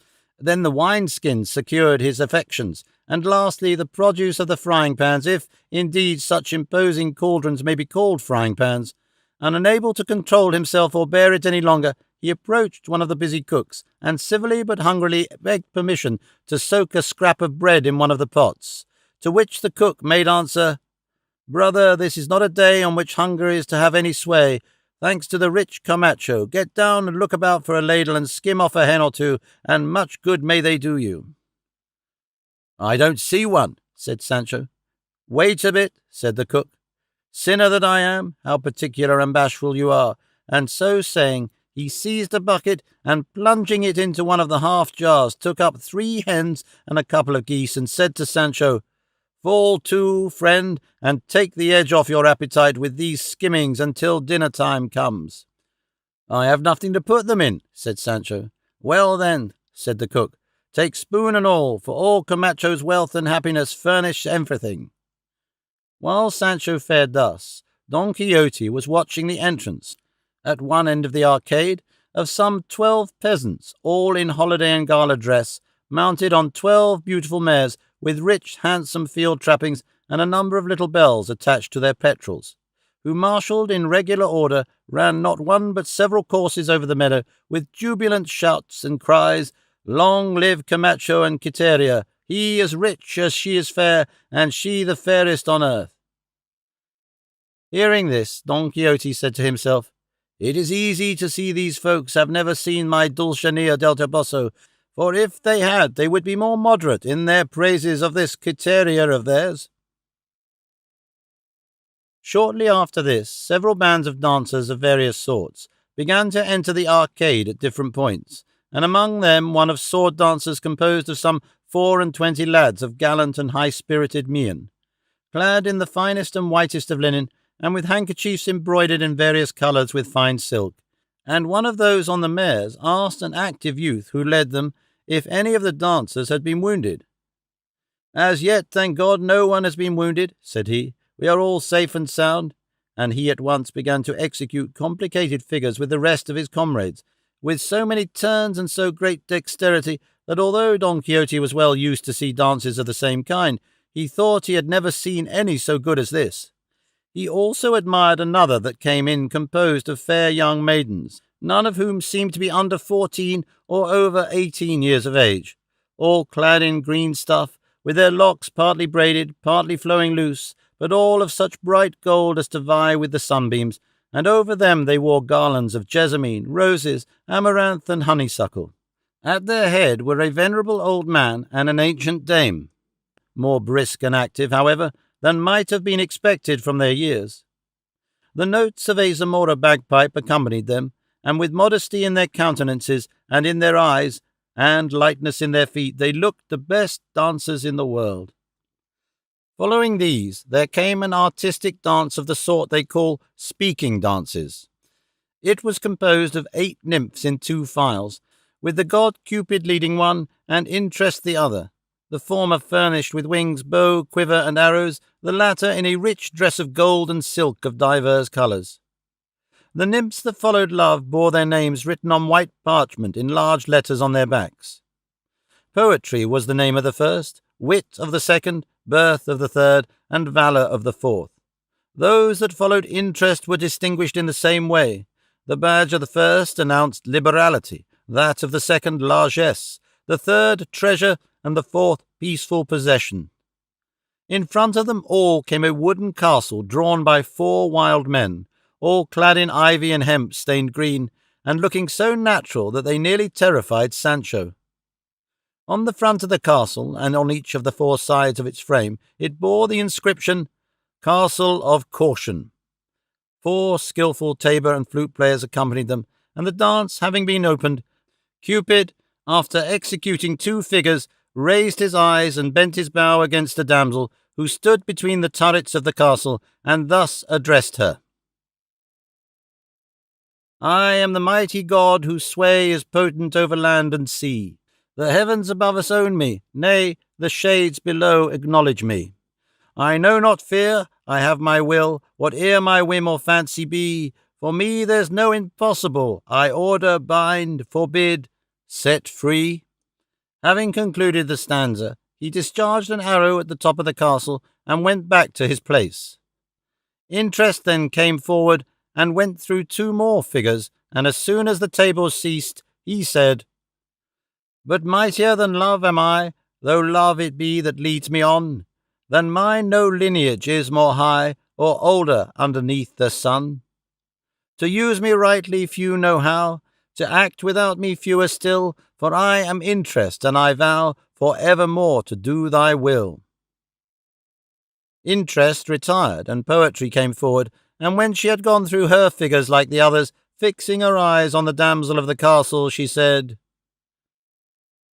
"With many a fanciful conceit, fair lady winsome posy, her soul an offering at thy feet presents in sonnets unto thee. If thou my homage will not scorn, thy fortune watched by envious eyes, on wings of posy upborne, shall be exalted to the skies."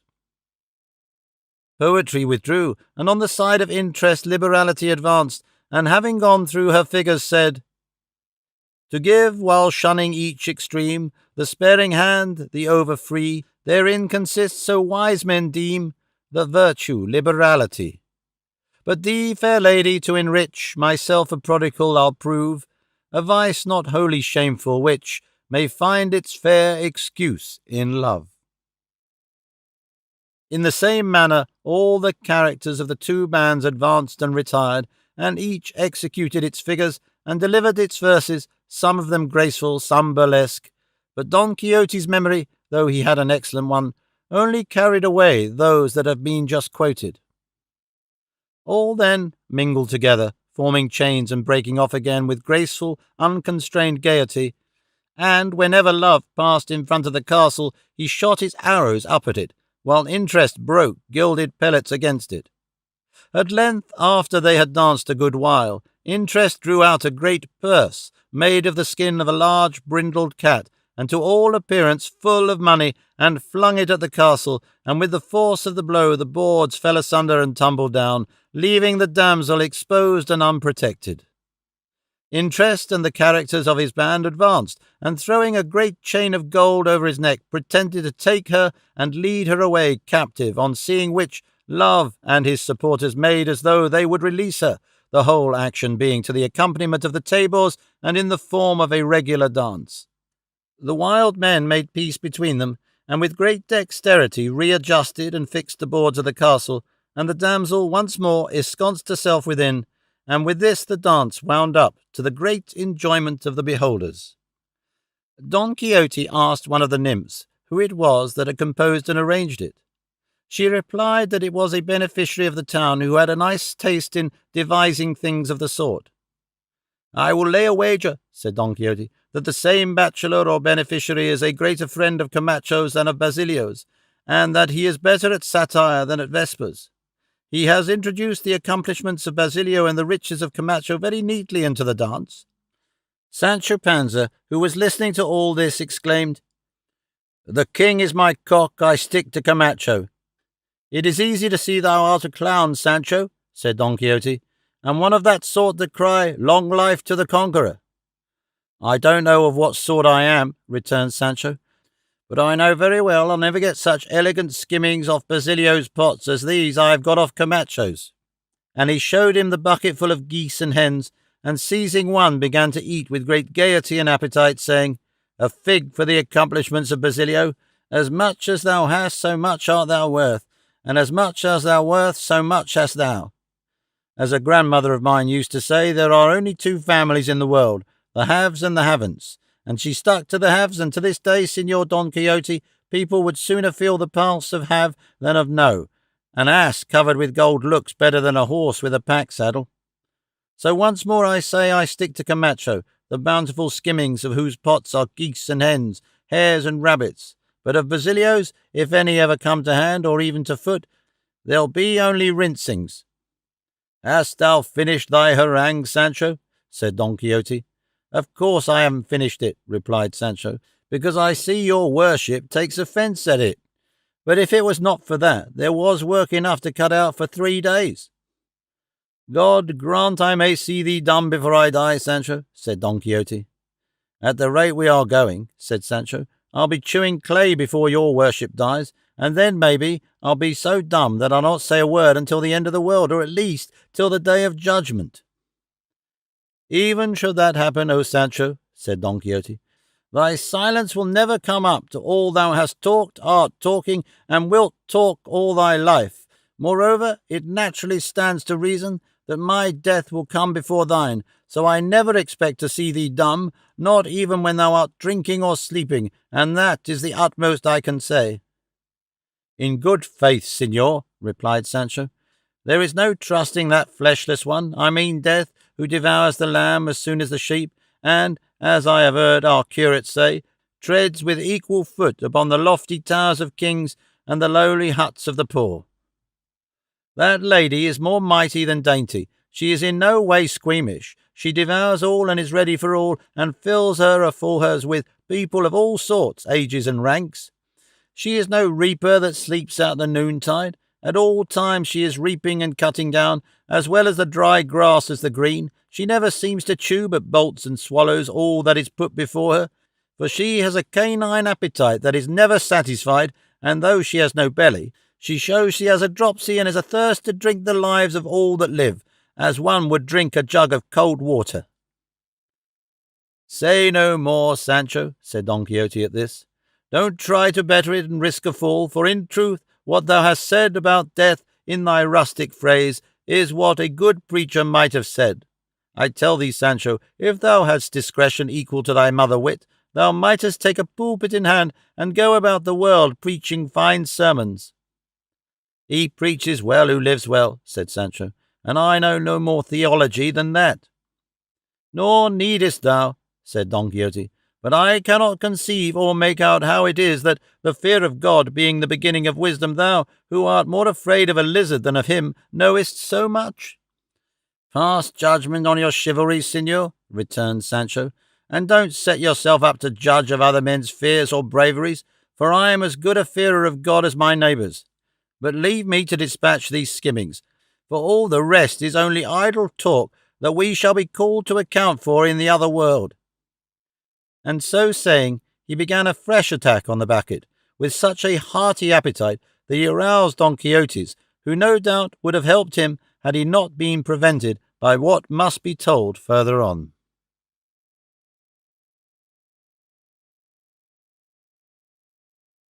Chapter 21, in which Camacho's wedding is continued with other delightful incidents.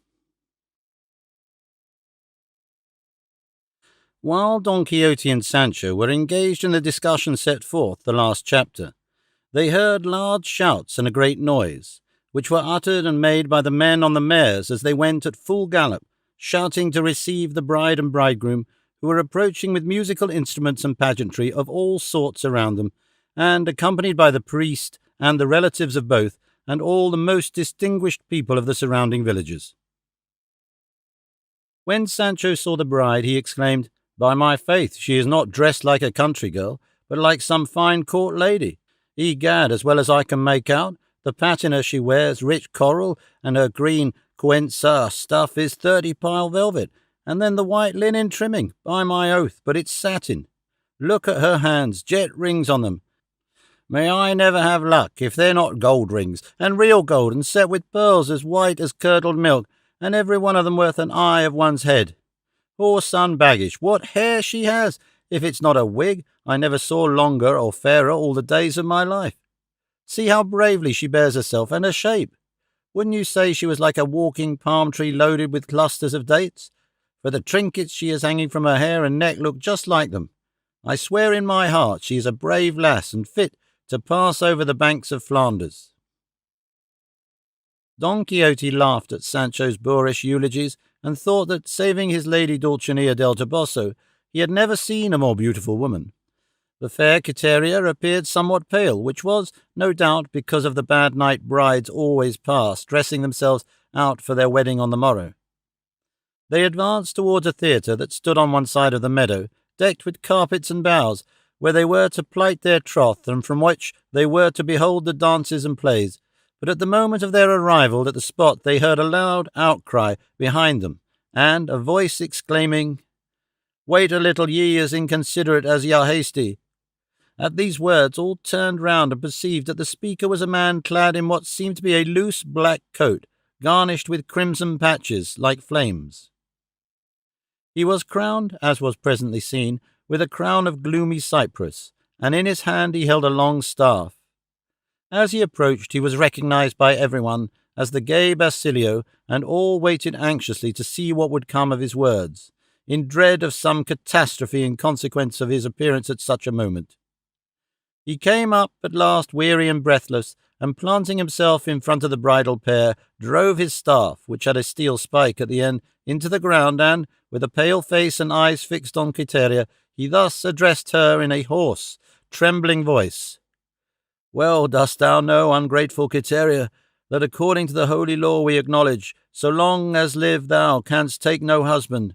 Nor art thou ignorant either that, in my hopes that time and my own exertions would improve my fortunes, I have never failed to observe the respect due to thy honour.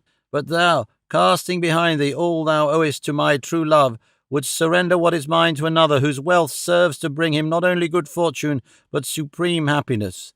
And now to complete it, not that I think he deserves it, but inasmuch as heaven is pleased to bestow it upon him, I will, with my own hands, do away with the obstacle that may interfere with it, and remove myself from between you. Long live the rich Camacho! Many a happy year may he live with the ungrateful Quiteria, and let the poor Basilio die, Basilio whose poverty clipped the wings of his happiness and brought him to the grave." And so saying, he seized the staff he had driven into the ground, and leaving one half of it fixed there, showed it to be a sheath that concealed a tolerably long rapier, and, what may be called its hilt, being planted in the ground, he swiftly, coolly, and deliberately threw himself upon it, and in an instant the bloody point and half the steel blade appeared at his back. The unhappy man, falling to the earth, bathed in his blood, and transfixed by his own weapon. His friends at once ran to his aid, filled with grief at his misery and sad fate, and Don Quixote, dismounting from Rocinante, hastened to support him, and took him in his arms, and found he had not yet ceased to breathe. They were about to draw out the rapier, but the priest who was standing by objected to its being withdrawn before he had confessed him, as the instant of its withdrawal would be that of this death. Basilio, however, reviving slightly, said in a weak voice as though in pain, "If thou wouldst consent, cruel Quiteria, to give me thy hand as my bride in this last fatal moment, I might still hope that my rashness would find pardon, as by its means I attained the bliss of being thine." Hearing this, the priest bade him think of the welfare of his soul rather than of the cravings of the body, and in all earnestness implore God's pardon for his sins and for his rash resolve. To which Basilio replied that he was determined not to confess unless Quiteria first gave him her hand in marriage, for that happiness would compose his mind and give him courage to make his confession.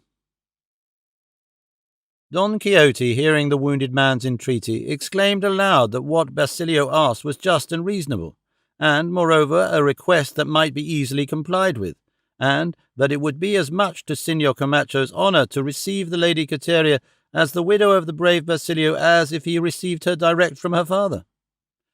"In this case," said he, "it will be only to say yes, and no consequences can follow the utterance of the word, for the nuptial couch of this marriage must be the grave."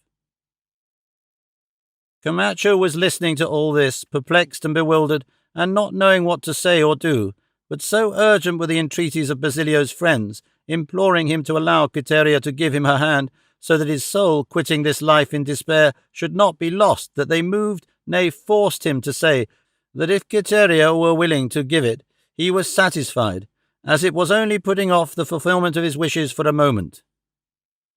At once all assailed Quiteria and pressed her, some with prayers and others with tears, and others with persuasive arguments, to give her hand to poor Basilio. But she, harder than marble and more unmoved than any statue, seemed unable or unwilling to utter a word, nor would she have given any reply had not the priest bade her decide quickly what she meant to do, as Basilio now had his soul at his teeth, and there was no time for hesitation. On this, the fair Quiteria, to all appearance distressed, grieved and repentant, advanced without a word to where Basilio lay, his eyes already turned in his head, his breathing short and painful, murmuring the name of Quiteria between his teeth, and apparently about to die like a heathen and not like a Christian. Quiteria approached him, and, kneeling, demanded his hand by signs without speaking. Basilio opened his eyes, and gazing fixedly at her, said, "O Quiteria, why hast thou turned compassionate, at a moment when thy compassion will serve as a dagger to rob me of life? For I have not now the strength left either to bear the happiness thou givest me in accepting me as thine, or to suppress the pain that is rapidly drawing the dread shadow of death over my eyes. What I entreat to thee, O thou fatal star to me, is that the hand thou demandest of me and wouldst give me be not given out of complaisance or to deceive me afresh, but that thou confess and declare that without any constraint upon thy will thou givest it to me as to thy lawful husband. For it is not meet that thou shouldst trifle with me at such a moment as this, or have recourse to falsehoods with one who has dealt so truly by thee." While uttering these words, he showed such weakness that the bystanders expected each return of faintness would take his life with it. Then Quiteria, overcome with modesty and shame, holding in her right hand the hand of Basilio, said, "No force would bend my will. As freely, therefore, as it is possible for me to do so, I give thee the hand of a lawful wife, and take thine, if thou givest it to me of thine own free will, untroubled and unaffected by the calamity thy hasty act has brought upon thee." "Yes, I give it," said Basilio, "not agitated or distracted, but with unclouded reason, that heaven is pleased to grant me. Thus do I give myself to be thy husband." "And I give myself to be thy wife," said Quiteria, "whether thou livest many years, or they carry thee from my arms to the grave." "For one so badly wounded," observed Sancho at this point, "this young man has a great deal to say. They should make him leave off billing and cooing, and attend to his soul, for to my thinking he has it more on his tongue than at his teeth." Basilio and Quiteria, having thus joined hands, the priest, deeply moved and with tears in his eyes, pronounced the blessing upon them, and implored heaven to grant an easy passage to the soul of the newly wedded man, who, the instant he received the blessing, started nimbly to his feet, and with unparalleled effrontery pulled out the rapier that had been sheathed in his body. All the bystanders were astounded, and some, more simple than inquiring, began shouting, "A miracle, a miracle!" But Basilio replied, no miracle, only a trick, a trick." The priest, perplexed and amazed, made haste to examine the wound with both hands, and found that the blade had passed not through Basilio's flesh and ribs, but through a hollow iron tube full of blood, which he had adroitly fixed at the place, the blood, as was afterwards ascertained, having been so prepared as not to congeal. In short, the priest and Camacho and most of those present saw they were tricked and made fools of.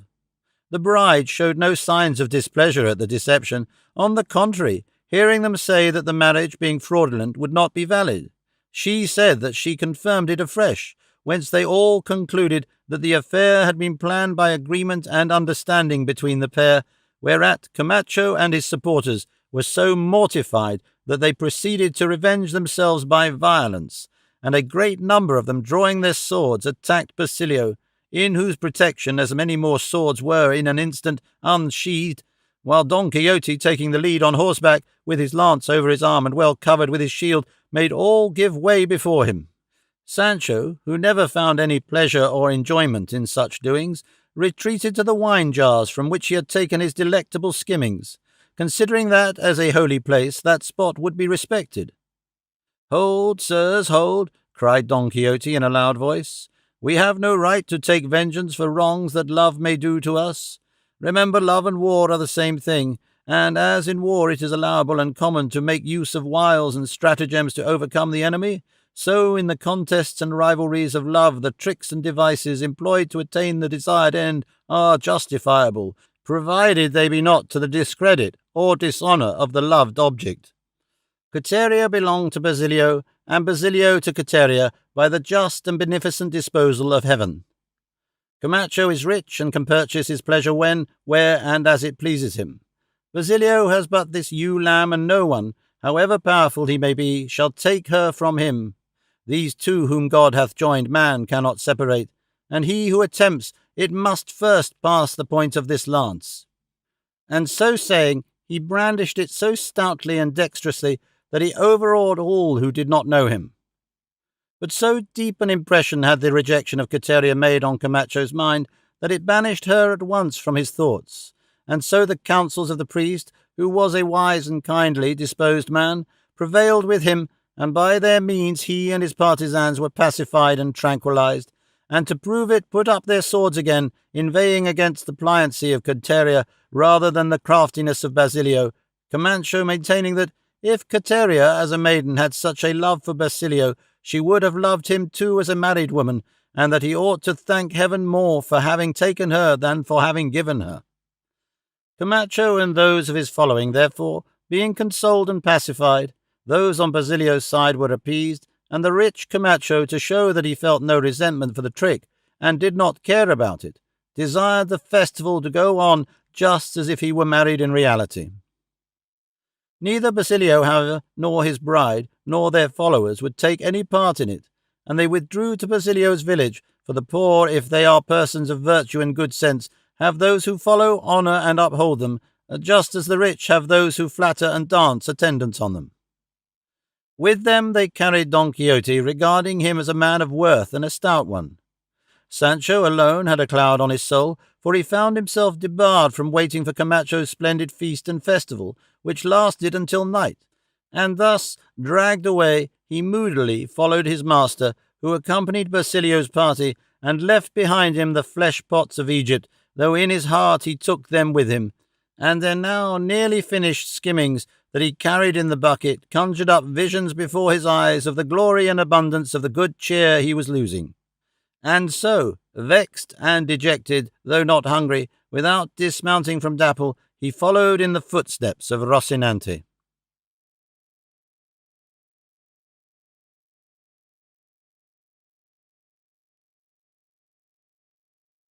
Chapter 22, wherein is related the grand adventure of the Cave of Montesinos in the heart of La Mancha, which the valiant Don Quixote brought to a happy termination.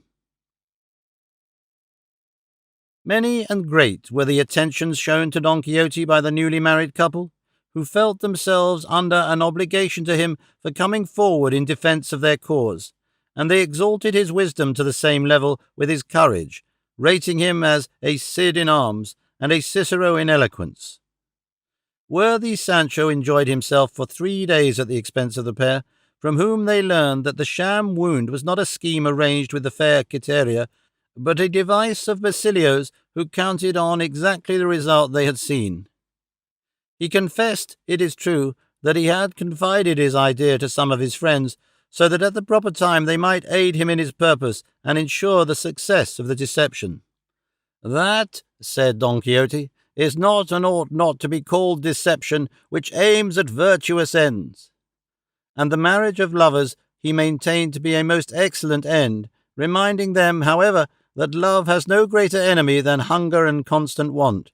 For love is all gaiety, enjoyment, and happiness, especially when the lover is in the possession of the object of his love, and poverty and want are the declared enemies of all these, which he said to urge Signor Basilio to abandon the practice of those accomplishments he was skilled in, for though they brought him fame, they brought him no money, and apply himself to the acquisition of wealth by legitimate industry, which will never fail those who are prudent and persevering. The poor man who is a man of honour, if indeed a poor man can be a man of honour, has a jewel when he has a fair wife, and if she is taken from him, his honour is taken from him and slain.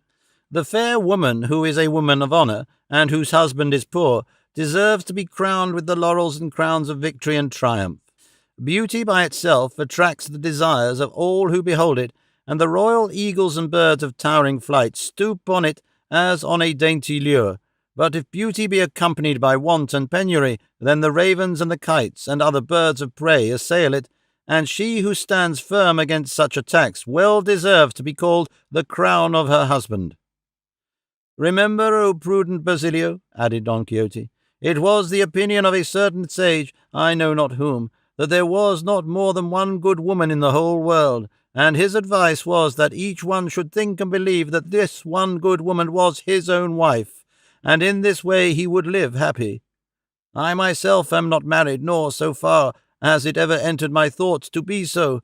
Nevertheless, I would venture to give advice to anyone who might ask it, as to the mode in which he should seek a wife such as he would be content to marry. The first thing I would recommend him would be to look to good name rather than to wealth, for a good woman does not win a good name merely for being good, but by letting it be seen that she is so, and open looseness and freedom do much more damage to a woman's honour than secret depravity. If you take a good woman into your house, it will be an easy matter to keep her good, and even to make her still better, but if you take a bad one, you will find it hard work to mend her, for it is no very easy matter to pass from one extreme to another. I do not say it is impossible, but I look upon it as difficult." Sancho, listening to all this, said to himself, "This master of mine, when I say anything that has weight and substance, says I might take a pulpit in hand and go about the world preaching fine sermons. But I say of him that, when he begins stringing maxims together and giving advice, not only might he take a pulpit in hand, but two on each finger, and go into the market-places to his heart's content. Devil take you for a knight-errant, what a lot of things you know! I used to think in my heart that the only thing he knew was what belonged to his chivalry, but there is nothing he won't have a finger in." Sancho muttered this somewhat aloud, and his master overheard him and asked, "What art thou muttering there, Sancho?" "I'm not saying anything or muttering anything," said Sancho. "I was only saying to myself that I wish I had heard what your worship had just said now before I married. Perhaps I'd say now, the ox that's loose licks himself well. Is thy Teresa so bad then, Sancho?" "She is not very bad," replied Sancho, "but she is not very good. At least she is not as good as I could wish." "Thou dost wrong, Sancho," said Don Quixote, "to speak ill of thy wife, for all that she is the mother of thy children." "We are quits," returned Sancho, "for she speaks ill of me whenever she takes it into her head, especially when she is jealous, and Satan himself could not put up with her then." In fine, they remained 3 days with the newlywed couple, by whom they were entertained and treated like kings. Don Quixote begged the fencing licentiate to find him a guide to show him the way to the Cave of Montesinos, as he had a great desire to enter it and see with his own eyes if the wonderful tales that were told of it all over the country were true. The licentiate said he would get him a cousin of his own, a famous scholar, and one very much given to reading books of chivalry, who would have great pleasure in conducting him to the mouth of the very cave, and would show him the lakes of Ruidera, which were likewise famous all over La Mancha, and even all over Spain, and he assured him he would find him entertaining, for he was a youth who could write books good enough to be printed and dedicated to princes. The cousin arrived at last, leading an ass in foal, with a pack-saddle covered with a party-coloured carpet or sackcloth. Sancho saddled Rocinante, got Dapple ready, and stocked his alforjas, along with which went those of the cousin, likewise well filled, and so, commending themselves to God and bidding farewell to all, they set out, taking the road for the famous Cave of Montesinos. On the way, Don Quixote asked the cousin of what sort and character his pursuits, avocations, and studies were, to which he replied that he was by profession a humanist, and that his pursuits and studies were making books for the press, all of great utility and no less entertainment to the nation. One was called the Book of Liveries, in which he described 703 liveries, with their colours, mottos, and ciphers, from which gentlemen of the court might pick and choose any they fancied for festivals and revels, without having to go a-begging for them from anyone, or puzzling their brains, as the saying is, to have them appropriate to their objects and purposes. "For," said he, "I give the jealous, the rejected, the forgotten, the absent, what will suit them, and fit them without fail. I have another book, too, which I shall call Metamorphoses, or the Spanish Ovid, one of rare and original invention, for imitating Ovid in burlesque style. I show in it who the Giralda of Seville and the Angel of Magdalena were, what the Sieur of Vecinguera at Cordova was, what the bulls of Guisando, the Sierra Morena, the Legenatos and Lavapiés fountains at Madrid, not forgetting those of Piojo, of Cano Dorado, and of the Praira, and all with their allegories, metaphors, and changes, so that they are amusing, interesting, and instructive, all at once.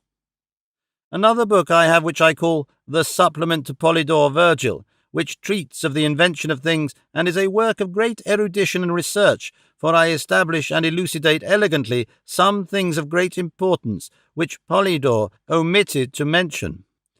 He forgot to tell us who was the first man in the world that had a cold in his head, and who was the first to try salivation for the French disease, but I give it accurately set forth, and quote more than 25 authors in proof of it. So you may perceive I have laboured to good purpose, and that book will be of service to the whole world." Sancho, who had been very attentive to the cousin's words, said to him, "Tell me, signor, and God give your luck in printing your books, can you tell me, for of course you know, as you know everything, who was the first man that scratched his head? For to my thinking it must have been our father Adam."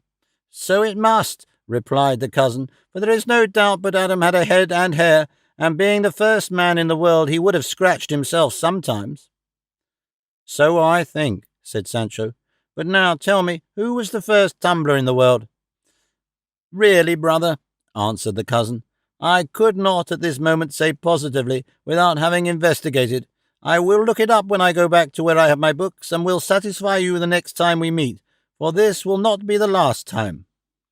"Look here, signor," said Sancho, "don't give yourself any trouble about it, for I have just this minute hit upon what I asked you. The first tumbler in the world, you must know, was Lucifer, when they cast or pitched him out of heaven, for he came tumbling into the bottomless pit." "You are right, friend," said the cousin, and said Don Quixote, "Sancho, that question and answer are not thine own, thou hast heard them from someone else." "Hold your peace, signor," said Sancho. "Faith, if I take to asking questions and answering, I'll go on from this till tomorrow morning. Nay, to ask foolish things and answer nonsense, I needn't go looking for help from my neighbours." "Thou hast said more than thou art aware of, Sancho," said Don Quixote, "for there are some who weary themselves out in learning and proving things that, after they are known and proved, are not worth a farthing to the understanding or memory." In this and other pleasant conversation the day went by, and that night they put up at a small hamlet whence it was not more than 2 leagues to the Cave of Montesinos. So the cousin told Don Quixote, adding that if he was bent upon entering it, it would be requisite for him to provide himself with ropes, so that he might be tied and lowered into its depths. Don Quixote said that even if it reached to the bottomless pit, he meant to see where it went to. So they bought about 100 fathoms of rope, and next day at 2 in the afternoon they arrived at the cave, the mouth of which is spacious and wide, but full of thorn and wild fig bushes and brambles and briars, so thick and matted that they completely close it up and cover it over. On coming within sight of it, the cousin, Sancho, and Don Quixote dismounted, and the first 2 immediately tied the latter firmly with the ropes, and as they were girding and swathing him, Sancho said to him, "Mind what you are about, master mine. Don't go burying yourself alive, or putting yourself where you'll be like a bottle to put cool in a well. It's no affair or business of your worships to become the explorer of this, which must be worse than a Moorish dungeon." "Tie me and hold thy peace," said Don Quixote, "for an emprise like this, friend Sancho, was reserved for me." "And," said the guide, "I beg of you, Signor Don Quixote, to observe carefully and examine with 100 eyes everything that is within there. Perhaps there may be some things for me to put into my book of transformations." "The drum is in hands that will know how to beat it well enough," said Sancho Panza. When he had said this and finished the tying, which was not over the armour but only over the doublet, Don Quixote observed, "It was careless of us not to have provided ourselves with a small cattle bell to be tied on the rope close to me, the sound of which would show that I was still descending and alive. But as that is out of the question now, in God's hand be it to guide me." And forthwith he fell on his knees, and in a low voice offered up a prayer to heaven, imploring God to aid him and grant him success in this to all appearance perilous and untried adventure, and then exclaimed aloud, "O mistress of my actions and movements, illustrious and peerless Dulcinea del Toboso, if so be the prayers and supplications of this fortunate lover can reach thy ears, by thy incomparable beauty, I entreat thee to listen to them, for they but ask thee not to refuse me thy favour and protection now that I stand in such need of them. I am about to precipitate, to sink, to plunge myself into the abyss that is here before me, only to let the world know that while thou dost favour me, there is no impossibility I will not attempt and accomplish." With these words he approached the cavern, and perceived that it was impossible to let himself down or effect an entrance except by sheer force or cleaving a passage. So, drawing his sword, he began to demolish and cut away the brambles at the mouth of the cave, at the noise of which a vast multitude of crows and choughs flew out of it so thick and so fast that they knocked Don Quixote down. And if he had been as much a believer of inaugury as he was a Catholic Christian, he would have taken it as a bad omen and declined to bury himself in such a place. He got up, however, and as there came no more crows, or night birds like the bats that flew out at the same time with the crows, the cousin and Sancho giving him rope, he lowered himself into the depths of the dread cavern, and as he entered it, Sancho sent his blessing after him, making 1,000 crosses over him and saying, God, and the penna de Francia, and the Trinity of Gaeta guide thee, flower and cream of knights errant. There thou goest, thou daredevil of the earth, heart of steel, arm of brass. Once more God guide thee and send thee back safe, sound and unhurt to the light of this world thou art leaving, to bury thyself in the darkness thou art seeking there. And the cousin offered up almost the same prayers and supplications. Don Quixote kept calling to them to give him rope and more rope, and they gave it out little by little, and by the time the calls, which came out of the cave as out of a pipe, ceased to be heard, they had let down the 100 fathoms of rope. They were inclined to pull Don Quixote up again, as they could give him no more rope. However, they waited about half an hour, at the end of which time they began to gather in the rope again with great ease and without feeling any weight, which made them fancy Don Quixote was remaining below. And persuaded that it was so, Sancho wept bitterly, and hauled away in great haste in order to settle the question. When, however, they had come to, as it seemed, rather more than 80 fathoms, they felt a weight at which they were greatly delighted, and at last, at 10 fathoms more, they saw Don Quixote distinctly, and Sancho called out to him, saying, Welcome back, señor, for we had begun to think you were going to stop there to found a family. But Don Quixote answered not a word, and drawing him out entirely, they perceived he had eyes shut and every appearance of being fast asleep. They stretched him on the ground and untied him, but still he did not awake. However, they rolled him backwards and forwards and shook and pulled him about, so that after some time he came to himself, stretching himself just as if he were waking up from a deep and sound sleep, and looking about him he said, God forgive you, friends, ye have taken me away from the sweetest and most delightful existence and spectacle that ever human being enjoyed or beheld. Now indeed do I know that all the pleasures of this life pass away like a shadow, and a dream or fade like the flower of the field. O ill-fated Montesinos! O sore-wounded Durandarte! O unhappy Bellerma! O tearful Guadiana, and ye hapless daughters of Rudiera, who show in their waves the tears that flowed from your beauteous eyes. The cousin and Sancho Panza listened with deep attention to the words of Don Quixote, who uttered them as though with immense pain he drew them up from his very bowels. They begged of him to explain himself, and tell them what he had seen in that hell down there. Hell, do you call it? Said Don Quixote. Call it by no such name, for it does not deserve it, as ye shall soon see. He then begged them to give him something to eat, as he was very hungry. They spread the cousin's sackcloth on the grass, and put the stores of the alforjas into requisition, and all three, sitting down lovingly and sociably, they made a luncheon and a supper of it all in one, and when the sackcloth was removed, Don Quixote of La Mancha said, Let no one rise and attend to me, my sons, both of you.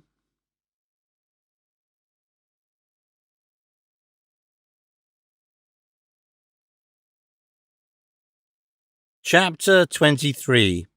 Of the wonderful things the incomparable Don Quixote said he saw in the profound cave of Montesinos, the impossibility and magnitude of which caused this adventure to be deemed apocryphal. It was about 4 in the afternoon when the sun, veiled in clouds, with subdued light and tempered beams, enabled Don Quixote to relate, without heat or inconvenience, what he had seen in the cave of Montesinos to his 2 illustrious hearers, and he began as follows.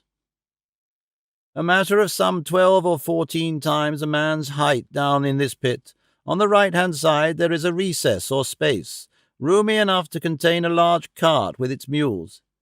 A little light reaches it through some chinks or crevices, communicating with it and open to the surface of the earth. This recess or space I perceived when I was already growing weary, and disgusted at finding myself hanging, suspended by the rope, travelling downwards into that dark region, without any certainty or knowledge of where I was going. So I resolved to enter it and rest myself for a while.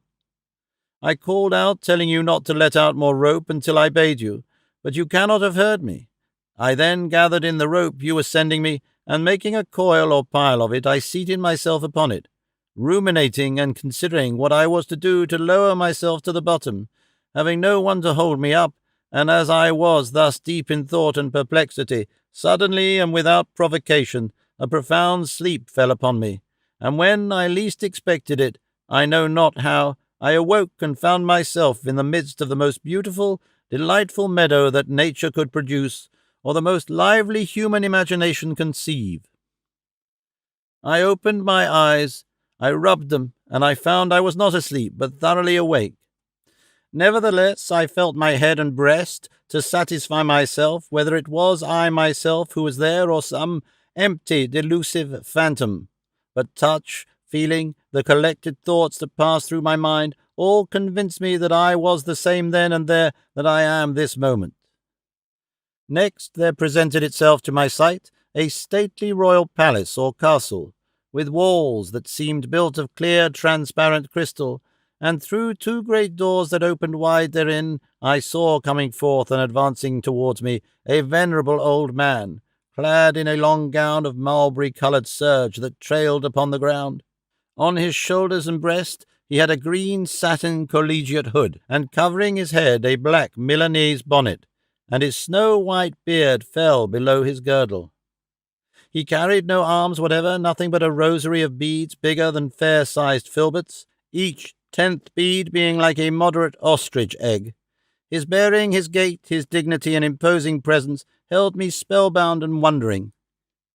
He approached me, and the first thing he did was to embrace me closely, and then he said to me, "For a long time now, O valiant knight Don Quixote of La Mancha, we who are here, enchanted in these solitudes, have been hoping to see thee, that thou mayest make known to the world what is shut up and concealed in this deep cave, called the Cave of Montesinos, which thou hast entered, an achievement reserved for thy invincible heart and stupendous courage alone to attempt. Come with me, illustrious sir, and I will show thee the marvels hidden within this transparent castle, whereof I am the alcaide and perpetual warden, for I am Montesinos himself, from whom the cave takes its name." The instant he told me he was Montesinos, I asked him if the story they told in the world above here was true, that he had taken out the heart of his great friend Durandarte from his breast with a little dagger, and carried it to the lady Bellerma, as his friend, when at the point of death, had commanded him. He said in reply that they spoke the truth in every respect, except as to the dagger, for it was not a dagger nor little, but a burnished poniard sharper than an awl. "That poniard must have been made by Ramon de Ossis, the Sevillian," said Sancho. "I do not know," said Don Quixote. "It could not have been by the poniard maker, however, because Ramon de Ossis was a man of yesterday, and the affair of Roncesvalles, where this mishap occurred, was long ago, but the question is of no great importance, nor does it affect or make any alteration in the truth or substance of the story." "That is true," said the cousin. "Continue, Signor Don Quixote, for I am listening to you with the greatest pleasure in the world." "And with no less do I tell the tale," said Don Quixote, "and so to proceed. The venerable Montesinos led me into the palace of crystal, where, in a lower chamber, strangely cool and entirely of alabaster, was an elaborately wrought marble tomb, upon which I beheld, stretched at full length, a knight, not of bronze or marble or jasper, as are seen on other tombs, but of actual flesh and bone.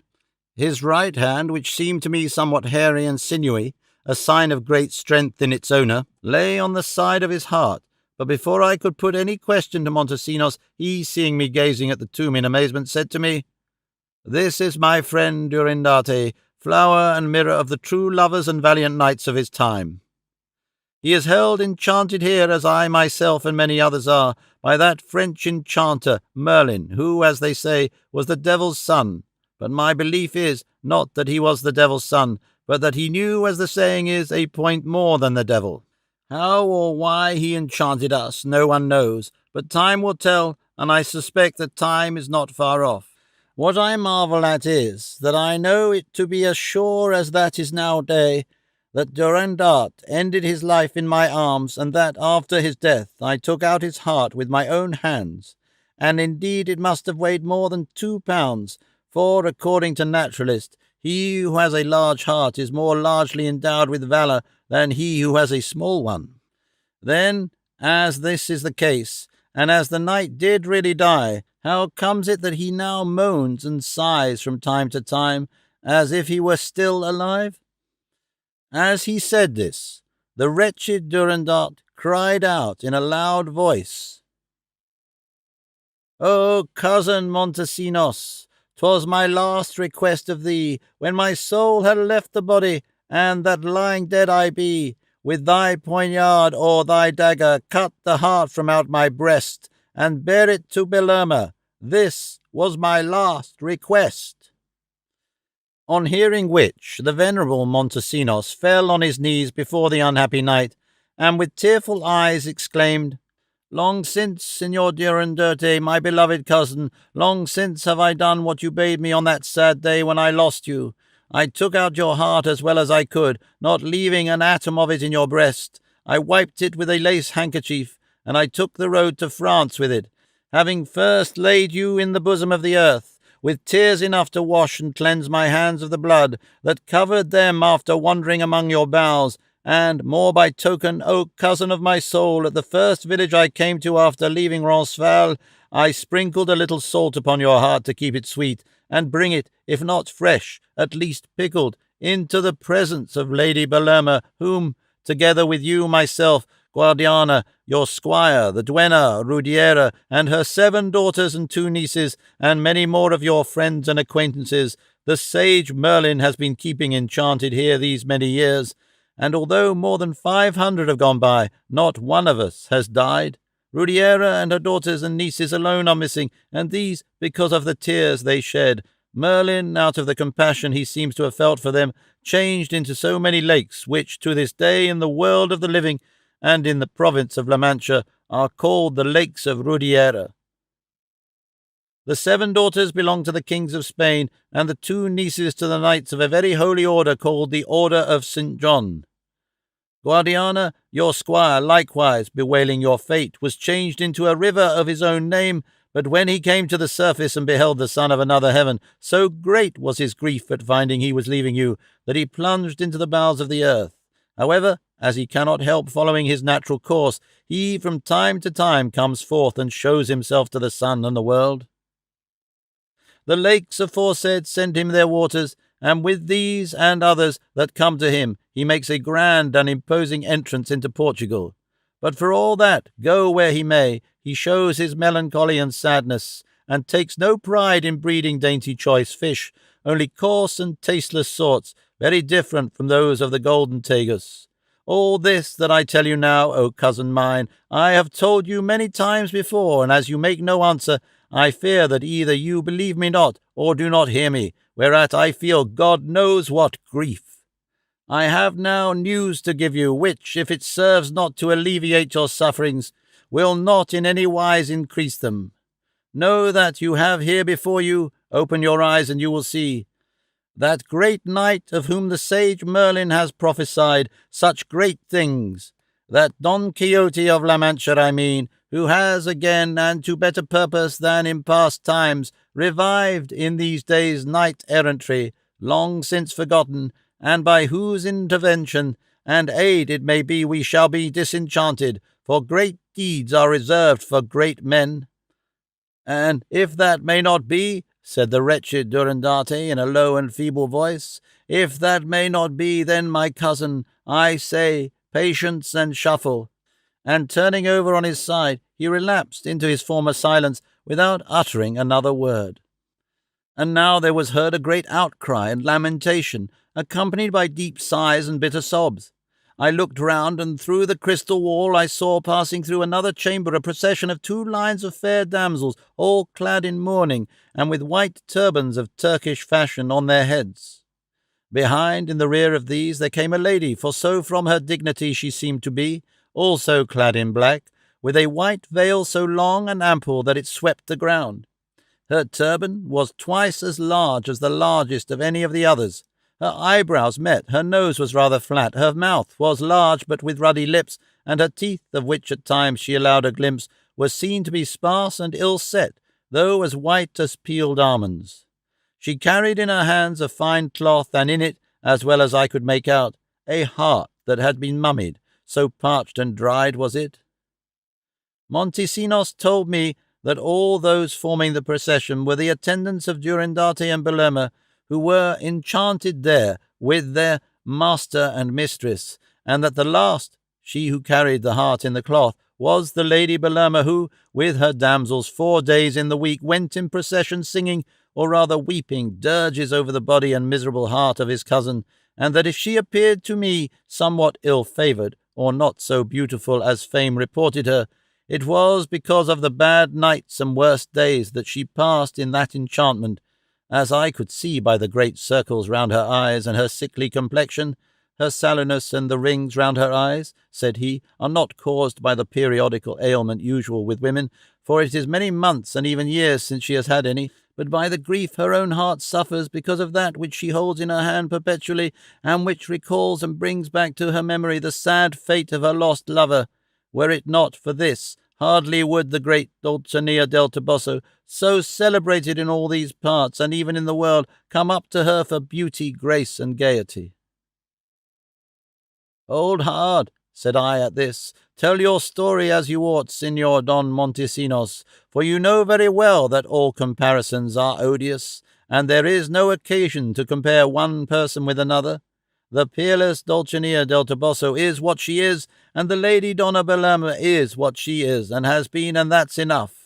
To which he made answer, "Forgive me, Signor Don Quixote. I own I was wrong, and spoke unadvisedly in saying that the Lady Dulcinea could scarcely come up to the Lady Bellerma, for it were enough for me to have learned, by what means I know not, that you are her knight, to make me bite my tongue out before I compared her to anything save heaven itself." After this apology which the great Montesinos made, my heart recovered itself from the shock I had received in hearing my lady compared with Bellerma. "Still, I wonder," said Sancho, "that your worship did not get upon the old fellow and bruise every bone of him with kicks and pluck his beard until you didn't leave a hair in it." "Nay, Sancho, my friend," said Don Quixote, "it would not have been right in me to do that, for we are all bound to pay respect to the aged, even though they be not knights, but especially to those who are, and who are enchanted. I only know I gave him as good as he brought in the many other questions and answers we exchanged." "I cannot understand, Signor Don Quixote," remarked the cousin here. "How is it that your worship, in such a short space of time as you have been below there, could have seen so many things, and said and answered so much?" "How long is it since I went down?" said Don Quixote. "Little better than an hour," replied Sancho. "That cannot be," returned Don Quixote, "because night overtook me while I was there, and day came, and it was night again and day again 3 times, so that by my reckoning I have been 3 days in those remote regions beyond our ken." "My master must be right," replied Sancho, "for as everything that has happened to him is by enchantment, maybe what seems to us an hour would seem 3 days and nights there." "That's it," said Don Quixote. "And did your worship eat anything all that time, Signor?" asked the cousin. "I never touched a morsel," answered Don Quixote, "nor did I feel hunger or think of it." "And do the enchanted eat?" said the cousin. "They neither eat," said Don Quixote, "nor are they subject to the greater excrements, though it is thought that their nails, beards, and hair grow." "And do the enchanted sleep now, Signor?" asked Sancho. "Certainly not," replied Don Quixote. "At least during those 3 days I was with him, not one of them closed an eye, nor did I either." "The proverb, 'Tell me what company thou keepest, and I'll tell thee what thou art,' is to the point here," said Sancho. "Your worship keeps company with enchanted people that are always fasting and watching. What wonder is it, then, that you neither eat nor sleep while you are with them? But forgive me, Signor, if I say that all of this you have told us now, may God take me, I was just going to say the devil, if I believe a single particle." "What?" said the cousin. "Has Signor Don Quixote then been lying? Why, even if he wished it, he has not had time to imagine and put together such a host of lies." "I don't believe my master lies," said Sancho. "If not, what dost thou believe?" asked Don Quixote. "I believe," replied Sancho, "that this Merlin, or those enchanters who enchanted the whole crew your worship says you saw and discoursed with down there, stuffed your imagination or your mind with all this rigmarole you have been treating us to, and all that is still to come." "All that might be, Sancho," replied Don Quixote, "but it is not so, for everything I have told you I saw with my own eyes and touched with my own hands. But what will you say when I tell you now how, among the countless other marvellous things Montesinos showed me, of which at leisure, and at the proper time, I will give thee an account in the course of our journey, for they would not be all in place here. He showed me 3 country girls who went skipping and capering like goats over the pleasant fields there, and the instant I beheld them I knew one to be the peerless Dulcinea del Toboso, and the other 2 those same country girls that were with her, and that we spoke to on the road from El Toboso. I asked Montesinos if he knew them, and he told me he did not, but he thought they must be some enchanted ladies of distinction, for it was only a few days before that they had made their appearance in those meadows. But I was not to be surprised at that, because there were a great many other ladies there of times past and present, enchanted in various strange shapes, and among them he had recognized Queen Guinevere and her dame Quintanona, she who poured out the wine for Lancelot when he came from Britain.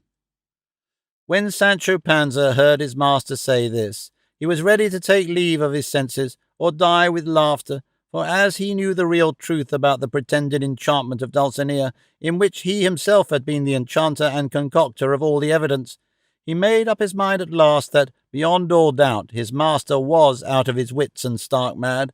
So he said to him, "It was an evil hour, a worse season, and a sorrowful day when your worship, dear master mine, went down to the other world, and an unlucky moment when you met with Signor Montesinos, who has sent you back to us like this. You were well enough here above in your full senses, such as God had given you, delivering maxims and giving advice at every turn, and not as you are now, talking the greatest nonsense that can be imagined." "As I know thee, Sancho," said Don Quixote, "I heed not thy words." "Nor I your worship's," said Sancho, "whether you beat me or kill me for those I have spoken, and will speak if you don't correct and mend your own. But tell me, while we are still at peace, how or by what did you recognize the lady our mistress? And if you spoke to her, what did you say, and what did she answer?" "I recognized her," said Don Quixote, "by her wearing the same garments she wore when thou didst point her out to me. I spoke to her, but she did not utter a word in reply. On the contrary, she turned her back on me and took flight at such a pace that crossbow bolt could not have overtaken her.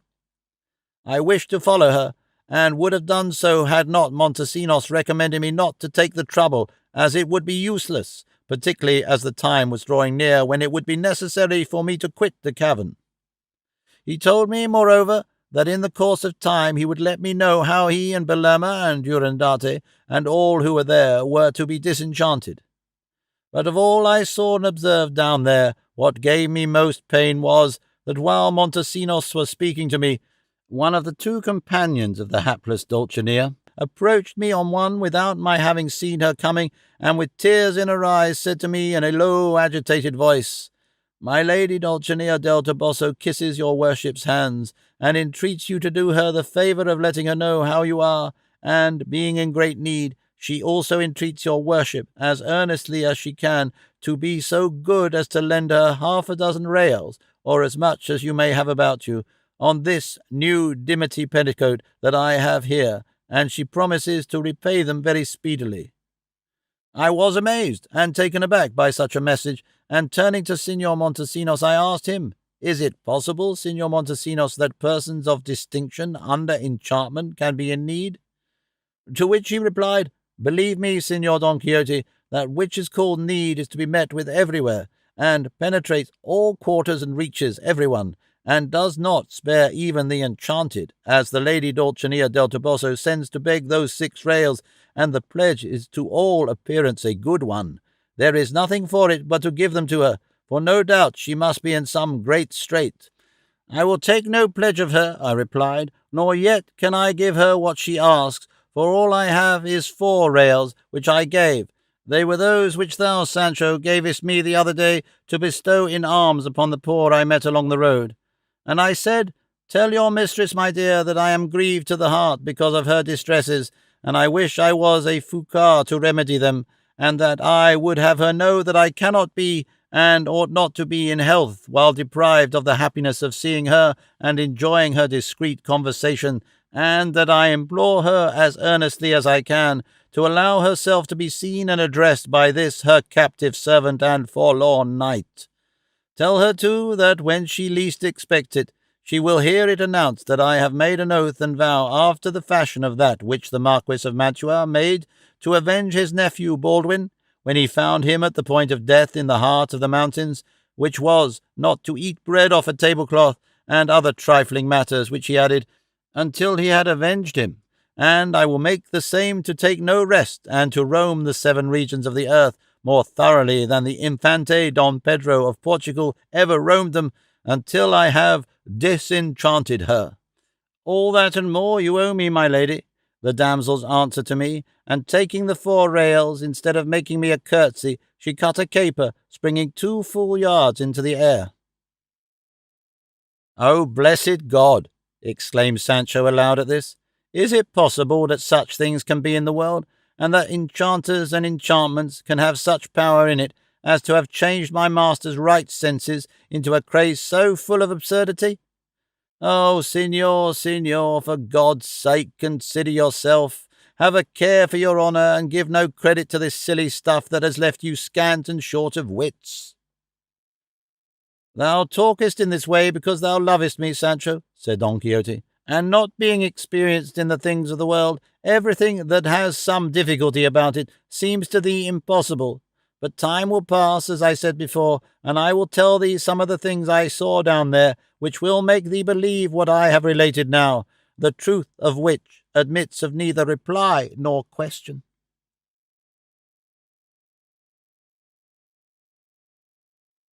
Chapter 24, wherein are related 1,000 trifling matters, as trivial as they are necessary to the right understanding of this great history.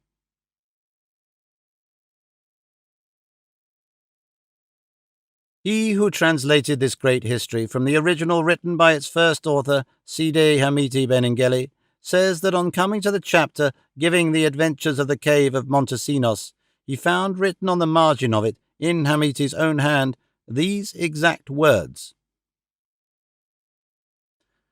"I cannot convince or persuade myself that everything that is written in the preceding chapter could have precisely happened to the valiant Don Quixote, and for this reason that all the adventures that have occurred up to the present have been possible and probable, but as for this one of the cave, I see no way of accepting it as true, as it passes all reasonable bounds.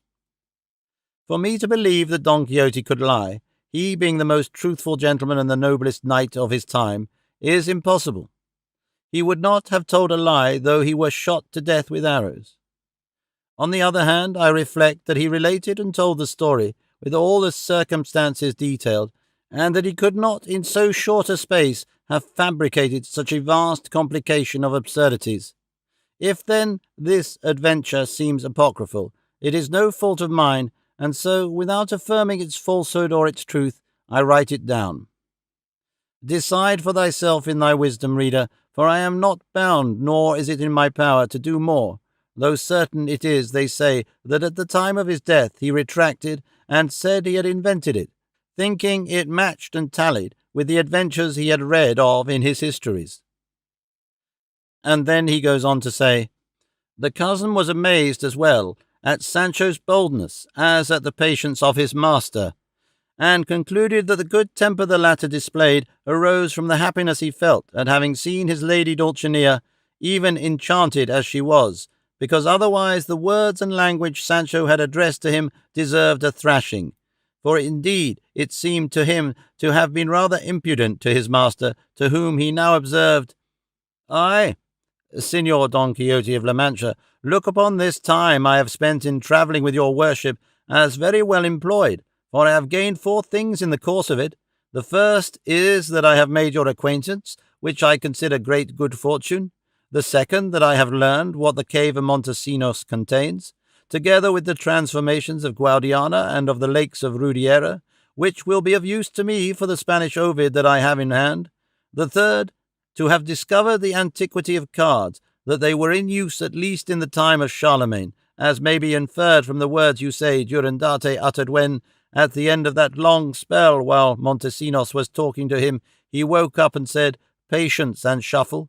This phrase and expression he could not have learned while he was enchanted, but only before he had become so, in France and in the time of the aforesaid Emperor Charlemagne. And this demonstration is just the thing for me for that other book I am writing, the supplement to Poliodor Virgil on the invention of antiquities.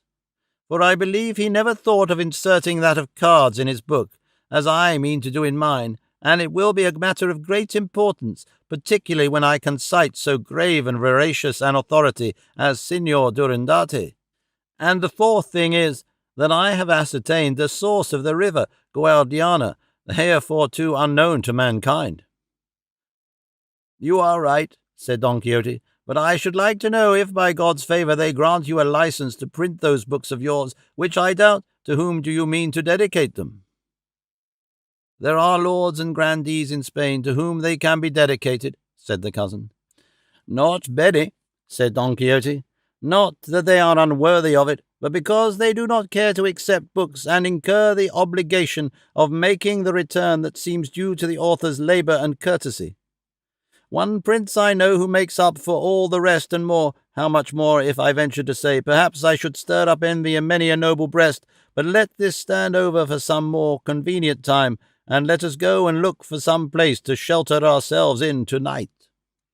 "Not far from this," said the cousin, "there is a hermitage, where there lives a hermit, who they say was a soldier, and who has the reputation of being a good Christian, and a very intelligent and charitable man. Close to the hermitage he has a small house which he built at his own cost, but though small it is large enough for the reception of guests." "Has this hermit any hens, do you think?" asked Sancho. "Few hermits are without them," said Don Quixote, "for those we see nowadays are not like the hermits of the Egyptian deserts, who were clad in palm leaves and lived on the roots of the earth. But do not think that by praising these I am disparaging the others. All I mean to say is that the penances of those of the present day do not come up to the asceticism and austerity of former times. But it does not follow from this that they are not all worthy. At least I think them so, and at the worst the hypocrite who pretends to be good does less harm than the open sinner." At this point they saw approaching the spot where they stood a man on foot, proceeding at a rapid pace, and beating a mule loaded with lances and halberds. When he came up to them, he saluted them and passed on without stopping. Don Quixote called to him, "Stay, good fellow, you seem to be making more haste than suits that mule." "I cannot stop, signor," answered the man, "for the arms you see I carry here are to be used tomorrow, so I must not delay. God be with you. But if you want to know what I am carrying them for, I mean to lodge tonight at the inn that is beyond the hermitage, and if you be going the same road you will find me there, and I will tell you some curious things. Once more, God be with you." And he urged on his mule at such a pace that Don Quixote had no time to ask him what these curious things were that he meant to tell them, and as he was somewhat inquisitive and always tortured by his anxiety to learn something new, he decided to set out at once and go and pass the night at the inn, instead of stopping at the hermitage, where the cousin would have had them halt. Accordingly they mounted, and all 3 took the direct road for the inn, which they reached a little before nightfall. On the road the cousin proposed they should go up to the hermitage to drink a sup. The instant Sancho heard this, he steered his dapple towards it, and Don Quixote and the cousin did the same. But it seems Sancho's bad luck so ordered it that the hermit was not at home, for so a sub-hermit they found in the hermitage told them. They called for some of the best, She replied that her master had none, but that if they liked cheap water she would give it with pleasure. "If I found any in water," said Sancho, "there are wells along the road where I could have had enough of it. Ah, Camacho's wedding and plentiful house of Don Diego, how often do I miss you!" Leaving the hermitage, they pushed on towards the inn, and a little further they came upon a youth who was pacing along in front of them at no great speed, so that they overtook him.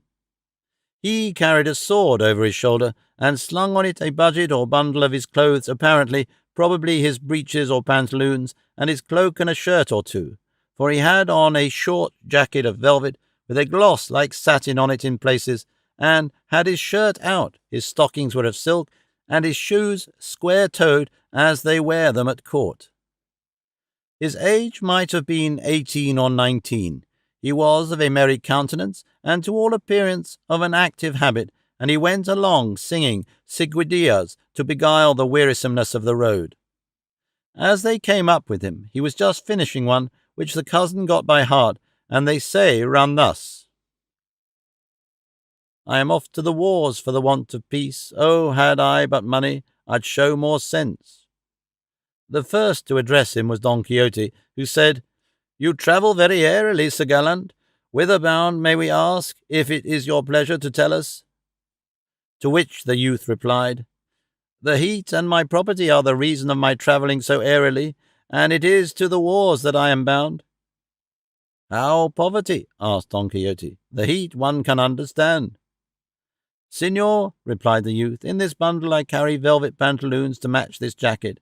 If I wear them out on the road, I shall not be able to make a decent appearance in them in the city, and I have not the wherewithal to buy others, and so for this reason, as well as to keep myself cool, I am making my way in this fashion to overtake some companies of infantry that are not 12 leagues off, in which I shall enlist, and there will be no want of baggage trains to travel with after that to the place of embarkation, which they say will be Carthagena. I would rather have the king for a master and serve him in the wars than serve a court pauper." "And did you get any bounty now?" asked the cousin.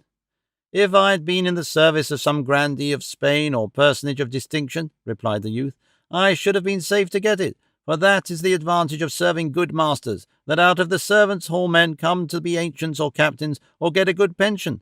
But I, to my misfortune, always served place hunters and adventurers, whose keep and wages were so miserable and scanty that half went in paying for the starching of one's collars.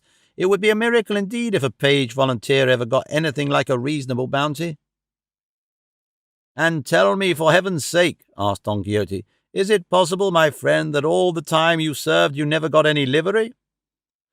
"They gave me 2, replied the sage, "but just as when one quits a religious community before making profession, they strip him of the dress of the order and give him back his own clothes, so did my masters return me mine, for as soon as the business on which they came to court was finished, they went home and took back the liveries they had given merely for show." "What spiloseria, as an Italian would say," said Don Quixote. "But for all that, consider yourself happy in having left court with as worthy an object as you have, for there is nothing on earth more honourable or profitable than serving, first of all God, and then one's king and natural lord, particularly in the profession of arms, by which, if not more wealth, at least more honour is to be won than by letters, as I have said many a time, for though letters may have founded more great houses than arms, still those founded by arms have I know not what superiority over those founded by letters, and a certain splendour belonging to them that distinguishes them above all.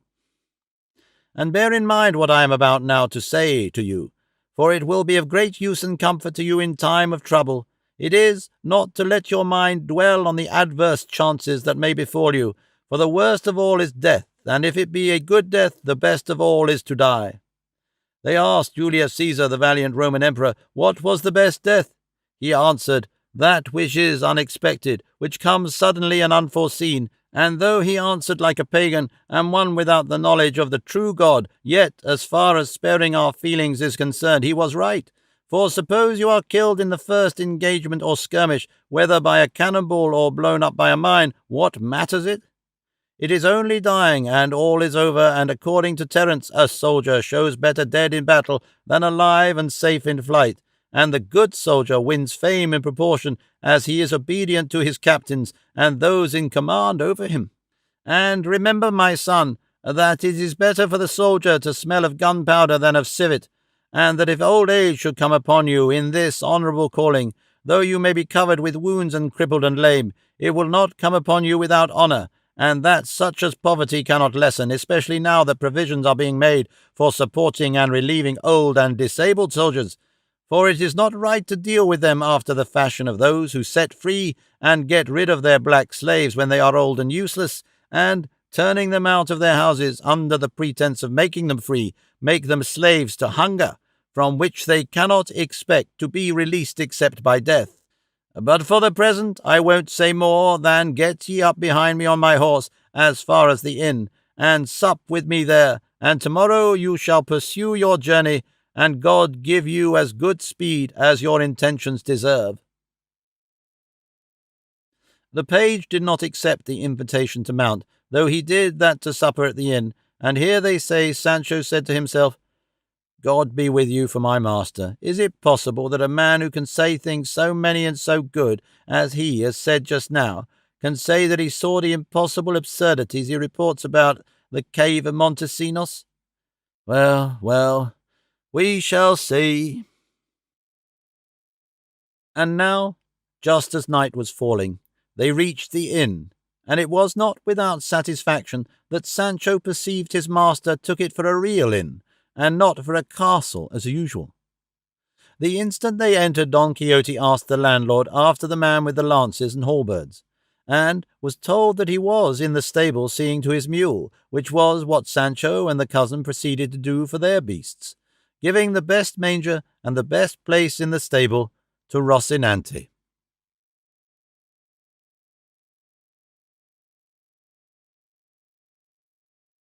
Chapter 25, wherein is set down the braying adventure and the droll one of the puppet showman, together with the memorable divinations of the divining ape. Don Quixote's bread would not bake, as the common saying is, until he had heard and learned the curious things promised by the man who carried the arms. He went to seek him where the innkeeper said he was, and having found him, bade him say now, at any rate, what he had to say in answer to the question he had asked him on the road. "The tale of my wonders must be taken more leisurely and not standing," said the man. "Let me finish foddering my beast, good sir, and then I'll tell you things that will astonish you." "Don't wait for that," said Don Quixote. "I'll help you in everything." And so he did, sifting the barley for him and cleaning out the manger, a degree of humility which made the other feel bound to tell him with a good grace what he had asked. So seating himself on a bench, with Don Quixote beside him, and the cousin, the page, Sancho Panza, and the landlord for a senate and an audience, he began his story in this way. "You must know that in a village 4 leagues and a half from this inn, it so happened that one of the regidors, by the tricks and roguery of a servant girl of his, it's too long a tale to tell, lost an ass, and though he did all he possibly could to find it, it was all to no purpose. A fortnight might have gone by, so the story goes, since the ass had been missing, when, as the regidor who had lost it was standing in the plaza, another regidor of the same town said to him, 'Pay me for good news, gossip, your ass has turned up.' 'That I will, and well, gossip,' said the other, 'but tell us, where has he turned up?' 'In the forest,' said the finder. 'I saw him this morning without pack saddle or harness of any sort, and so lean that it went to one's heart to see him.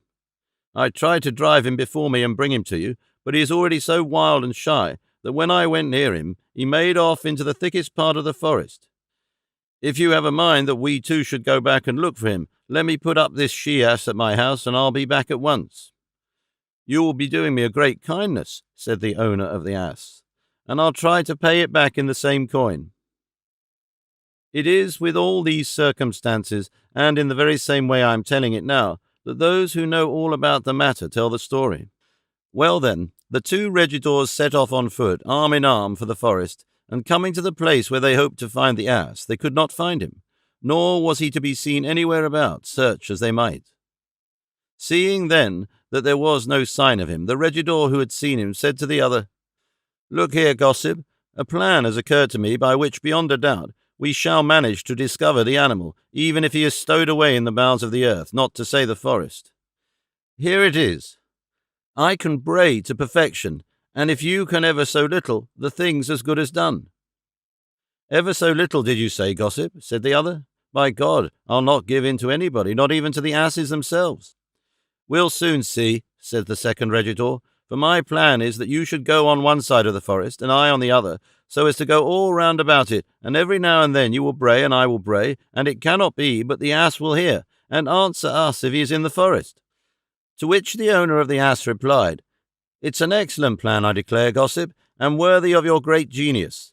And the two separating as agreed, it so fell out that they brayed almost at the same moment, and each, deceived by the braying of the other, ran to look, fancying the ass had turned up at last. When they came in sight of one another, said the loser, "Is it possible, gossip, that it was not my ass that brayed?" "No, it was I," said the other. "Well then, I can tell you, gossip," said the ass's owner, "that between you and an ass there is not an atom of difference as far as braying goes, for I never in all my life saw or heard anything more natural."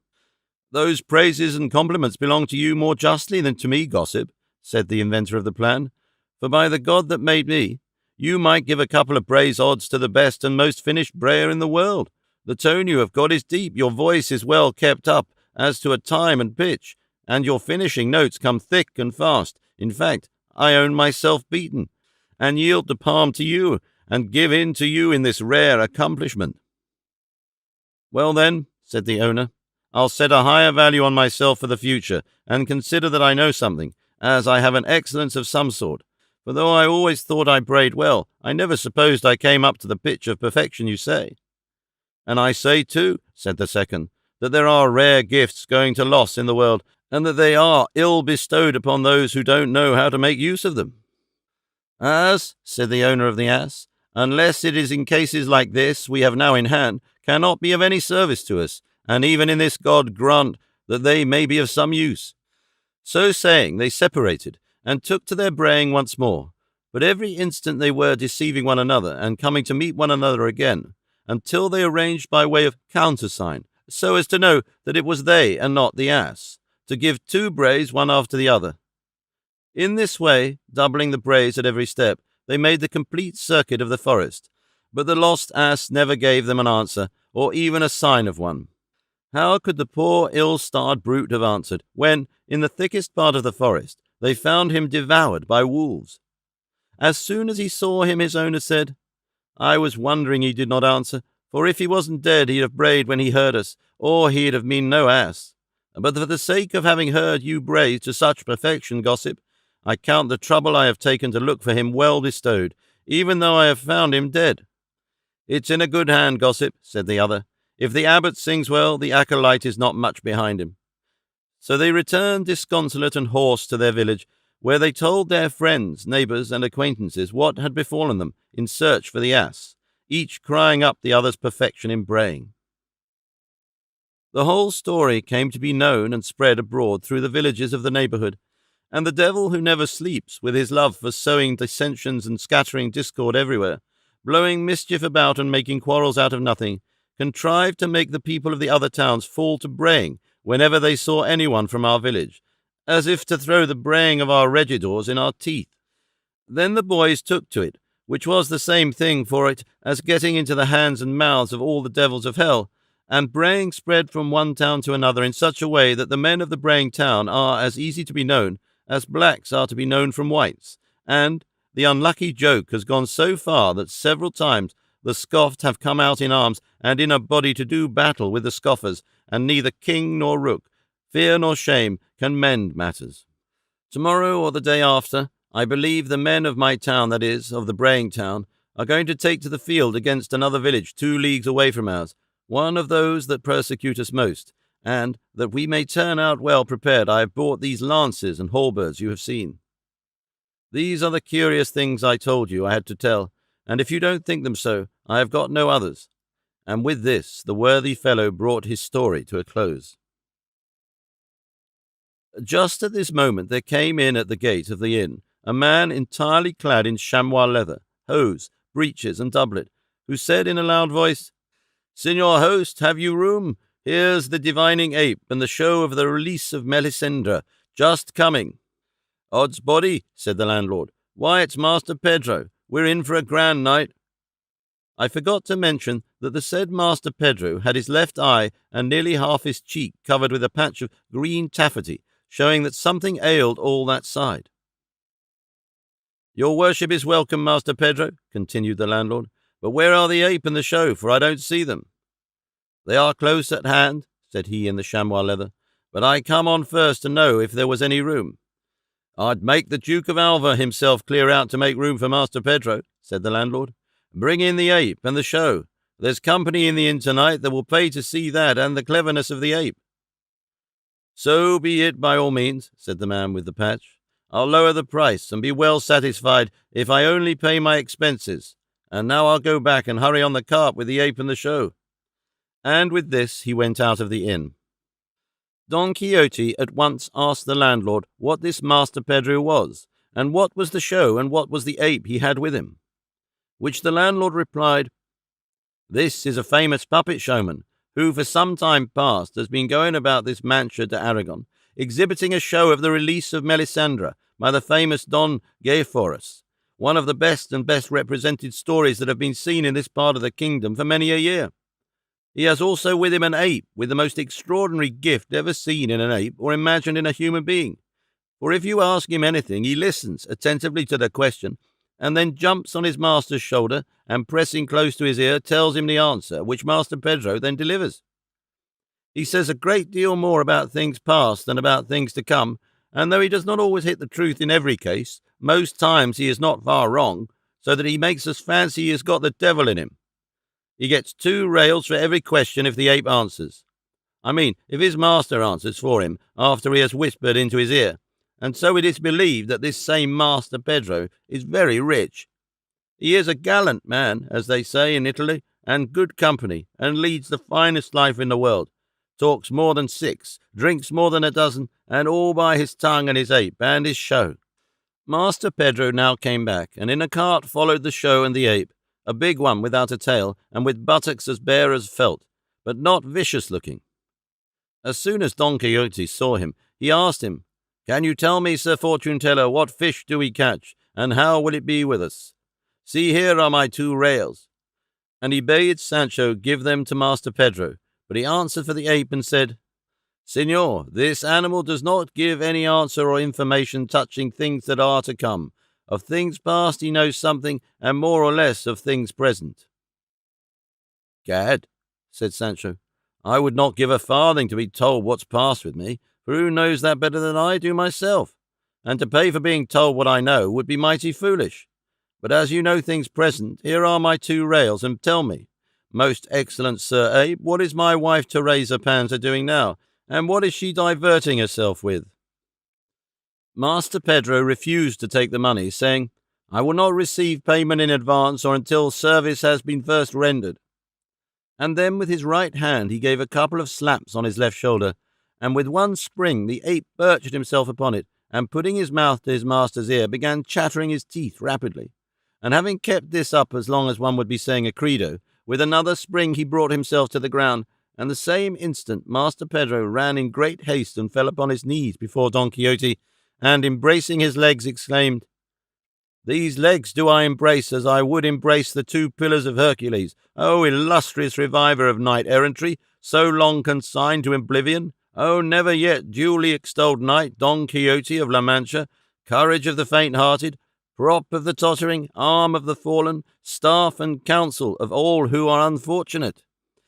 Don Quixote was thunderstruck, Sancho astounded, the cousin staggered, the page astonished, the man from the braying town agape, the landlord in perplexity, and, in short, everyone amazed at the words of the puppet showman, who went on to say, "And thou, worthy Sancho Panza, the best squire and squire to the best knight in the world, be of good cheer, for thy good wife Teresa is well, and she is at this moment hackling a pound of flax, and more by token she has at her left hand a jug with a broken spout that holds a good drop of wine, with which she solaces herself at her work."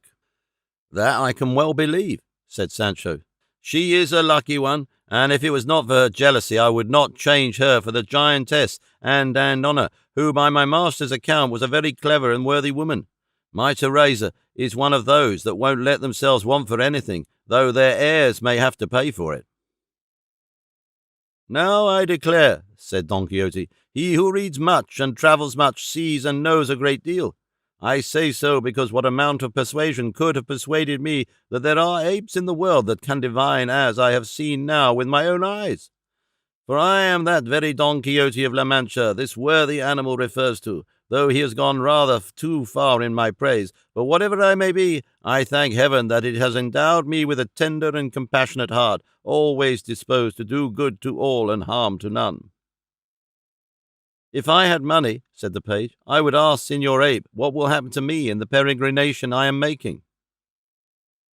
To this Master Pedro, who had by this time risen from Don Quixote's feet, replied, "I have already said that this little beast gives no answer as to the future, but if he did, not having money would be of no consequence, for to oblige Signor Don Quixote here present, I would give up all the profits in the world.